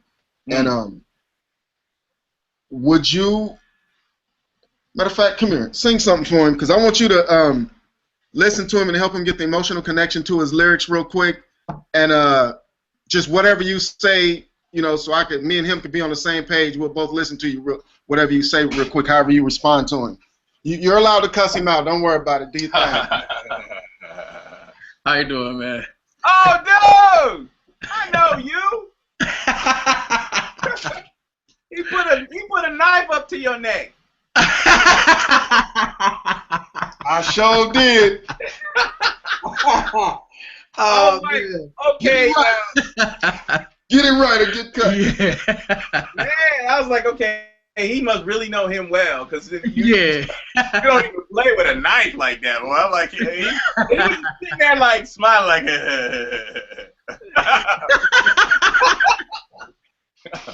Oh man. Man, yeah, I was watching the hangout where he was showing you your connection with your emotional connection, but he was doing a great job in showing you technical ways of reaching that emotion. But it actually, what my approach would be similar. But his warm-up was very information, very, like, I didn't know that's how. Yeah, that actually worked. Yeah. That's how you get the blood flowing. And I was like, wow, okay, so that's why you do that. But the emotional connection is the same thing as when you sing the song, like when you sing Love, that's a deep word. So you have to ask yourself, and let me ask you this, are you or have you ever been in love? Meaning, yeah.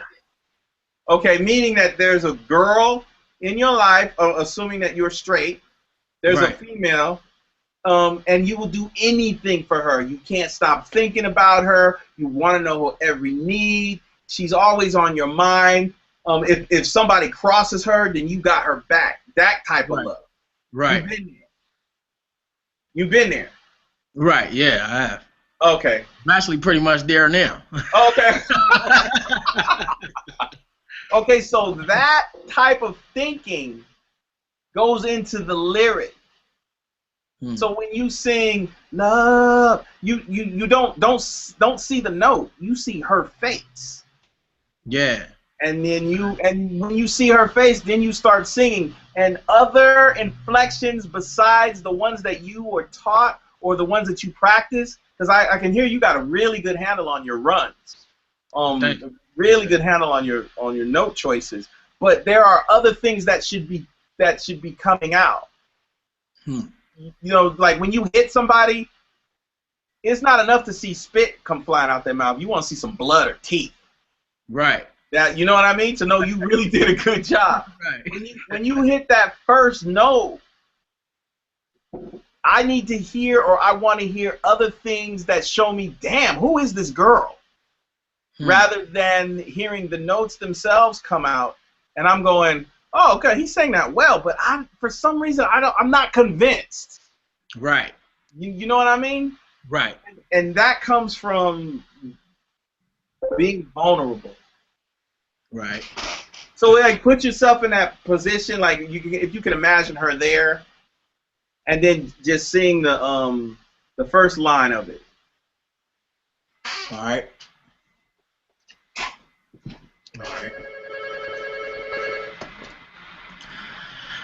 Love, there's so many things I've got to tell you. Okay. But Now, do you feel that? And then when you started to sing it, I was like, okay, yeah, he in love, because you hear the time that you took to finish the LOVE. Yeah. Because you were looking at her. I hope you were. You were looking at her. And you took a lot more time with that than you did when you sang it before. Yeah. Because you were seeing that, and because it's an acapella and there's no groove, you could do that. So you were in the zone. And then when you got to the V and the E, I could hear you choking up. That is what we That's the vulnerability that makes people go, dude, listen to this song. Right. Okay. You know what I mean? And then that was one thing that I noticed. And then another thing was the fear part. That I don't know if you've ever been afraid for your life or for someone else's life. If you've ever, if your life has ever been threatened. Yeah. To the point where you. Okay, so you and were you able to show that fear, or did you have to hide that fear? Well, to be honest, most of the time I hide it. Okay, there we go. Because for one, you don't want nobody to think you a punk. And I never grew up in the hood, but I hang out guys now that are straight from the hood. And the first thing they do when they meet you is to see if you a punk. Right. You know what I mean? So you gotta hide it. So, but if you're going to sing, then you have to be in a position where you show that fear. Now, have you ever been in a position where you weren't afraid to show someone how you were feeling, or if you were like really scared, and were you able to look someone in the eye and not say nothing, but through your looks, that have that look say, dude, I'm scared. Right. Yeah. Yeah. Have you been in that position? Yeah, I've been in that position before. Oh, okay, cool. And you showed people how scared you were. Yeah. Yeah. Okay. Okay, so you have to do that on the mic. I'm afraid to. What are the lyrics? Love. There's so many things that I want to tell you. But I'm afraid I don't. But okay, so right there, when you say you go from love, you go from all of that. I'm in love with you. I'll do anything for you. I'll give a bullet and take a bullet for you. Now you have to switch that up in the next line and go, but I'm afraid. Now, how do you do that? How do you go from to, you know what I mean? Yeah. So you have to be an actor, and you have to convince me that you're afraid. You understand? Okay, And you have to show me the vulnerability that a singer has to have. And I know a lot of singers, especially R&B singers, they don't show that side of them. They don't. Right. And if you do, you could be like MC Hammer, in a sense of not by dancing, but in a sense of everybody was rapping when MC Hammer came out, but nobody was dancing. Nobody. And he took that madness and rode that. To this day, nobody dances. Name a dancing rapper. One. I don't know. Lil Wayne don't dance. Drake don't dance. Snoop don't. Nobody dances. Yeah. It's like when Hammer left, nobody was like, oh, hell no, I ain't doing that. But so if you show some vulnerability in the music, that is what is going to set you apart from every other singer. Because, I mean, I'm looking at you and I'm like, this is a hard-looking dude. This dude look like he's from the hood. Yeah, pretty much. Okay, so all right. But you have a soft spot, and that's that gangster that I see. You cross the line, and then a whole nother person comes out. But the thing with music is allowing yourself to be vulnerable. And if you do that, your audience will escalate, because you will be the only singer showing women and the people that you're singing to a side of you that no other singer wants to do. And that market is wide open right now. Wide open. So when you sing, but I'm afraid I don't know how, you kind of have to tear up. Have you ever cried in front of somebody? Have you ever been to a funeral and just say, forget it, I'm going to just let people see my the way I'm feeling right now? Yeah. Sometimes I just didn't care about it. And that's where you need see how you're doing now? See how you're going there. You're going there. And that's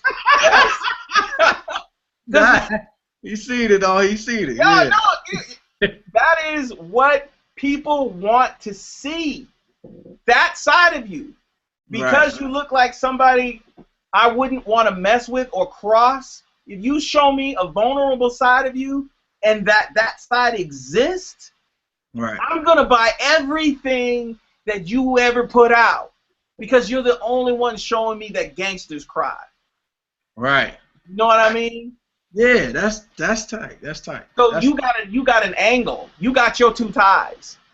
You know what I mean? Like something that no one is doing. So when you sing love, show me some fear. If you can't do it now, then you need to work on it. You need to work on it to the point where people are like, they will shut up when they hear it. When they see you and then you start singing, oh, he gonna sing the song, he gonna sing the song, he gonna start crying. I ain't never seen a gangster cry. Luther Vandross didn't even cry. Patti LaBelle, nobody cried. Bobby Womack, nobody cried on. Michael Jackson, probably the only one when he did "She's Out of My Hands." Right. So you got your technical training. Now the emotional training is allowing yourself to feel and not caring who sees, because we've all cried and we've all shown emotions that we all see, but in the style of music that maybe I don't know. What kind of music do you want to do? I mean, I'm pretty much open to all genres. I mean, the most challenging genre to me is like neo soul because of the half chords and everything. But that's pretty challenging. But pretty much R&B. I can do a little bit of pop, but I prefer R&B. Okay. Nobody in R&B is showing a vulnerable side of themselves that I know of, that I can see. So that is something that you might want to exploit. And then once you start doing it, you'll know you're doing a good job because other people will follow suit. Other people will start, well, shoot, I'm gonna cry too. You know what I mean? Because they see you doing it, and I can see it in you. I can see it in you, but I can also see the fear of having to do that.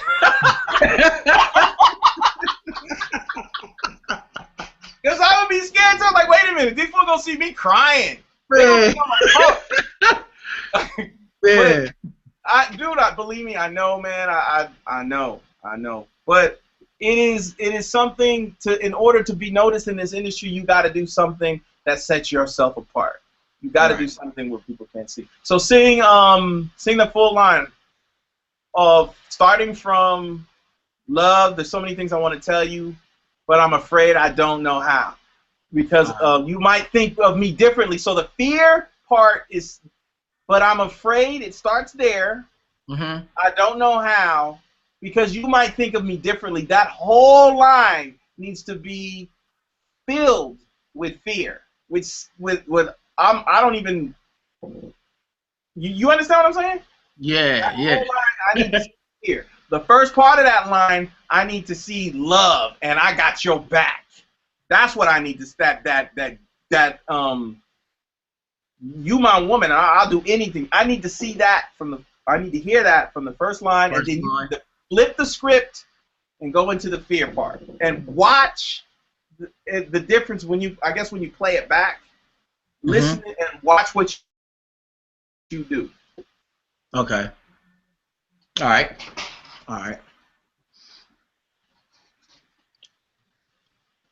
Love,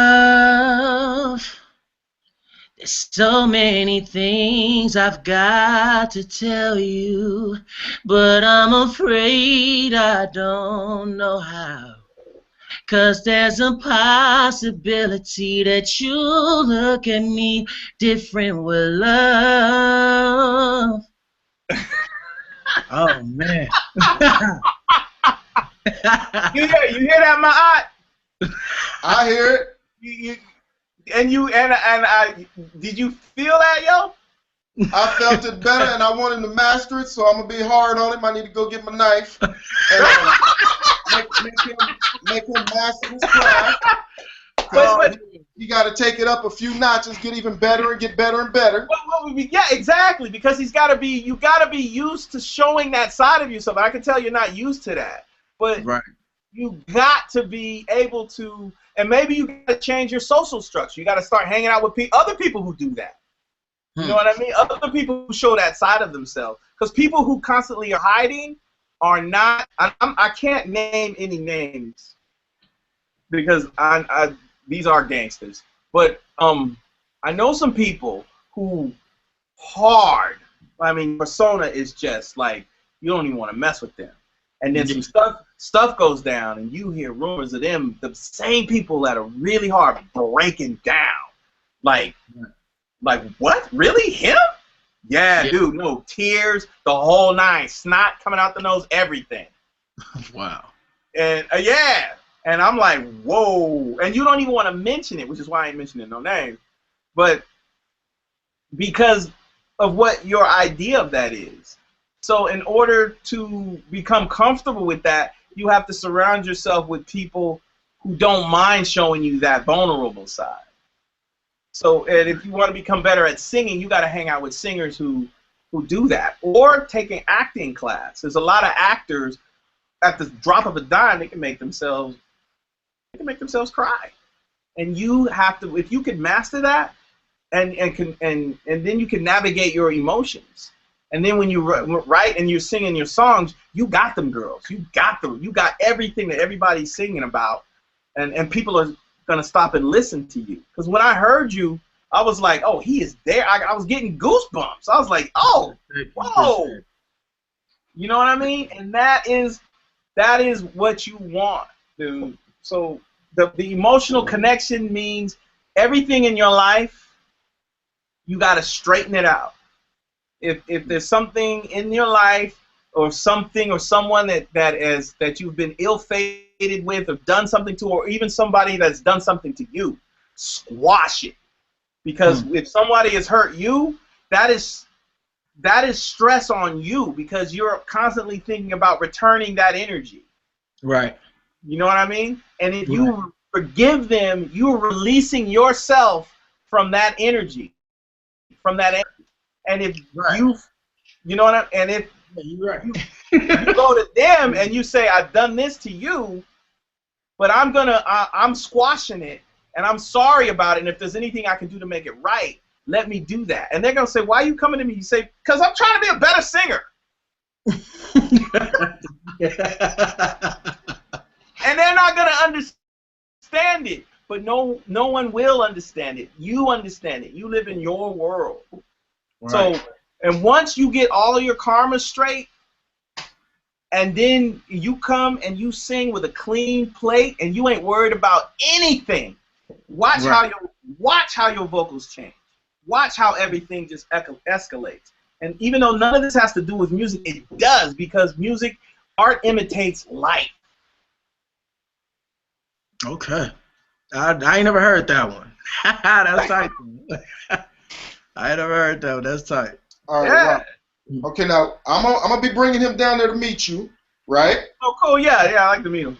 Yeah, face-to-face stuff. So do me a favor, Rob. Sing a small portion of something that you've written, because when I get to him, we got to practice this stuff that he's saying. We got to get in there and practice like we practice for the Olympics. Okay. And then when you go to him, I want him to hear the difference between this and when we come to him. Okay. All right. Who would have thought it'd be this way? You're not here with me, giving up on you and me. Can we agree to disagree? So many nights I wish that I can hold you tight, girl. It was something like, I almost got the whole thing. I forgot the rest of the words. See, now check. What I hear is a musician stuck on musician stuff. That's what I personally hear. Like, you know, like when musicians get in, they start doing their runs and they're more concentrating on that instead of communicating the field.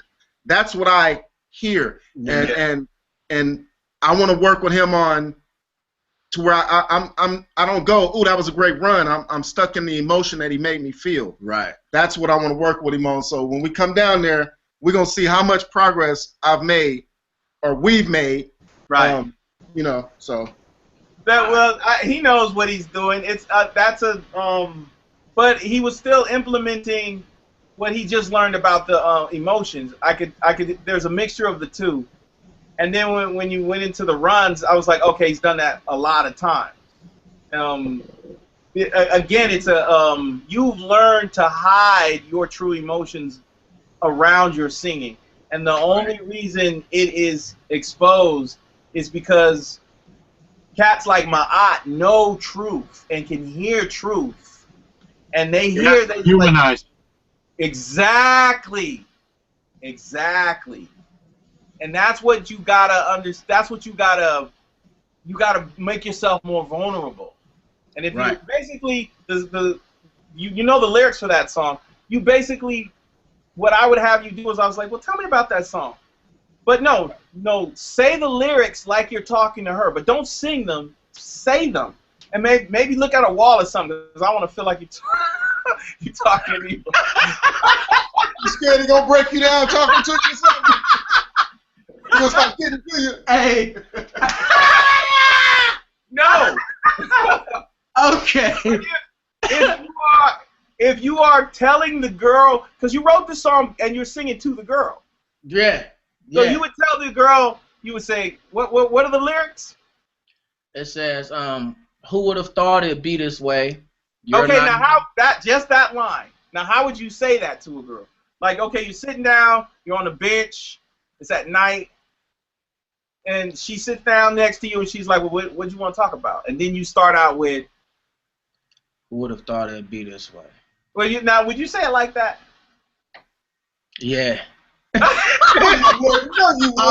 I ain't gonna lie. I would really say it like that. I would be like, I was really feeling it just now. I really lost myself just now.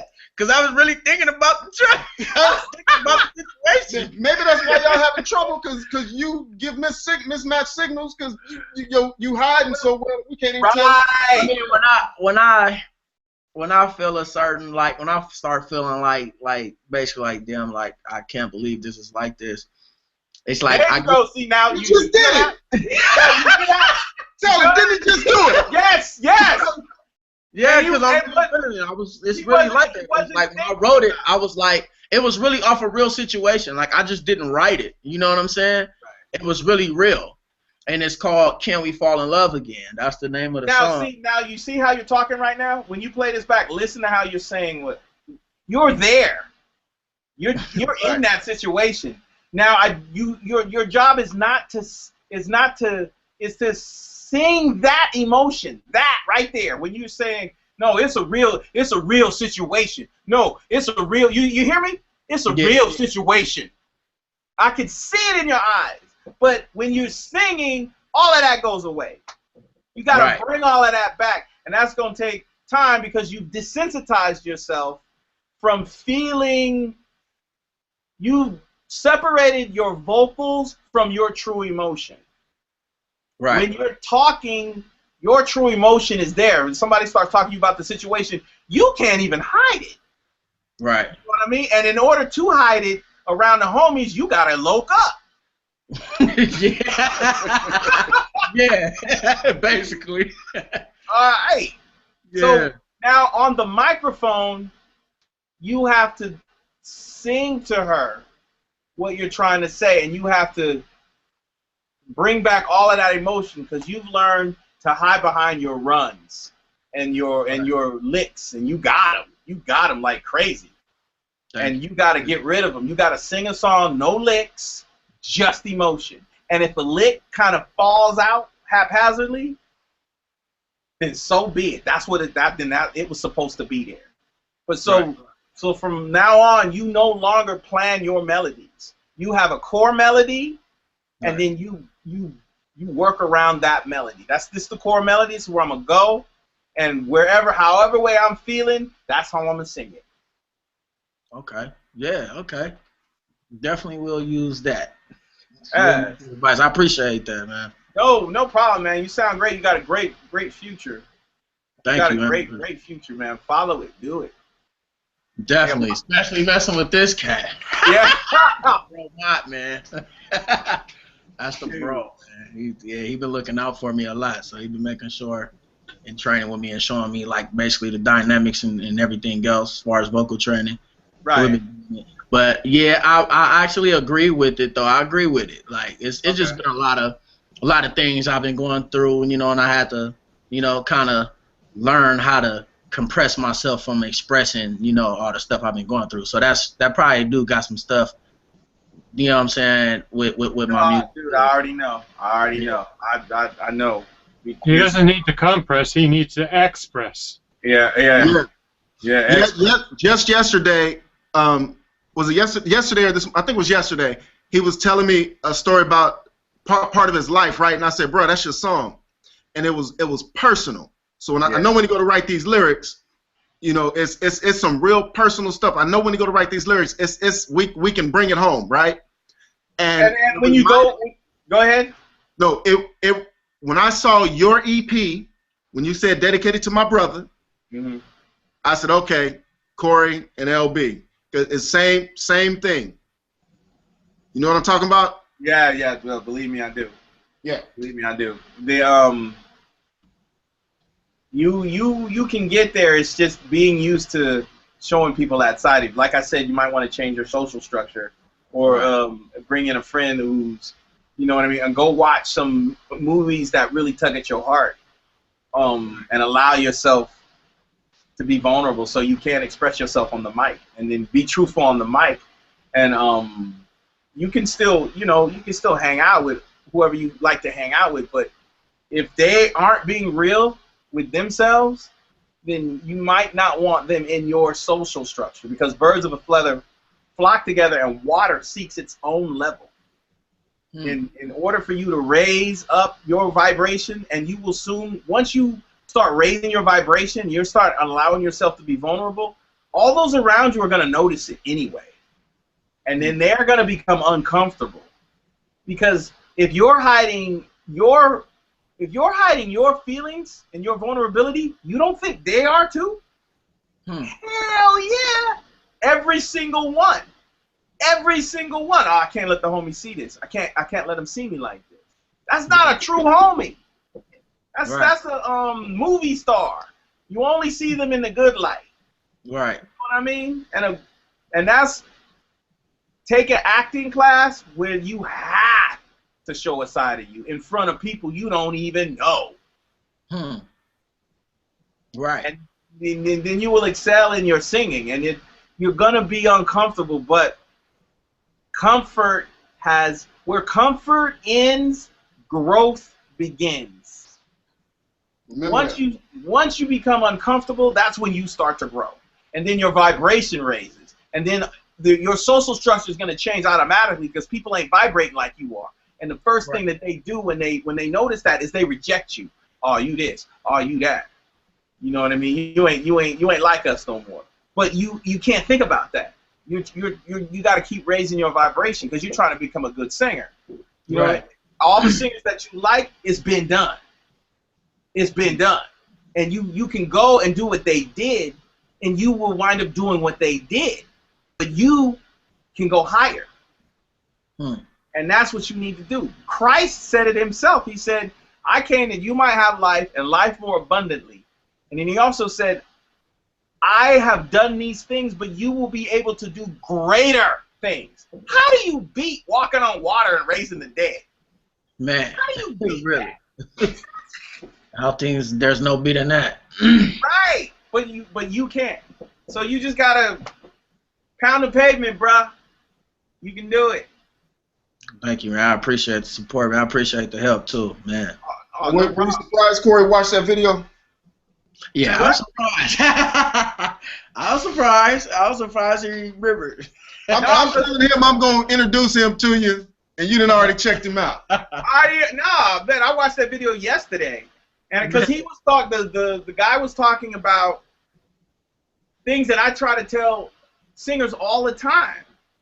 You know what I mean? And I had a client come through, and I told her, I need this kind of emotion. So she went in there and she sang, broke down, had to come back out, and was just bawling in the chair.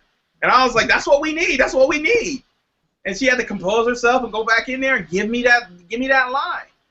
And it's not easy, especially when you're used to guarding your heart, to guarding yourself, so people don't see that side of you.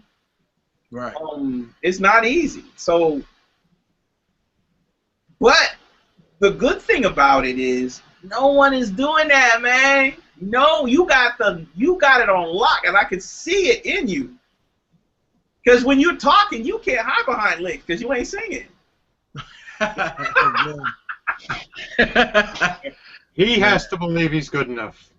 Yeah. Doesn't matter what anybody else believes. That's true. But no, he believes it. He believes it. Otherwise, he wouldn't be singing. He just has to come out of the hood mentality of it's not cool to cry or to show emotions that are that deep. He's got to think it's not cool not to. Right, exactly. That's what he's got to think, and it's got to be it's a solo project, and you're gonna be alienated. You're gonna be alone, and you're gonna get talked about. But once you walk up and you receive that Grammy, and you get those awards, and you get and you're going on tour, then everybody you know is like, oh man, I see you on this. Oh man, oh, you remember me? I knew you was gonna be great. Yeah.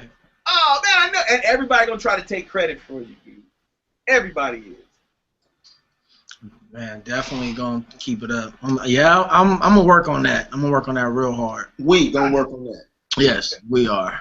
Yeah, you better. And it's only one thing. It's just vulnerability. Shoot, most people can't even get notes right. Oh man. Now that's what I do try to keep on point.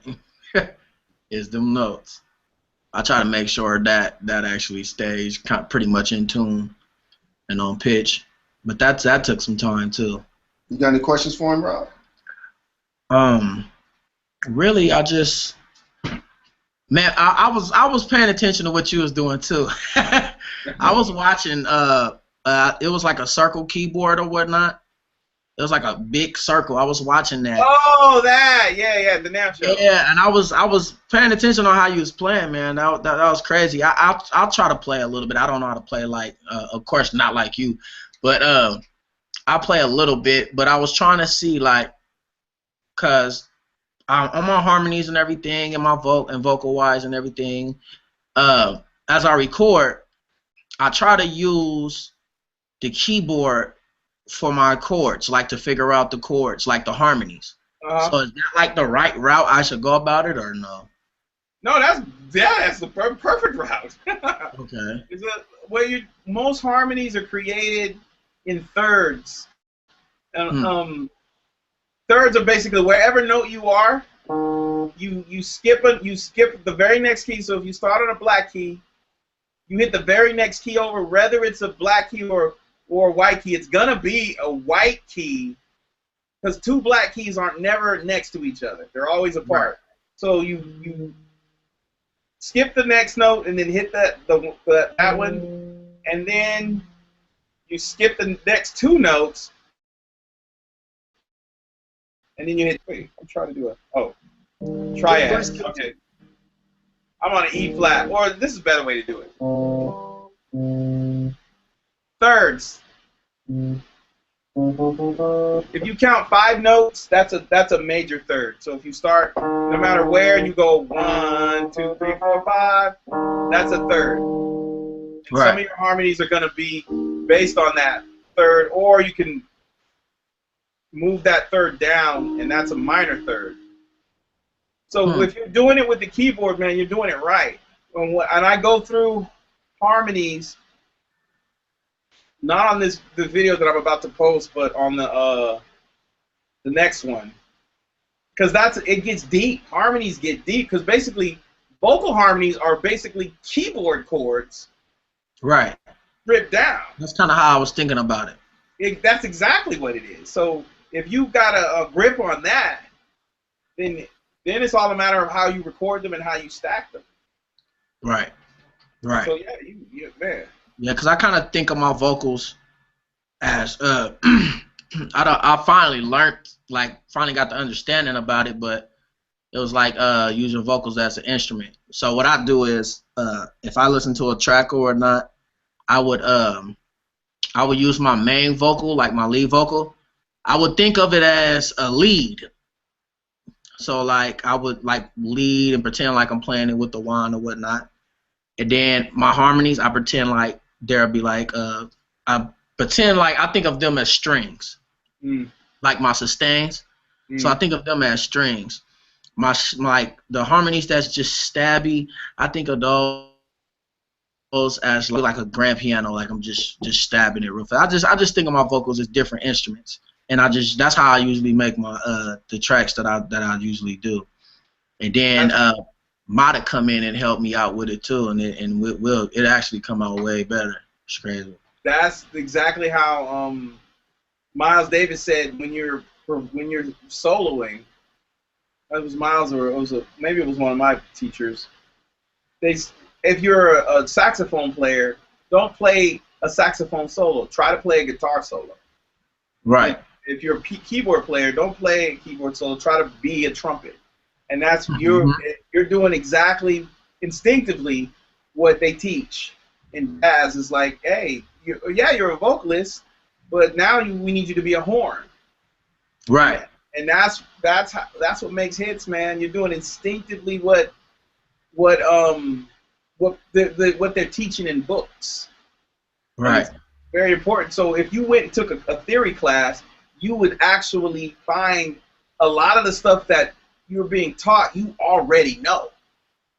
Yeah, like you already know harmonies. Now you just know what they're called. The same thing. I already knew chords. Now I just know what they're called. Right. Okay, I see it. Okay. Hey, that's pretty nice. Yeah. Well, thank you, Rob, man. I appreciate you singing for me, man. I hope I've helped. Yeah, you did, man. I appreciate the advice. I appreciate everything that you was telling me. That actually does. That helps a lot. That helps a lot. A lot. A lot. Okay. All right, man. It was nice meeting you, man. Nice meeting you too, Rob. Look forward to meeting you in person. All right, LB. Man, time flies, man.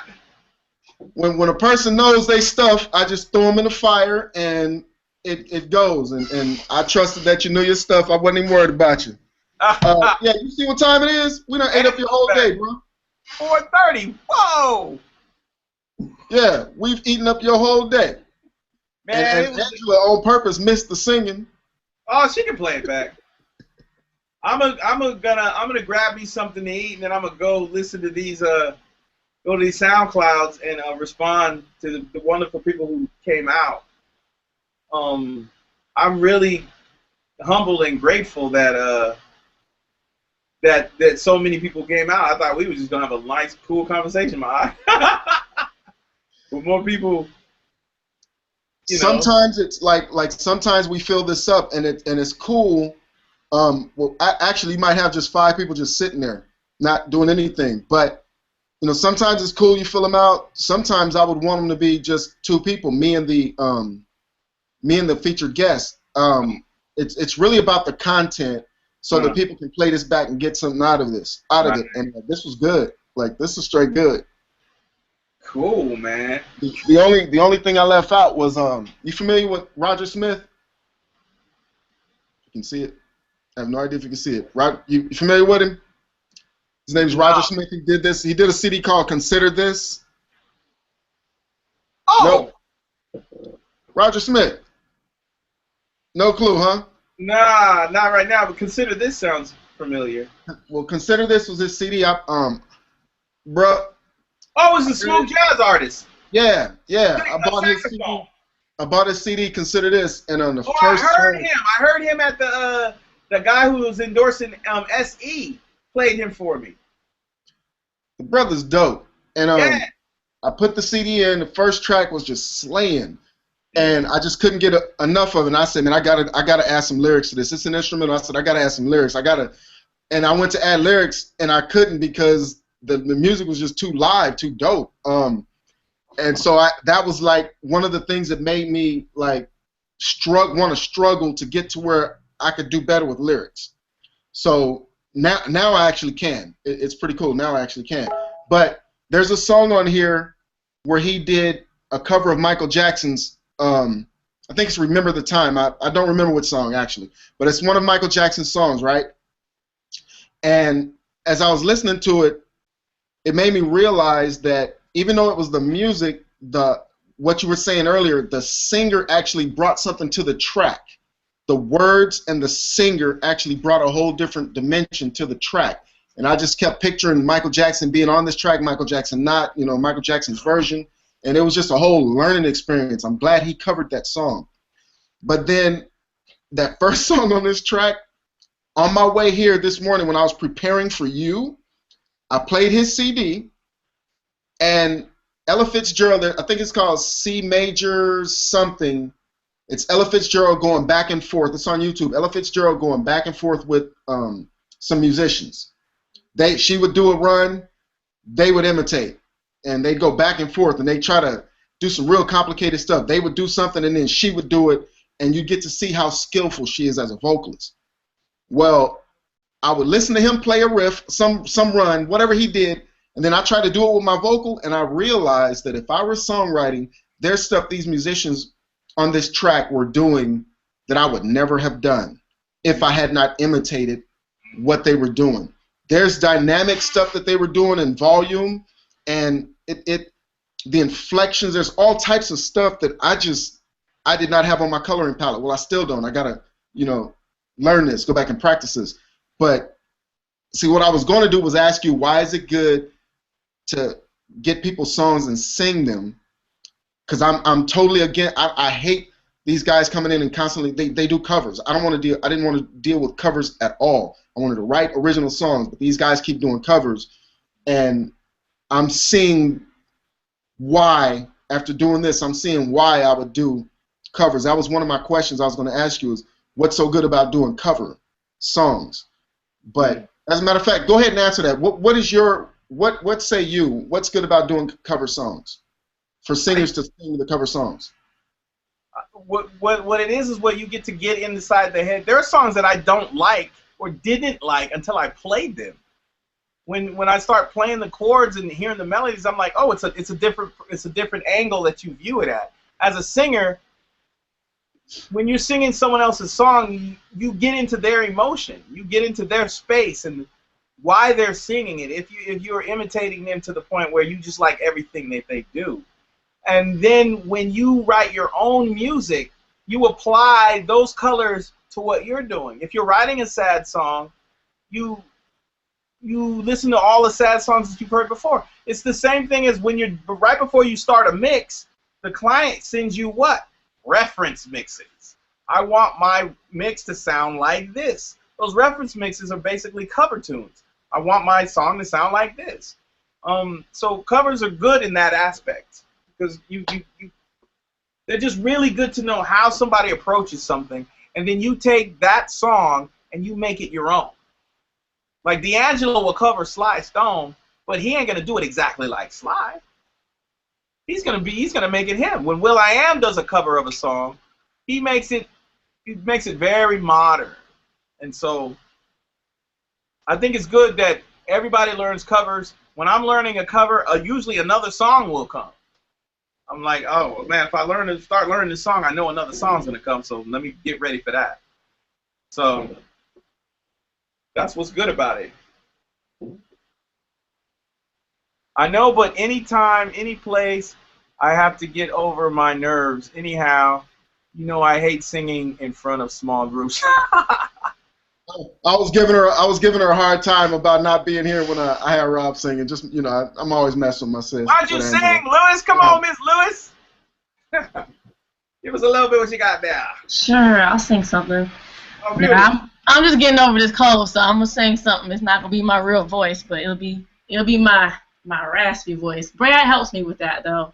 Me and Brad have to get back in with the vocal training. But this is one I sang in Atlanta when I didn't have a voice. But here we go. Baby, don't you know my life's just not the same, 'cause I don't have my baby around. I try to clear my mind, but I can barely function, 'cause thoughts of you keep weighing me down. Day in and day out, I try to keep my smile, but you've been gone for more than a while. You preach security, but you're not even here with me, and loneliness is not my style. All I need is you, baby. It's driving me crazy. All I need is you for myself. All I need is you, honey. Don't need that much money, so can't you just find something else? All I need is you, you. All I need is you, you. Baby, can't you see that life is here with me, and not somewhere out there on the road? I'm about to lose my sanity. This life I live is not easy, in spite of what you might have been told. I'm tired of all the pain I feel in your way. Sometimes I don't know what I'm gonna do. I'm tired of being lonely.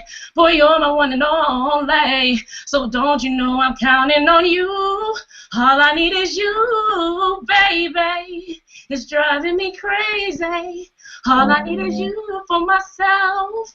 All I need is you, honey.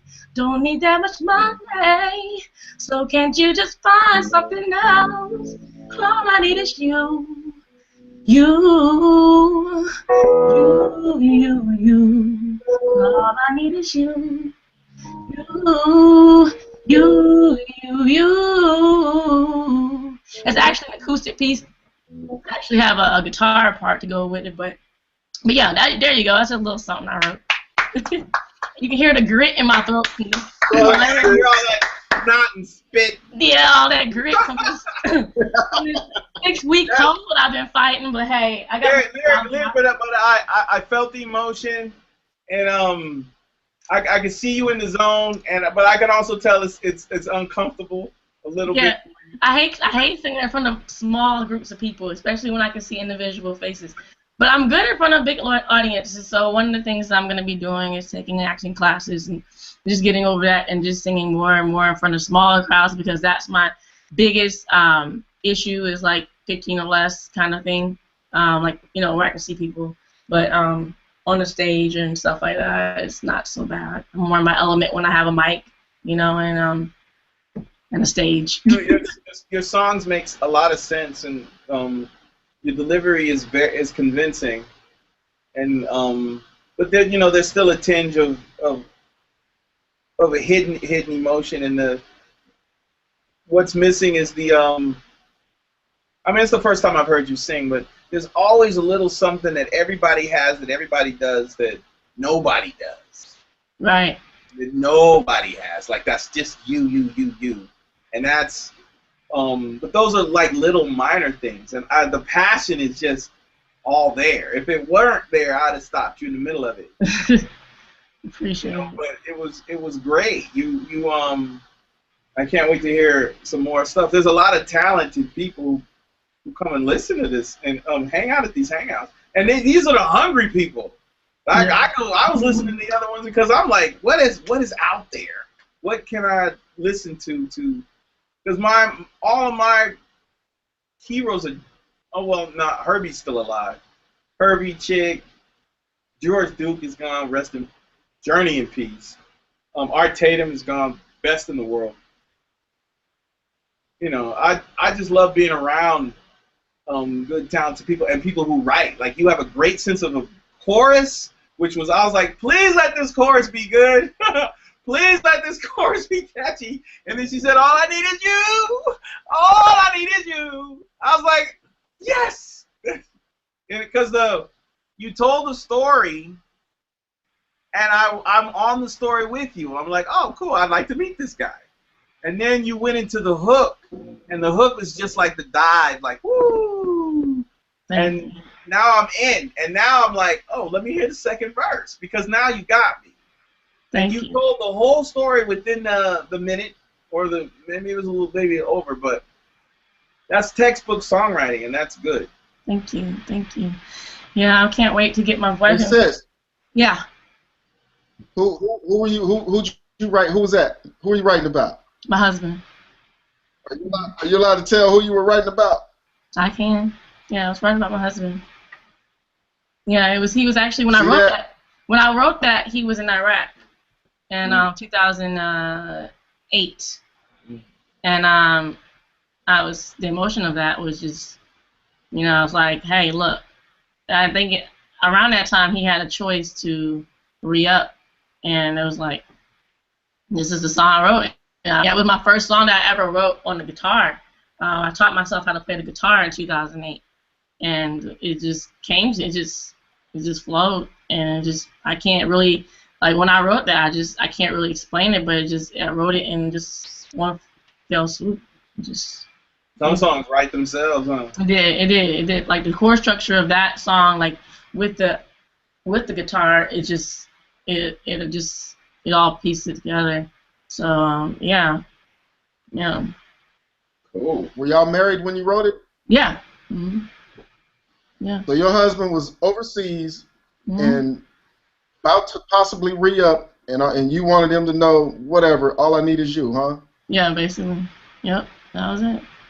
Yeah, because I was thinking about I have a lot of songs that are just kind of based on being a military wife or spouse in general, and so that one I just it was just like I said, it was my first time really feeling like I was doing something on the guitar for the first time. I had tried to play the guitar back when I first got one in 2000.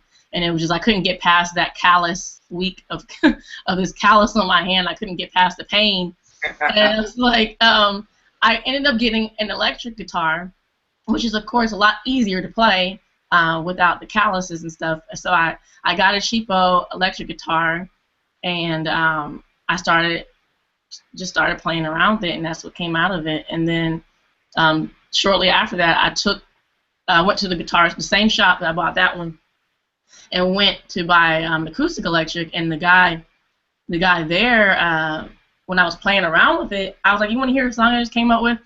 And I started to play that song, and I started singing with it. So I'm singing and playing the guitar at the same time, and the guy in the shop is like freaking out. He's telling people, "Let me tell you, this girl, when did you buy this? Didn't you buy when did you teach yourself guitar? Like, what was it, like January, February?" I'm like, "Yeah." This was like maybe May, and he was like, "Yeah, like literally this February, she didn't know how to play the guitar, and listen to this. This is ridiculous."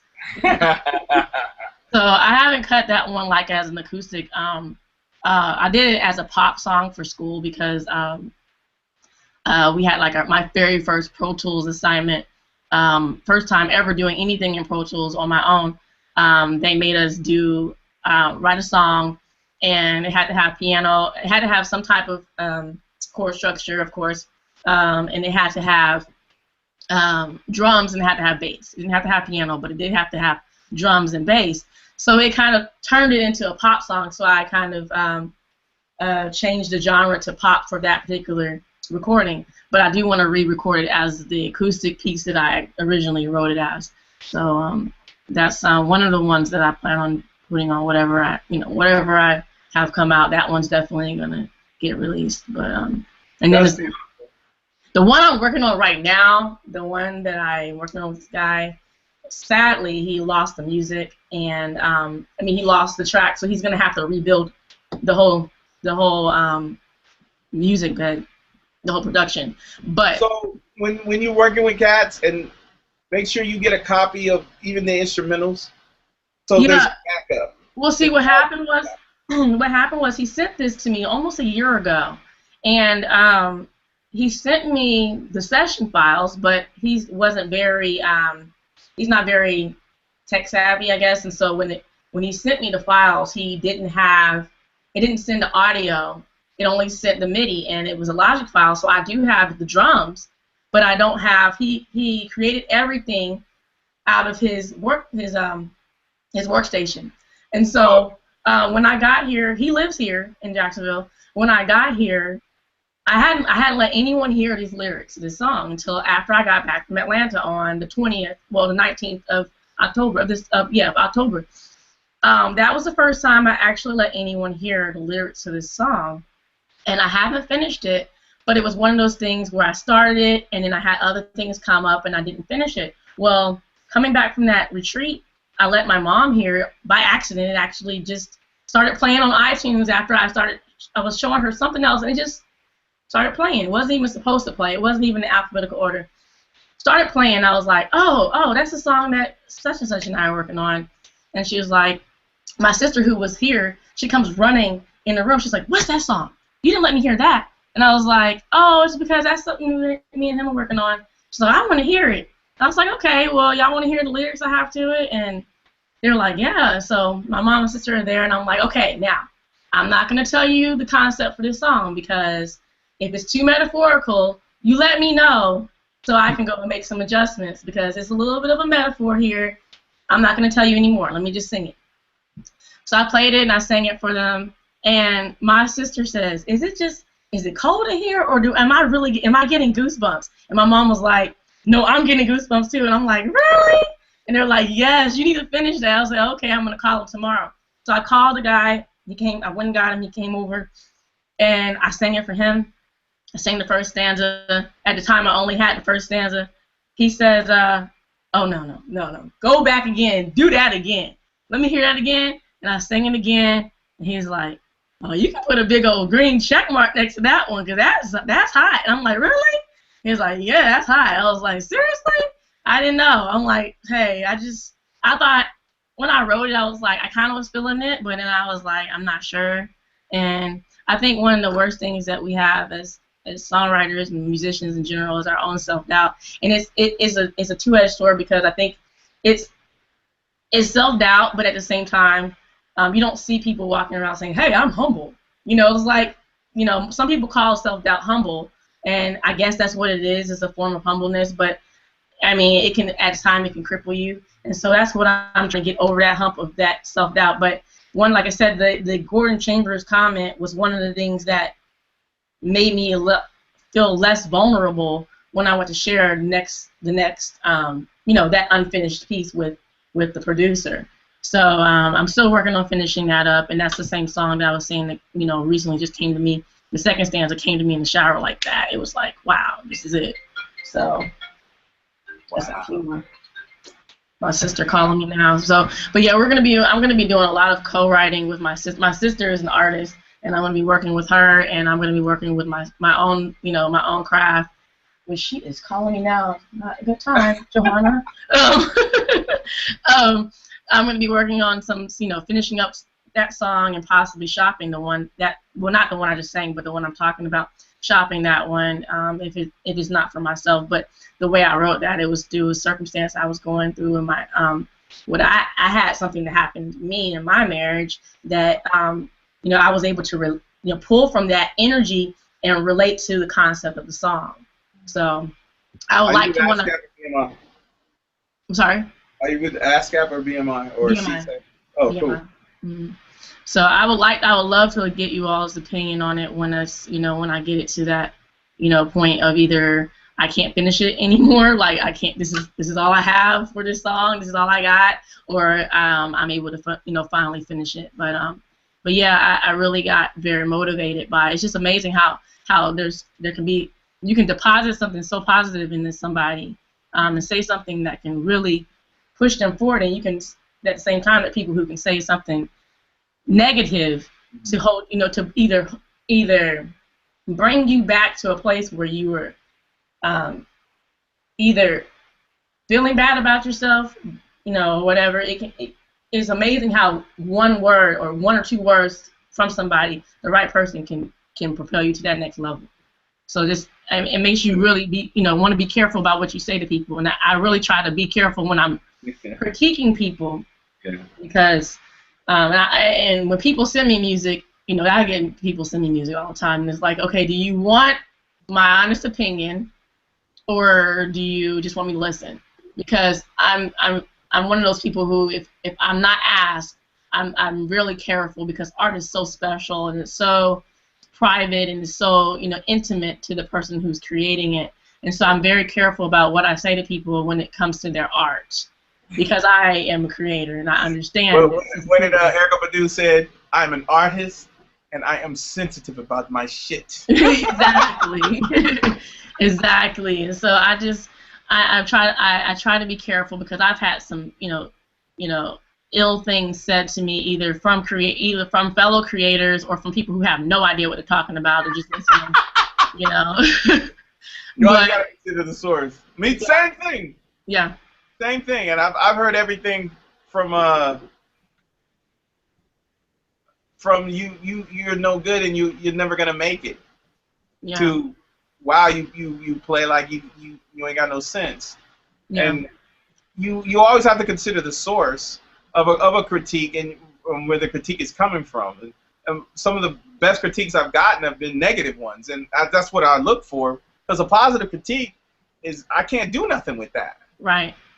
Somebody. The negative ones drive you. They drive you, because it's like, okay, it's okay. All right, I got you. So that's what you think, and I try to take the good with the bad, because like I mean, I was working on a sports track for a lead that I was trying to turn in, and I shot it to four or five different people, and you know, when they all came back and said the same thing, then I was like, okay, well, I need to change this because obviously they're all saying the same thing, so let me go back to the drawing board. And then when all 4 or 5 people said, that's it, you got it there, that's the one, you know, that's it, you've hit it, that's it, this is it, this is jamming, whatever they had to say, then I knew it was I could close, just close the door on that one. So I mean, I've learned how to use critiques to my advantage, and I know, there's times where, some people are like we were talking about, some people have different tastes. It's just like food. I might like one thing, and my husband might like something else, or my kids might not like that. They might want to pick this off, and that's fine. It's like we're not gonna all have the same taste, and that's why I try not to just base anything that I do on one person's opinion, because it's just an opinion, and it might, it's in this art, like I said, I mean, like it might not be their taste, and that's fine, so. But yeah. Hey guys, that's another great example of perception versus intent. Exactly. I used to tell my ex-wife, honey, you're the answer to my prayers. You're not what I asked for, but you're what I got. Now, there are only 2 ways you're going to take it. It's either positive or negative. Unfortunately for me, she took it in the negative. You ain't what I want, but okay. No. The positive side was, honey, you're not what I asked for, but you're what I got. You're better than I could have ever hoped for. That would be the positive side of it. The negative side is anything you want to throw it at, including what you just said. Oh, perception man. versus intent. Man. Hey, Corey. Yeah. Yeah, he got me with that one. Lene Patrick, and I hope I'm saying the name right. It's 2 names here. I hope I say them right. But he says, tell Corey, let Corey know that I said thank you and it's greatly appreciated. So I said, will do. And he said, Angela sings and writes really well. Stop playing. That's to you, Angela. And then Anik Thapar, bro, I hope I said your name right. He says, you, whoever it was. Thank you. That was Lene Patrick. Okay, thank you. He says he would like to ask, what was your light bulb moment, or what your light bulb moments were, and your worst moments of your career and best moments. Let me read this exactly how he typed it. Would like to ask him what his light bulb moments were and his worst moment of his career as best moments. Give it a shot. Was that for me? Yes. Oh. Light bulb moment. I guess that's when you feel like, aha. Is that what he means by that? Is that what your light bulb moments, when some light bulb, your biggest light bulb moment, light bulb came on. Oh, okay. Light bulb moment, a big light bulb moment for me was when I was playing for Sly, and he was smiling, considering his background and the years and years of every musician that he's gone with, including Billy Preston, who played keys on Family Affair.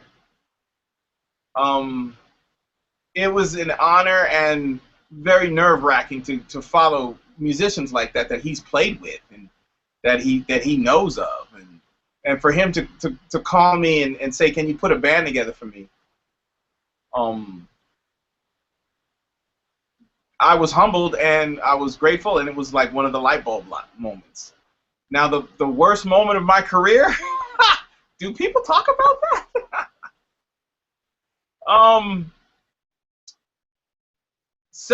There's a couple of worst moments of my career. One was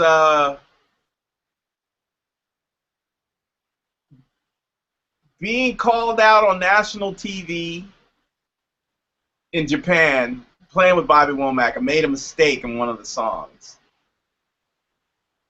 And was berated in front of everybody. But the band understood because they've gone through it too with him. So it was heartbreaking because you don't want to make a mistake, but you're only human. So that was a very low point. Another low point was when we had this audition for Prince, and it was a bunch of us got together, and there was another artist. I don't think I'll mention her name. We were auditioning for her. Prince was supposed to show up at the show, but he opted to send a camera crew, and they videotaped the show and sent it back to him. So we had these rehearsals before doing this show, and unfortunately we were unable to get through the entire set at rehearsals. And more things kept being thrown at me. There was only one keyboard player, myself, and I also had to trigger vocal samples. And I had to run tracks and play to them. And so there was a lot going on in such a short amount of time. We only had like 1 week to rehearse for a 45-minute show. We never got through the set, except for the day at the show. That was the first time we were going to go through the entire set. And for me, it was not a good set at all. And it was recorded, and it was sent back to them. It was sent back to him, and I was commented on in words of, he's not getting the job done. There was laughter. There was like, who is that guy? Parts just weren't being played correctly. And I knew that, and didn't disagree with anything. And the artist knew, everybody knew. Considering the circumstances, I take full responsibility for it. I don't hide it. Obviously, I'm comfortable with it because I'm not going to say, oh, there's no low points in my career. There are low points, but at that point, because of who it was for Prince. And had that gone well, it would have been, more gigs. But it didn't go well. So at that point, when you were that low, you got to decide whether you want to keep playing or not. Do I really want to do this? Because this gig with this person is never going to happen. That I could count that out. And I had to decide, do I want to continue to be a keyboard player? Or do I want to, do I want to work at Home Depot or something, or Costco, or not do music anymore? Obviously, I decided to keep going, and then my last light bulb moment would have been Sly had a friend come over, and I was going over to his spot to do some mixing and other studio work, and he had a visitor come over, and he introduced me to his friend, and he said, "This is Cori's, my cousin, and he plays like he ain't got no sense." And the guy looked at me and he said, "Well, you know who that is saying that, and he ain't got to give you no kind of compliment. Nothing. He ain't really got to say nothing. He could just say, oh, this is Cori." But he added a lot on it, and that made me feel good. In fact, it redeemed me from the low point that I had, auditioning for Prince. And you bounce back. I love music to the point where it's not about who I'm playing for, because the greatest person I want to play for is myself. And if I can't play for myself and enjoy it, then I don't think I want to play for someone else and try to enjoy it. It was a low point with what would happen to Bobby Womack, and even there was a light bulb moment with him because we were doing the Shrine Auditorium. He comes over to me while we're right after sound check, and he shakes my hand and he says, "I owe you an apology." And I said, "What are you talking about?" He says, "Well, we've been rehearsing for 2 days, and I've been riding you because the rehearsals were for me. I'm the only one in the band. And the other keyboard player. But it was for us, and I was taking some of the flack for the other keyboard player, and I was wound up taking all of the flack and almost lost the gig because I was taking all of if he made a mistake, the other keyboard player made a mistake, then I would take the blame for that. But then finally I stopped, and then he came over and he said, I'm sorry, but he says, I've been riding you for the past 2 days, and you play so well. He says, I understand that it's not you making all of those mistakes. And that took a lot of pressure off of me. A lot. So there's some highs, and then there's some lows. There's some lows, even with Lauryn Hill. Amazing person. I used to get phone calls from her, and she would hum me beats that I'd have to program. She never berated us on stage, and she was very cool. She was cool about her stuff. If she didn't like something, she would tell you. So those are the light bulbs, and those are the low moments, and then those are the high moments and the triumphant moments are when they're when the song is done and you're listening to it and you're like, oh my God, this is good. And you're not listening to it from an arrogant, selfish standpoint. You're listening to it from a I'm glad that the universe is giving these things to me. I'm glad that I'm the messenger for this music, and so I want to treat it right. I hope I answered this question. Thank you, bro. You put plenty into that. Bay Area Producers Conference. What's that about? Oh man, I was the keynote speaker, and the Bay Area Producers Conference. They have it every year in San Francisco. One of the speakers was Narda Michael Walden. I was also on a panel with Dwayne Wiggins from Tony, Tony. Sam Bostic Jr., who wrote Sprinkle Me, or did the track for Sprinkle Me by E40. That was a great informative conference where I got to meet a lot of different producers and talk about what it is that we do. And then in my keynote speaking, I was just telling people, encouraging people on how to build relationships and nourish them. My representation, Gian Fierro, out of San Francisco, amazing guy, just in my corner from day one, was heading up that conference and asked me if I wanted to do it, and I said, yeah, I'll totally speak. So, there's a lot of producers and people who want to get into production, and they don't know how. So to go into the conferences and even networking with other producers and learning from them is a great way to learn how to do it. I think the best way is to find an asset that you can give to a producer and service them in that way, whether you're great at making coffee or running errands or mixing, or maybe you're great at organizing files, or emailing, or changing something from 96 to 48 or 44.1, or making stems. Anything you can do to assist them and be there while they're creating is going to help you become a better producer, because you take what they do as a template and you create your own template. Okay, thank you. And why do they call you Fader? Oh, Fader is a nickname that is short for Master Fader.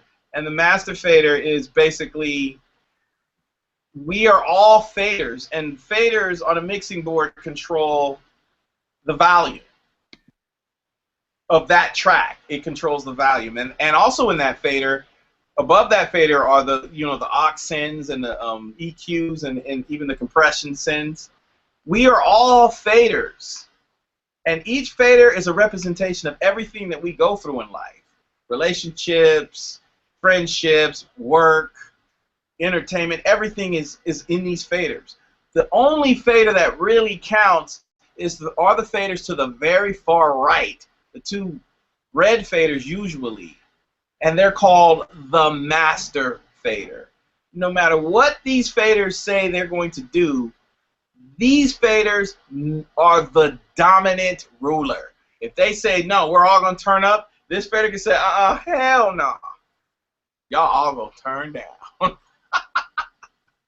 And that's That's why they call me fader, because we're all faders, and that's my motto. We all decide what it is that we want to do. We live in our own mixing board world.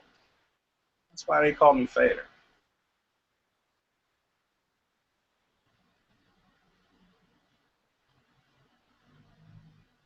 Hello. You there, my aunt?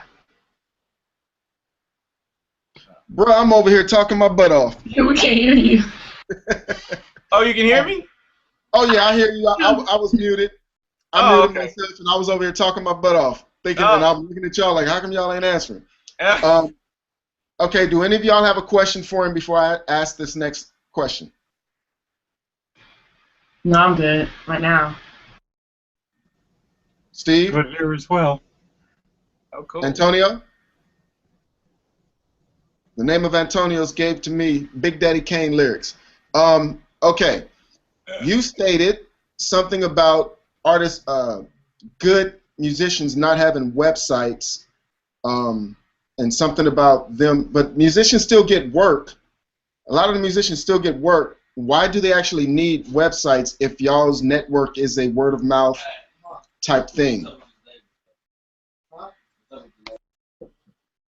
You still need a website because your network is only so big. No matter how, if David Foster wants to hire you to come in and play on a big track at the Capitol Records building, and he gets your name from somebody, he's going to have his assistant or somebody look you up on the internet. If you don't have an internet presence, then that is your business card.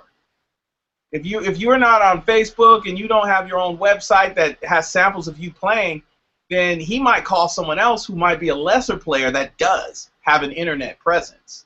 And then if you're a producer, they look at your numbers. They look at the numbers on your tracks, how many people have commented on your tracks. They look at your Instagram ratings. They look at all of that to see how much of a following do you have. So if you're a good musician and you don't have a following, then people don't know what you're up to. They don't know that you're busy or what you're doing.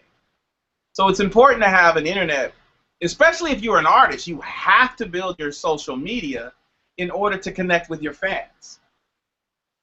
And it's just important to I'm on SoundCloud. I'm on Facebook. I just put up my Patreon.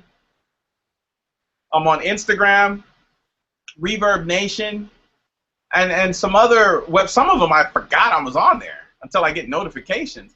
But all of that equals that I have a lot of I have hundreds, literally hundreds of unique visitors every month coming to my website. I also have an About Me page where everybody, if you go to that page, all the links to my other sites are theirs.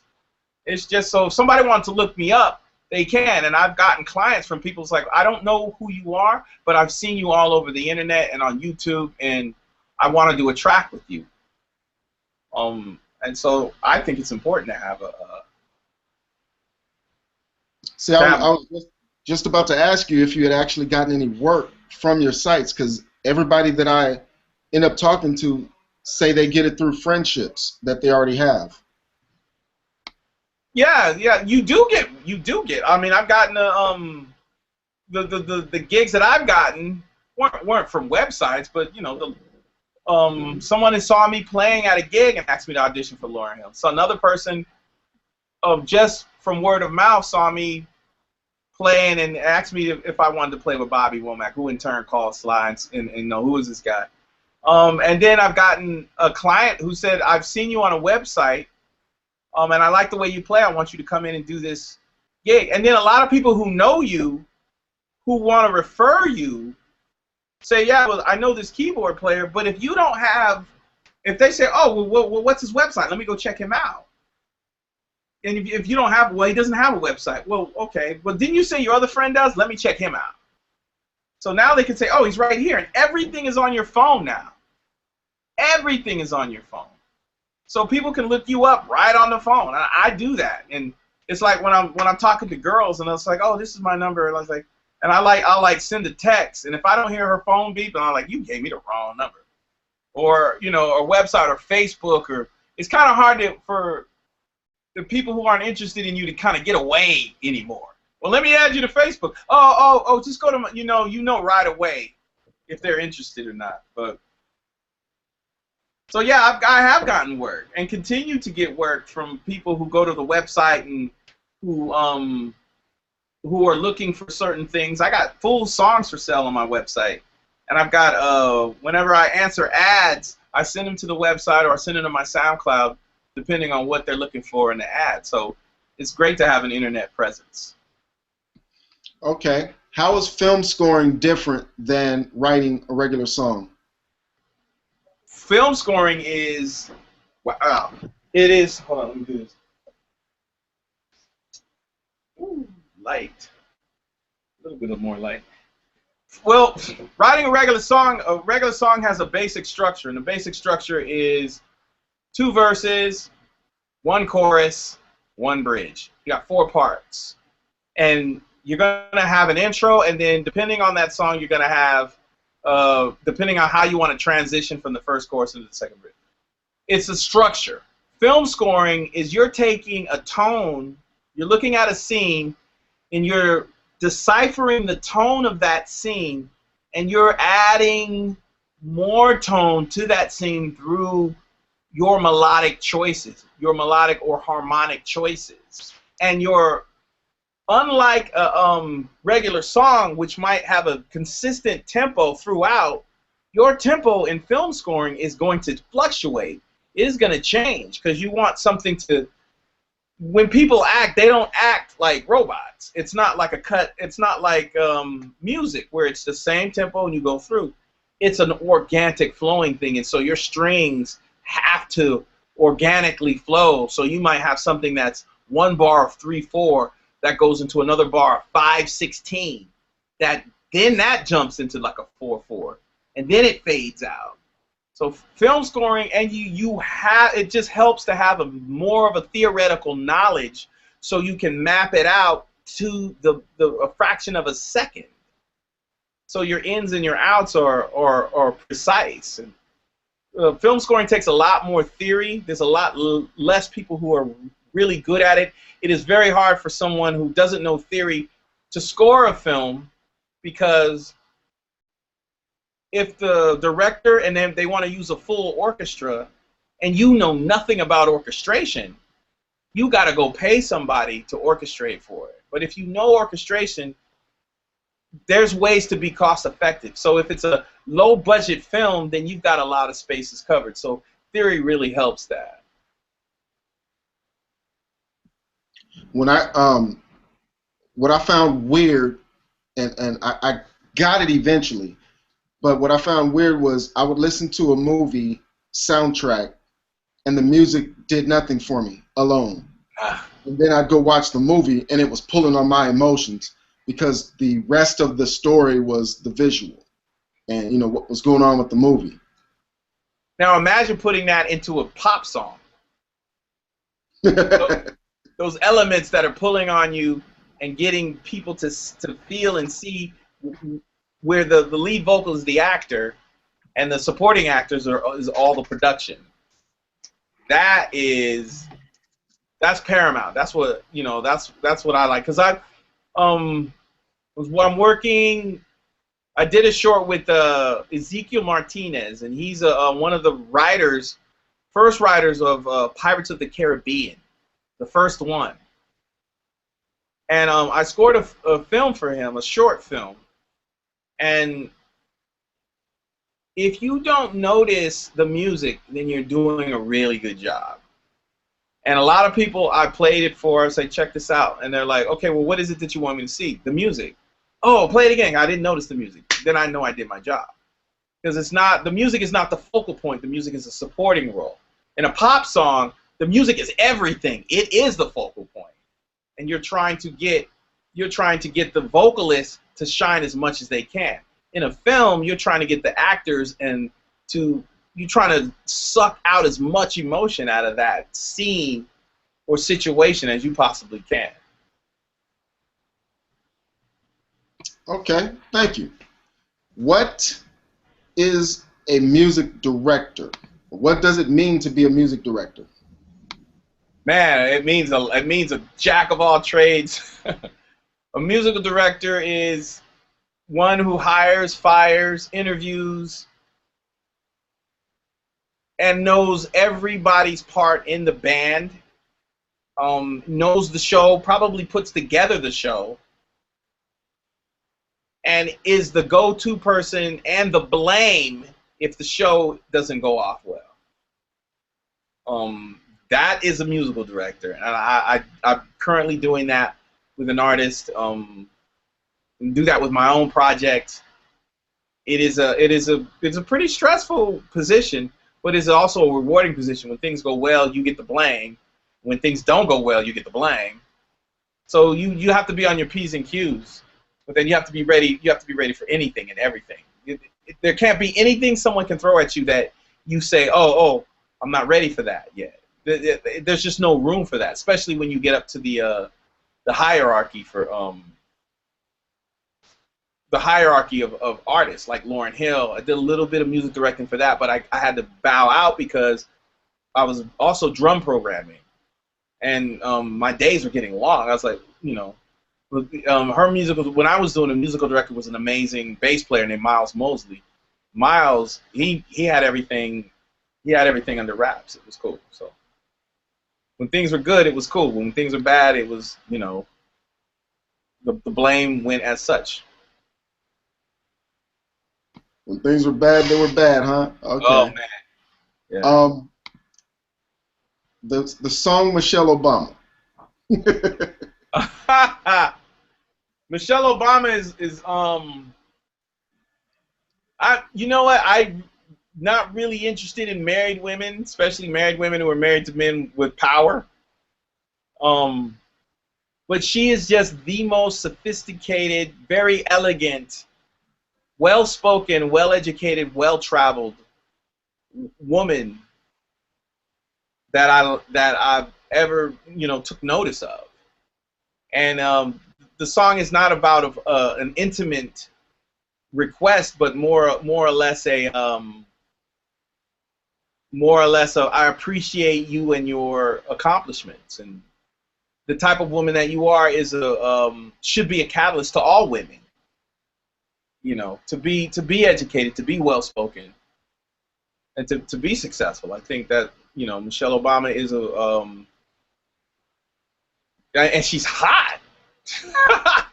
She's just a really hot lady. I'm like, wow, So that's why I wrote it. And the only lyrics in Michelle Obama are her name, because it starts out with that bass line, and the bass line is a very nonchalant, melancholy bass line that starts to build. And so it's like Michelle Obama's kind of walking by in the distance, and as she gets closer, the track starts to build, and when she gets right in front of you and passes you and crosses your crosshairs, then that's when it climaxes all the way up into the solo.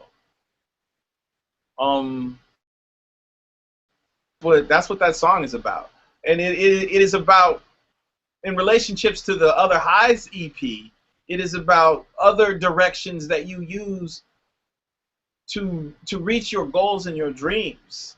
You don't have to use alternative means of peace and escape. And I don't believe she does. So with respects to the EP, it's like Michelle Obama's like, she's not doing drugs. She's found other ways to get high. She's raising 2 beautiful kids. She's one of the most powerful women in the world right now. And if you can't get high off of that, my God. So that's Michelle Obama. Okay, and the Twins. You were the musical director for the Twins. Are they still with Prince, or what? What are they doing now? Do you know? Maya and Nanny McLean are. I think they still do a few dates with Prince every now and then when he calls. I was their musical director. We had a really cool band. They went into a different direction. They're doing more of a pop thing. I think when I was with them, we were doing kind of like a singer-songwriter thing, but with a little bit more instrumentation. They're writers and great performer, great dancers, as you know. beautiful girls, and they have a project called Heroin December. I guess you can look that up and Google them and see what they're doing, because I'm sure they're never gonna stop doing music. I talked to I think earlier this year I was talking to Mandy. It's either an M or an N. Okay. Yeah. Lost my train of thought that quick. Hold on one sec. You were on stage with James Brown, Tina Marie, and then tell me about that, and then tell me about this stuff about the Tupac, the movie, documentary or whatever work you did. Oh man, I met James Brown at a Grammy party, and he walks in with an entourage, and I'm setting up. I had a W30 keyboard at the time, and the W30 I had that was when modules were popular. I had can't remember. I had a little module, and I was pulling up horn sounds. And maybe I shouldn't have been pulling up horn sounds in front of James Brown, but I was playing these horn samples, and he looks over and he goes, "Them ain't horns. Them don't sound like horns," because he heard them trying to be horns. And I was like, "Well, to you, I'm sure they're not gonna sound like horns." But he comes up on stage and he introduces himself to me, and he starts playing my keyboard. He gives me his card, and he says, "Keep in touch, man. You never know when I need a keyboard player." And I was like, "Wow, okay, cool." And then that same night, we performed with him, and then Tina Marie comes on stage, and we do Portuguese Loves. Or it was either that, Portuguese Love, or Square Pegs, or both. So I got a chance to play with Tina Marie. What was another question? Tupac documentary. Oh, the Tupac documentary was through Layla Steinberg, who used to manage Tupac up in the Bay Area. And I worked with an artist named Troy Horn, I still work with Troy Horn, who does it's something called the Music Diet, where it's all positive music. And he wrote this song called Champion. Amazing song, just amazing. And I produced it, and it made it onto the Tupac documentary soundtrack with artists like Mac 10 and some other artists. Oh, and that was a really cool experience to do that. And my hat goes off to Layla Steinberg, and thank you for facilitating that, because it was I guess it would be one of those light bulbs for me. Okay, and the band Clear Soul. Oh, Clear Soul that's my band, and that's my project, and it's all about like I said earlier, clearing your karma, keeping your vibe straight and clean, just being real with people, and making music that does the same thing.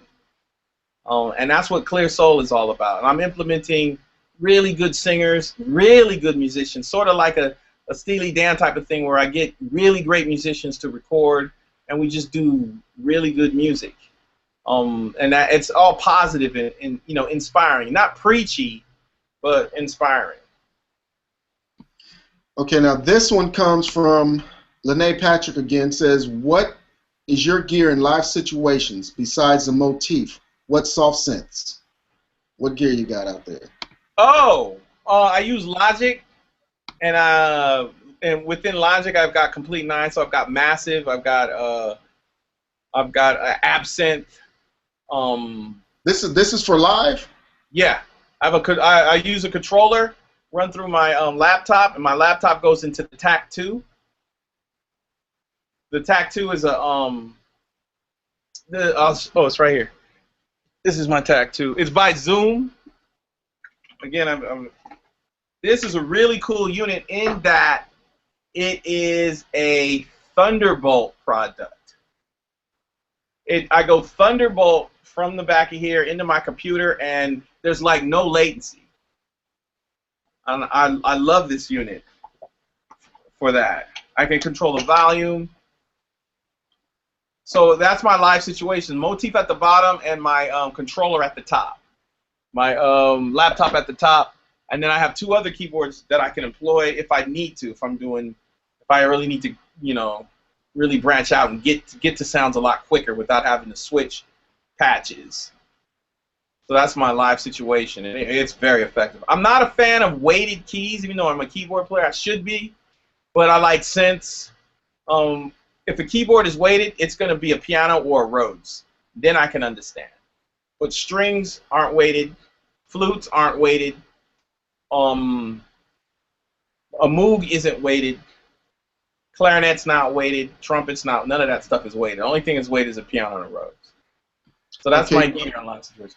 I'm glad you didn't just totally discount weighted, because I went and bought a US keyboard that's just a weighted US keyboard. That's all it is. For people like you, and then here you come hitting me saying you don't like weighted. No, that's just mine. A lot of keyboard players love weighted. Every time I go, I see them, because weighted keyboards never felt like real pianos. They just felt like they were trying too hard. Okay. You know, and I was like, man, this is a big old huge thing I bought. And, you know, it's huge. I hope. Dang, I'm not knocking them. If you're doing a lot of stuff that requires a piano or a Rhodes, then you need the weighted keys, because that makes you feel like you're really playing the instrument. But if you're doing a lot of other programming, like strings and flutes and horns, then what do you need a weighted keyboard for? And a lot of times, even though I'm a piano player, I know when to use that piano and the Rhodes and when not to. You know, if I'm doing all dance music, I'm not using a piano. I'm using synths, and all synths, the Oberheim, the EMU, all of those synths are they're synth keys. They're not weighted. The weighted is for when it needs to be weighted. You show me a weighted clarinet. That makes so much sense, because I was thinking about this new keyboard that Native Instruments came out with, you know, and it's not, people were complaining how it's not weighted, but I wouldn't just dismiss the ones I have. I mean, I have my old Chord Triton, which is not weighted. And I got a Triton. Yeah, I have that, and I can always use that to control anything I have, really. And that you brought up a good point, because I mean, until I started really scoring and things like that, I didn't really pay attention to the different characteristics of different instruments. And you're right. I mean, they're not weighted. It makes more sense now. I mean, most of my boards are semi-weighted, you know, so kind of, I guess, have the best of both worlds. But there is a difference to that unweighted keyboard, and, you know, more fluid. So that just sparked something in my psyche right there. Yeah, I have I like you said, when you're scoring and or if you're playing a guitar patch, it just has to be apt to what it is that you're trying to do. And I feel bad sometimes that I don't play weighted keys, but I once did an audition for Dweezil Zappa, and we had to learn a song that George Duke played on, and it was called Inca Roads. And if you heard that song, whoa. It's a Frank Zappa original, and it is deep. Okay, what is it again? Because I'm gonna look this up and post it to my Facebook so I can go study this. It's called Inca Roads, I-N-C-A Roads. It's either R-O-A-D-S or R-H-O-D-S, but George Duke played on it with Dweezil, with Frank Zappa, and it is not an easy tune. It is not an easy tune, and I had to play it, and I could tell that George Duke was using synth keys, because I could hear the sound. When I get to the audition, I had to play all of those parts on a weighted keyboard, all of those fast runs. I was like, oh, this is not going to work. Needless to say, someone else got the gig, but what weighted keys do to you is they make you used to it's like you get used to hitting extra hard. You get used to playing extra hard. So when you do hit synth keys, you like overplay. You hit too hard. But if you play synth keys, you got your speed, you got your agility, and you don't have to play as hard. Then when you get to a Rhodes, you're not moving as fast, but do you really need to? You're playing a Rhodes, and unless you're playing a Rhodes, most Rhodes are played in band situations. They're not played in other situations. You know, like Creedence Clearwater used the Rhodes a lot. The Doors, he used the Rhodes a lot, but it was always in a bad situation. Like if you listen to Riders on the Storm, it was he played Rhodes and do I forgot how to play do Riders on the Storm, to this house we're born, do Rhodes. The Rhodes was the bass player for the Doors. That's right. They didn't have a bass player. Did they not have a bass player? Nope. That was the Rhodes. It was the left hand. That was Ray Manzarek on his left hand. Wow. Wow. Wow. Okay. And that was a Rhodes, and there weren't any overly complicated things going on there. It was apropos to the music, and that's what made it great. So weighted keys has its place, and then it doesn't have. So it's what's comfortable for you. And this this a 76 key motif, and it's comfortable for me because I can get all my licks out, and I can still play chords, and I'm not. When I do get to a Rhodes, yeah, I got to play extra hard, but it's not too extra hard. I just listened to a little piece of it. There's a whole lot going on, bro. That's dope. Man, that's woo. That's a crazy song. That's a real test of your musical manhood or whatever. Wow. I got this one song in 5. See how it goes. 1, 2, 3, 4, 5. 1, 2, 3, 4, 5. 1, 2, 3, 4, 5. 1, 2, 3, 4, 5.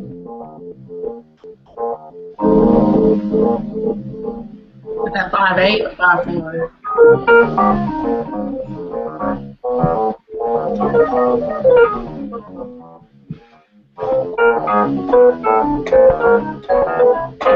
I mean, it's like one of those improvised things. What'd you say? I said, was that 5/8 or 5/4? 5. This is like 5/8. 5/8, yeah. 1, 2, 3, 4, 1, 2, 3, 4, 5, yeah. Bum, bum, bum. But you can subdivide it into 4 if you think if you make the quarter notes in 8s. And I have another song in 5. These are instrumentals. This is more 5/4. Yeah, I can hear that. Yeah, and experimenting with time signatures is cool because it's either Hawaii 5/0 or Mission Impossible that's in 5.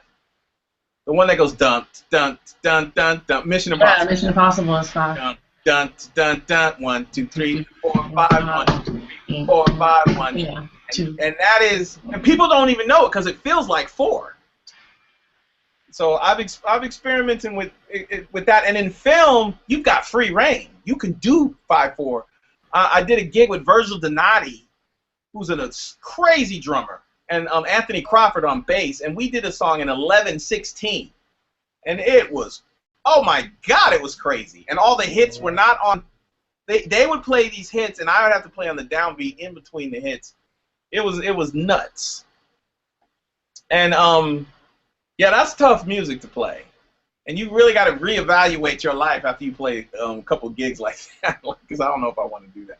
But I like challenges, and film scoring is a big challenge because I'm trying to pull from this tone and give visually something that's, when someone sees it, they see more because I'm titillating other senses. Songwriting is a challenge because I'm trying to get the singer to soar above the music and pull the track with him or her, as opposed to the track being at such a, like you said, you heard that song and you said, I gotta put lyrics to it, but you said you couldn't because the music was just too good.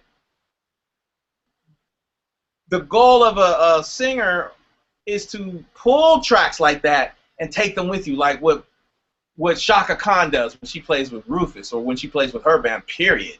Or the music is, all the musicians are so amazing and she comes over the top and says, no, y'all are all coming with me. And that's what the goal is to try to do. And even Stevens, the Doors, what's that dude's name? Who's the lead singer of the Doors? Morrison? Who's the lead singer of the Doors? Morrison, right? Jim Morrison. Yeah. Jim Morrison. Right. Jim Morrison, when they would play, when the band would come in before he would start singing, you get a vibe. But when he would start singing the lead, everything was augmented. That was what people connected with. And not to mention his antics on stage. What's her name? Sly was telling me about Janis Joplin. Amazing vocals. Just crazy. The band would come in again, there's a vibe, but when she would start singing, it's like, whoa, a monster.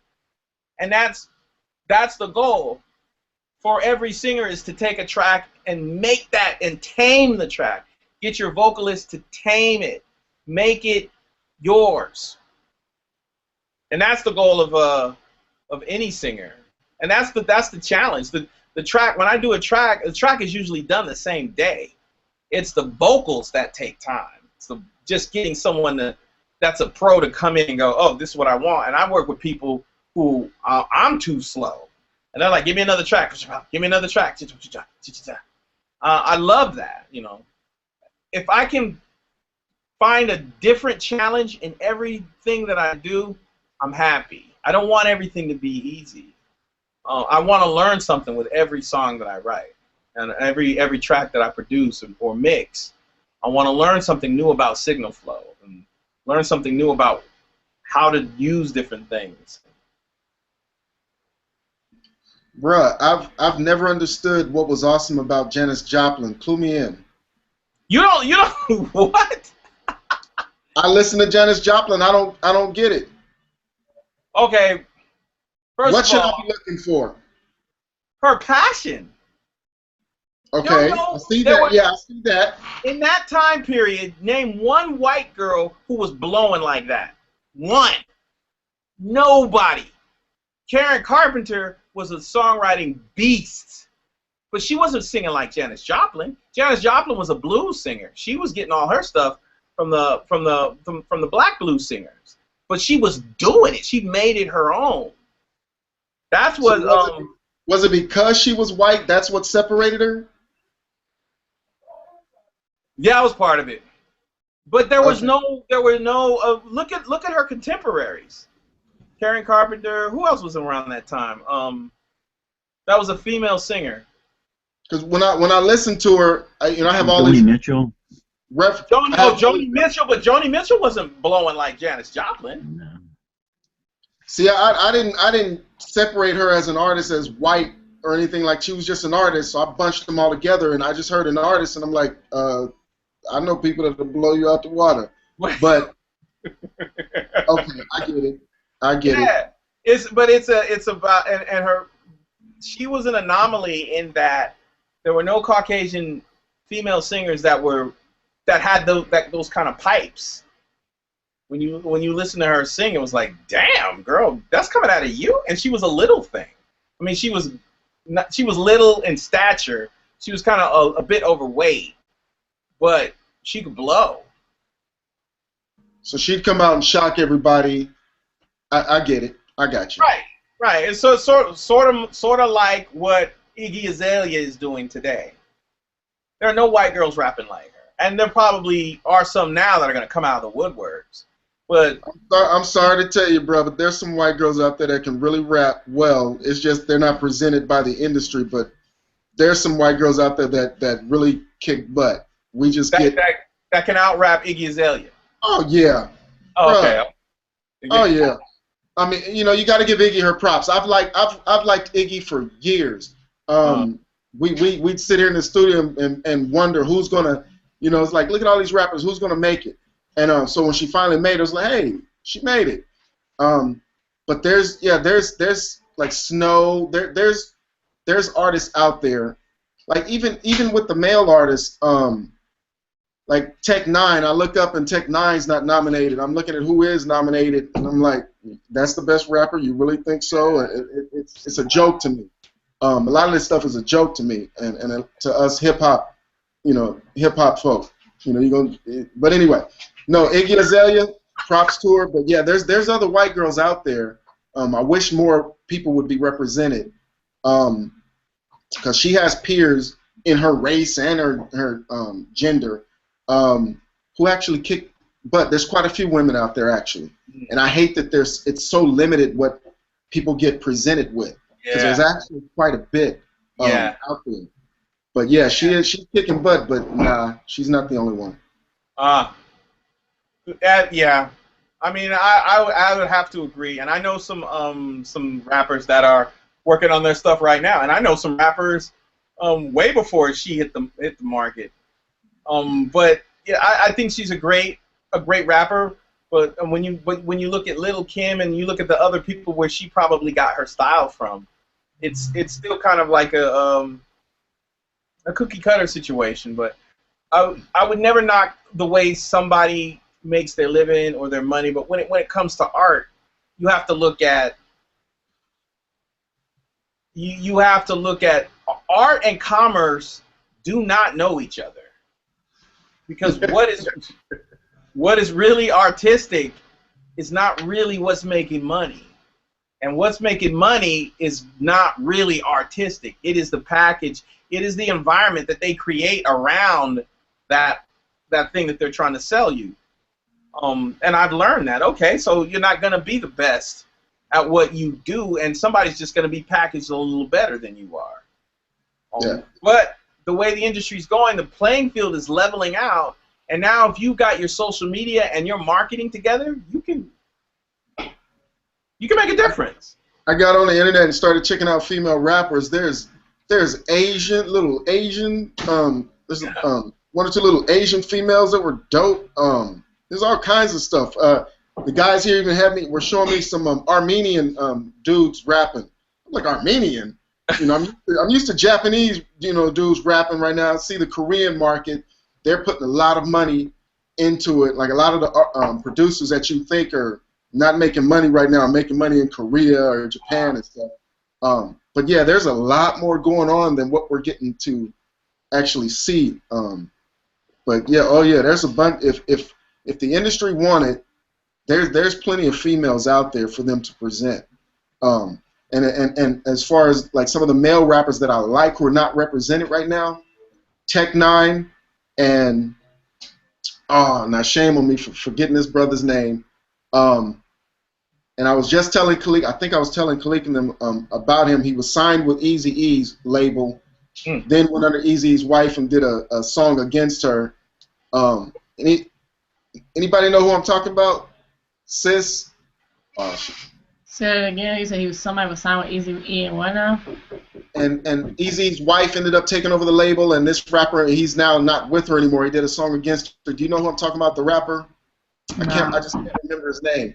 But anyway, by the time this is over, I'll remember his name. But there's some awesome music out there that I keep hearing, different genres that I hate is not represented. I hate listening to the radio because I keep hearing the same stuff, and there's actually great music still out there. It's just not being put forth, and I mean really good songs. It's on SoundCloud. I listen to SoundCloud almost regularly because everybody who puts stuff out are hungry. It's hungry music, and hip hop music on the radio. It's the same synth sounds, the same drum sounds on every track, same 808 kick drum, same 808 snare. That snare hasn't changed in like 10 years. And you have and it's just not growing because it's the commercial side of it, and the suits are saying we will give you this much money, but we need it to sound like this, and you're gonna do it because you gotta eat. But then you go on SoundCloud, they're not inhibited by any kind of financial gain or any kind of financial anything. And the guys selling their beats are like, they're making their beats based on what they like to hear, and then the beats are selling because the people are like, oh, it's different. So that it's the commerce not knowing what art is, and art is supposed to fuel commerce, not commerce fuel the art. And it's the other way around. You got commerce that's just like sell, sell, sell, sell, And the music industry is still using the same old game of shove it down people's throats, and they'll start to like it. But as the internet becomes more and more popular, and websites like SoundCloud start to become more popular for people to get new music, then the radio is not going to have an influence anymore, because already the radio is not equating to sales. I just found it, the Hobson, one of the rappers' names Hobson, like the Ill Mind of Hobson 5 or Hobson 7. I just posted a link over there. Dude is a beast, and you never hear him on the radio. And there's plenty of others. So a lot of us, when we listen to the radio or when the industry is talking, we take them for a joke. It's like to us the industry is illegitimate. And like when I was coming up with all this, you had underground stuff like Too Short, and he was out for years running California, but he wasn't on the radio. Like I'm in the Central Valley, California. He wasn't on the radio out here, but he was killing it for years. Yeah. And so he would never win a Grammy, nothing like that. So, you know, there were songs like Turn Off the Radio with Ice Cube and them and other people, NWA and them, or Public Enemy or whoever. But it's like some of us, like me, I'm part of the Grammys, but I don't take the Grammy organization as the end-all, be-all by any means. Not even close. I represent hip-hop. I represent grassroots. And that don't cut it. Like, they're not going to come and tell me who the top in hip-hop is. Right. For what they say and they do, cool, okay, but for real, no. So anyway, does anybody? Oh, Joe, welcome. If you're there, Joe. He stepped away again. There he is, Joseph. All right, I hear you. Hey, say hello. How you doing, Mott? Nice to see you guys. Hello, I got in late. Corey, this is Joe. Hi, Joe. Nice to meet you, Corey. I've listened to your stuff, but it's kind of cool to put a face to the music, and actually hear a creator talk about it. It's really cool. I had a really late gig tonight, and I just got in, and I couldn't get on right away. And unfortunately, I don't have a lot of time either, because when I come home from the studio, I try to spend that time with my family, But, right. It's been cool, man. I've enjoyed listening to you. Oh, cool, man. Thanks for the invite, too, Matt. You're welcome. Steve posted, the industry equates to he who can sell their shit the best regardless of content gets the accolade. Regardless of content. Yep, regardless of content. I'm gonna have to jet out. It's going around. It's almost 6 p.m., bro. You're ride or die. Oh, dude, yeah, I got it, man. Yeah. What is that, like 6-7 hours? That go by that quick? Okay. About 7 hours. Oh, it's like I was really surprised to see you guys were still live. I was, man. I couldn't believe it when I got home. Like, what are they talking about? Yeah. I'm over here getting phone call after phone call. I'm supposed to have taken people places. I'm supposed to have done things like, oh, y'all just Oh, man, dude, handle your business, man. I had a great time.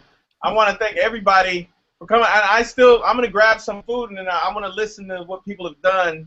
I'm finalizing mixes for my next EP, so I got a little bit of leeway.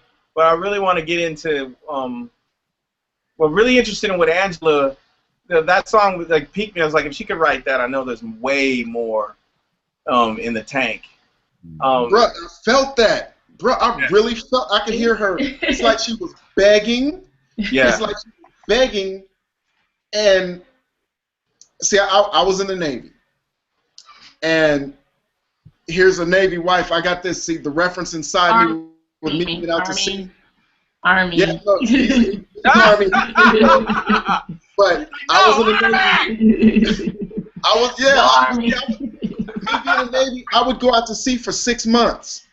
And like you might go out to sea, and when you come back, you have to readjust to the world. And when you're out and your lady's back there, that whole thing, it's not normal. It's not what, like I'll be, okay, here on land, right? Y'all land lovers. We're on land. If I'm away for 3 days, it's like, oh, it's horrible. I've missed you. No, I was gone for 6 months. You know, so it's I can't even relate to humans on land sometimes because somebody will miss you after an hour or a day, and I was gone for 6 months, and so I look at people crazy like, what you talking about, man? I got work to do, like, you know. So, but I feel that I felt Angela when she was saying that. No, dude, you look at her face when she was singing. That was a 15-month. I was like, oh my God. That was 15 months? A 15-month deployment. That was a 15-month deployment. Built up. It's built up on that song. Yeah, but yeah, I appreciate it. Yeah, I have a lot, mostly in my little hook book, but that's a great song, album title. Hook book. Hook book. Yeah, my little hook book, and so I got that, and just the stuff that's out there right now, I'm not really pushing it. To me, it's dated because it was written in 2003, recorded in 2006, and pushed in 2007. But the emotion is never dated if it's the emotion. No, not that. Now that song right there is probably one of the best songs I've written. One of the best I can say. I feel like that's why I shared it with Gordon Chambers. And Gordon Chambers, if you don't know who that is, guys, just make sure you look him up because he's pretty amazing. He's written probably a lot of the hits that I didn't even realize he wrote until I went to this seminar. I was like, oh my God, he wrote that? I'm like, oh wow. So he's Grammy winning, producing. You were writing love songs, right? Yeah. I was writing songs. They were not love songs. Yeah. My stuff was like 6-month cruise on a Navy ship, rednecks free, and I'm under their grip. Total different. Right. I don't know no love song stuff back then. Right. But yeah, that since that, I've written other songs, but that was probably one of my. I feel like from that point on, from 2008 on, I've become a better songwriter. So I'm looking forward to what I'm writing like in the now because from that point on is where I feel like I've grown. But there are some things. I have some stuff on Spotify. The same. It might be some on the SoundCloud. I'll send you my Spotify link too. You know what? There's a buddy of mine, and he says he owes me for all the time in Pensadia, and for him learning technical stuff. He should help you out on that song. And his initials are CJ, and he should really give you a hand, with his musicianship on that song. We have to, me and CJ get together on some stuff. I have some unfinished business that I need to tend to. I need to get some hits so I can be on that stage and get that icing on the cake because I love the cake. I love what I'm doing. I love just everything about music. I don't, the fame, me and my mother were talking about this, fame to me is the icing. If it happens, it happens, but is the love and the passion for the music that drives me. So, that song deserves some work, like some effort put in. That deserves some. Yeah, I want y'all to when I do the scratch vocal of this, this guitar performance, and just hear it, and it's. Send it to CJ. Yeah, I will be sending it to him because What are you? Do you recording at home? Yeah, this is a new spot here. I can't because all my peripherals are hooked up to my laptop. I can't lift it up and show you guys. Right, that's fine. But are you running Pro Tools or what? Yeah, I got Pro Tools, Logic. Okay. What mic? Native Instruments. I have several mics. This was my year of getting mics. I have a Shure SM7B. I have a Kiwi, Blue Kiwi. I have the Pensado. Was a U87 one I got from JJ Audio. I got that. Love it. Yeah, I love that mic. And I have just some other cheapo mics and stuff like that. And but the one I use the most is mostly the Kiwi. So yeah, and I like to play around with stuff. So I'm recording I have I use the Apollo Duo. Oh, cool. So yeah, I like the conversion from preamps and stuff on that. All the cool stuff that they're doing with all the emulations was really cool. Man, that 1073, that Neve. Yeah, I gotta get that one. That's the one I gotta get. Yeah, and then that Armex reverb, I love. Yeah. Yeah, that Neve is definitely my next one. I'm waiting to see what sales they have coming up in the near future, especially these Black Friday. I'm hoping they come up with something so I can snag something up. I was thinking, I have to say this before I forget. I got a thing from Blue, a little advertisement, and right now, you had mentioned, Mahat, that you were using dynamic mics on a lot of your singers, handhelds, and right now, I just this past week had an opportunity to use an active dynamic handheld by Blue, and it was for a singer that didn't. She was trained with the approach of not singing louder than talking, even though it would be like when she'd belt, it would sound like belting, but it was not loud. So I put that dynamic. It's an active dynamic from Blue, and it's only $200. It's one of the Encore mics, isn't it? Yes, and they have a buy one get one free. Dang. So I'm gonna try the Encore 300. It's a condenser handheld, and I'm gonna buy that one and get the dynamic one free because I didn't own that mic. I borrowed it from someone else. Oh, I gotta get that. I had an Encore 100 for $100. Somebody stole it. I was in LA. They busted my window, grabbed the mic in my little inbox, and ran or whatever. But that Encore 100, I was using for recordings, and I swear by that. I had to compress less, and I love the sound. It stood up. Well, they have that. They have all three of them: the 100, 200, and 300 as a buy one get one free promo that's lasting this month. Wow. And it's from Blue. It's not from like Musician's Friend or something like that. I didn't. It came right from their the Blue microphone store. Right. The 100 is a dynamic mic, $100. Mm-hmm. Bruh, all I can say is I like it. I'm going to go replace that microphone. I'm going to go buy another one. Sweetwater has them over here. Buy one, get one. 24-month financing. I think I will. Is it buy one get one free on Sweetwater too? Oh, that's right now. I see it right now. It says 0% interest for 24 months. Buy one, get one free. Yes. On all those Blue mics. Yes, sir. Thank you. I found my next purchase. I know what my next purchase is. Okay, because this is my year of the mics. I'm building a small little mic cabinet. Some are cheap and some are, mostly cheap mics. But I'm also getting into sound design a lot and trying to, just doing a lot of my own sounds and kits and stuff. So my goal was just to kind of just get different mics for different characteristics and just go at it, especially dynamic mics because you can kind of, So what's the name of this mic again? This is the Blue Encore. Blue Encore, okay. Yeah. Mm-hmm. I gotta check that out. Dang.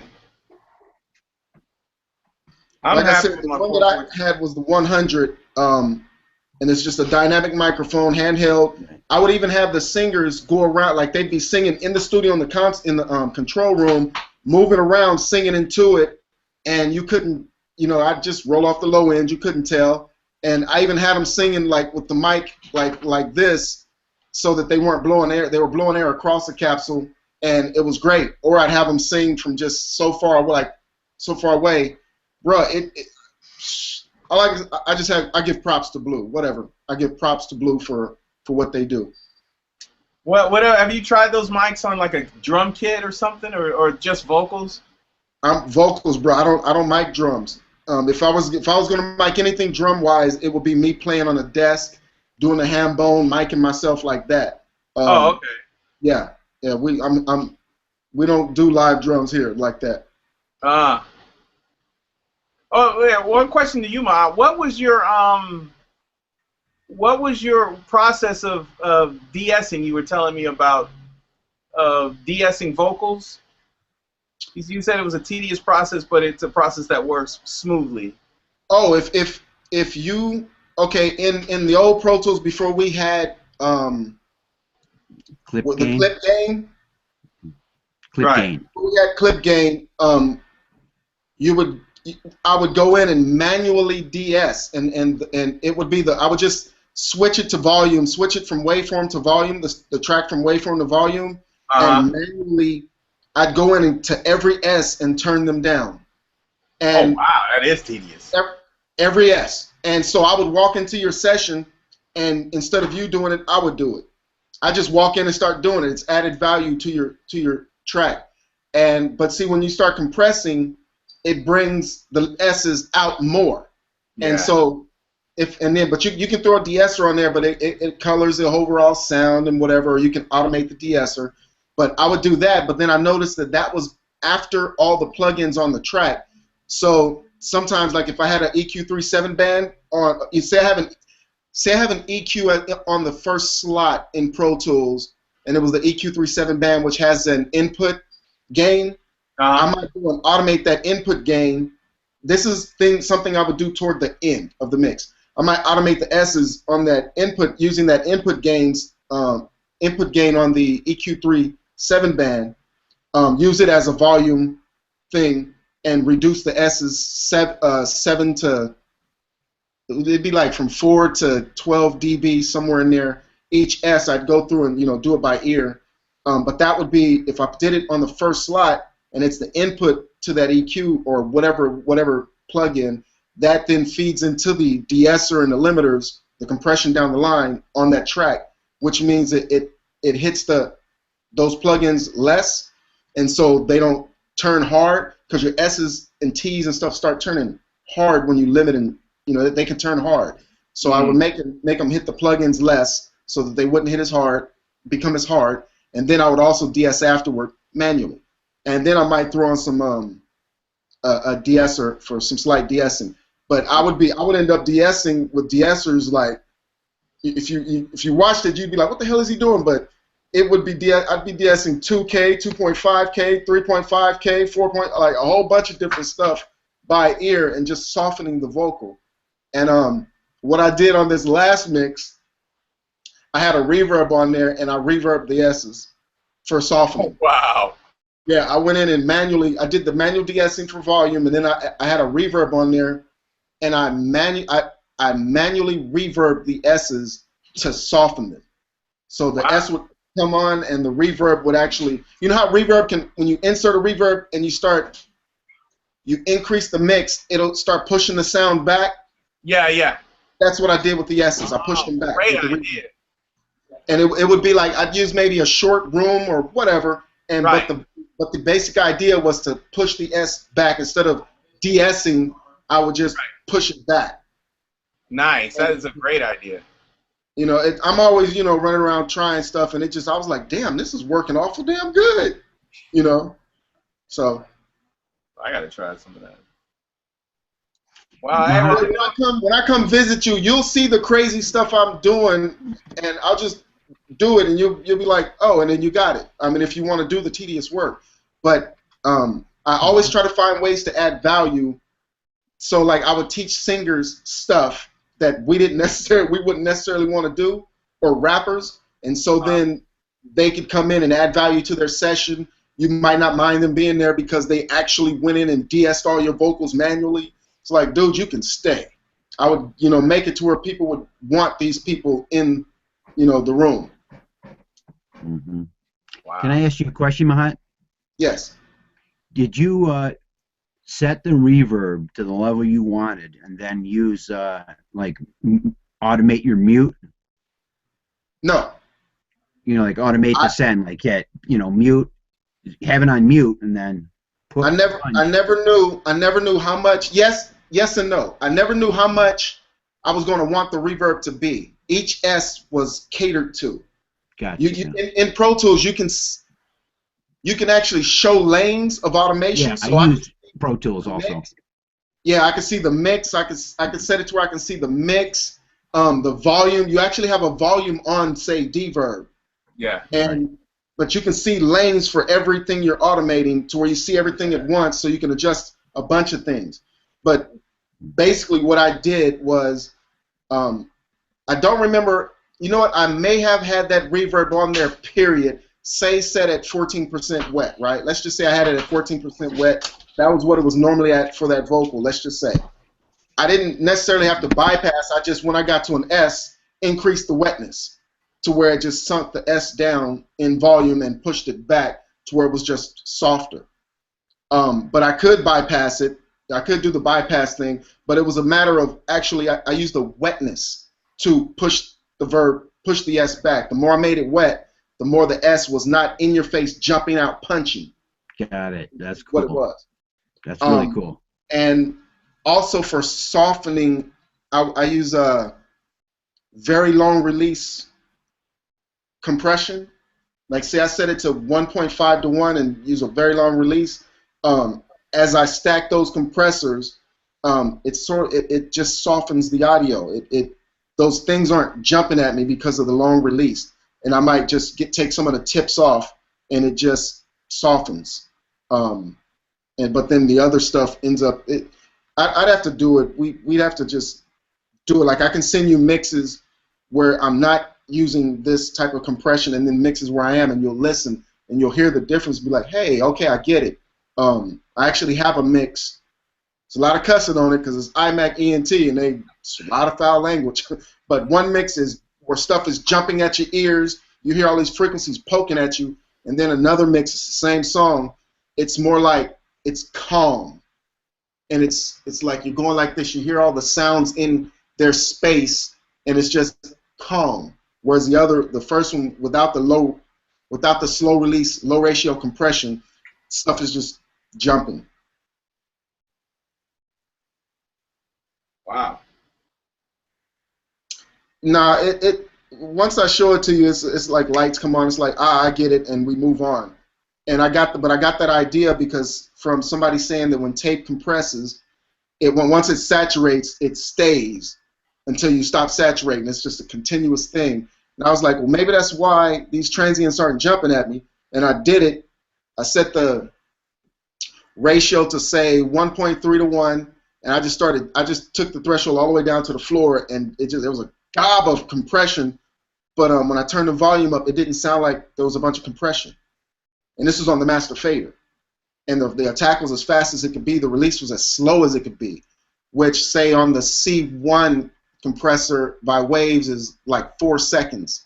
I don't remember. That's the release.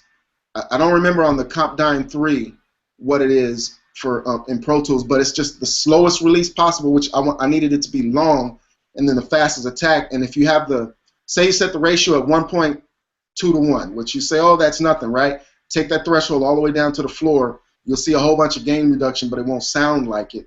And then you turn the mix back up, volume-wise. You make the gain up, and then you start mixing again. You know, I do that on the master fader, and I just start mixing again.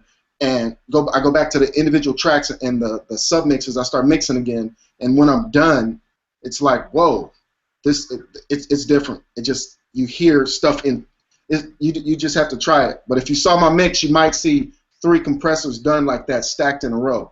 It wouldn't make any sense when you look at it, but the results, they speak. It makes a big difference. Stacking compressors on the main bus. Yep. 1 to 2 ratio, and take the threshold to the floor with a long release. Yep. And then mix your track. Okay. Say I walk into your studio and you say your mix is done. I'll tell you, bounce it down. Right. Then save a version with the name Ma'at at the end. Right. And I would say pick a compressor that can go down to 1.2 to 1, 1.1 to 1. Right. Something like that. You'd pick it. I'd say set it to fastest attack, slowest release, throw it on the master fader.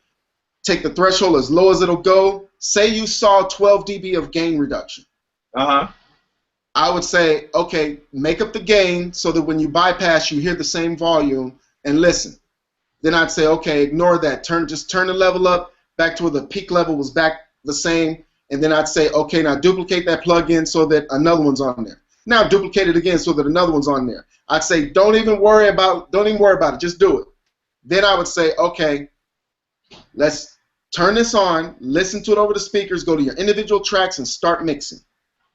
And if the ratio is like 1.3 to 1, 1.2 to 1, and it's the fastest attack, slowest release, and the threshold is all the way to the bottom, and you go and you start mixing this, and then you bounce it down, I'll say, okay, now listen to this, compare it to the original, and let's have a conversation about what you hear, and you will smile.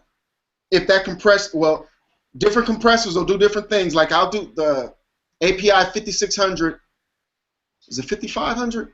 2500 API 2500 compressor can only go down to 1.5 to 1, but I do it with that too. And but when I do it with that, I use multi-mono, and the stereo image is kept. That compressor also has a limiter. As long as you have the analog on, that compressor has a limiter on it. Check it out. You'll see. But then I mix through it, and bruh, the sound of that low ratio compression with the slow release is a certain thing, and you can actually place instruments better in the field, where you actually hear it. We'll just have to do it, bro. I'll come to your studio. I'll do it. We'll do it. I don't use a mix because I run everything through the 2-bus, and so I'm bouncing back to on a channel. So I'd probably do that either in the master or put it on each of the exiting channels that I got. You don't have a master fader that you're coming out. You're feeding like stems out, right? Exactly. Gotcha. I'm going stems out of the Apollo into the 2-bus and then back. Come on, bro. You know how to set up a master fader so we can do it in inside Pro Tools. We can. I'm gonna do it. I'm in Logic, but I see. I'm gonna do that. Because before I go to 2-bus, I mix everything stereo out. Okay. And then when everything's out, then I move everything into the buses, and the sound just augments because everything's going out of separate channels. All you do, see, when I stack them, people can hear it much better. One thing I'll do on vocals, right? I'll take a vocal. Say I just recorded Angela's vocal. What I'll do so people hear this stuff immediately is I'll throw on a comp, say the C1 by Waves, and I'll set the ratio to 1.5 to 1. That compressor is soft knee, but and I'll do that same thing: fastest attack, slowest release, threshold all the way to the floor, and with a ratio of 1.5, and then I'll make up the gain, and then I'll just duplicate it 3 times or 2 times, whatever. And then, but I'll also duplicate the track so that you hear one track with nothing on it, and then the track with this compression, and then I'll say, listen, what's the difference? And you'll hear that vocal will actually jump out of the speakers more. It's like it pushes out of the speakers more, and it's not a harsh vocal. It's not a, well, when I do it on Pro Tools, I haven't done it in Logic, but it's the principle. You just do it to a vocal, just do it and see, like stack 3 compressors doing it and see for yourself. But like I said, when I come down, when I come down, and we can do this on a vocal track, I'll show you, and then we'll do it to your taste. And one thing you'll notice is you might have a build like the low freq, say 250 hertz on down, might become stronger, but it'll be steady instead of jumping. It'll be stronger, and we just put an EQ before that compressor and just lower those frequencies down to the taste that you want, and then everything just sort of sits there coming at you loud and clear. But we'll do it. You'll see, bro. It's easy. Okay. Okay, cool. Well, I want to thank everybody for coming out, man. It's 6:30 almost. Like over here, it's been wonderful, man. And I'm gonna be on Posado's place and checking out the upcoming hangouts, man. Because man, I like the one-on-one time and being able to ask questions and get some answers, man. I like that. Tomorrow I'm doing Eric Riker. This Saturday I'm supposed to do Bob Basie. Okay. We've got some good hangouts coming up, to surprise people. Dylan Dresdow is going to do a hangout with me. And you guys just come on and, it's family. Yeah, man. All right, man, I'm starving. I'm going to grab me some food. Yeah, I got to get back to life to, return these calls. All right, y'all. Thank Hey, you, y'all have a good one, man. I appreciate it, bro. Thank you. Thank you. Thanks, man. Have a good night, all. All right, y'all. Bye-bye. Corey, don't hesitate to comment on my stuff. Did you send me a link, Steve? Yes, sir. To your email. I'm gonna comment on everything. Cool. I have a good one.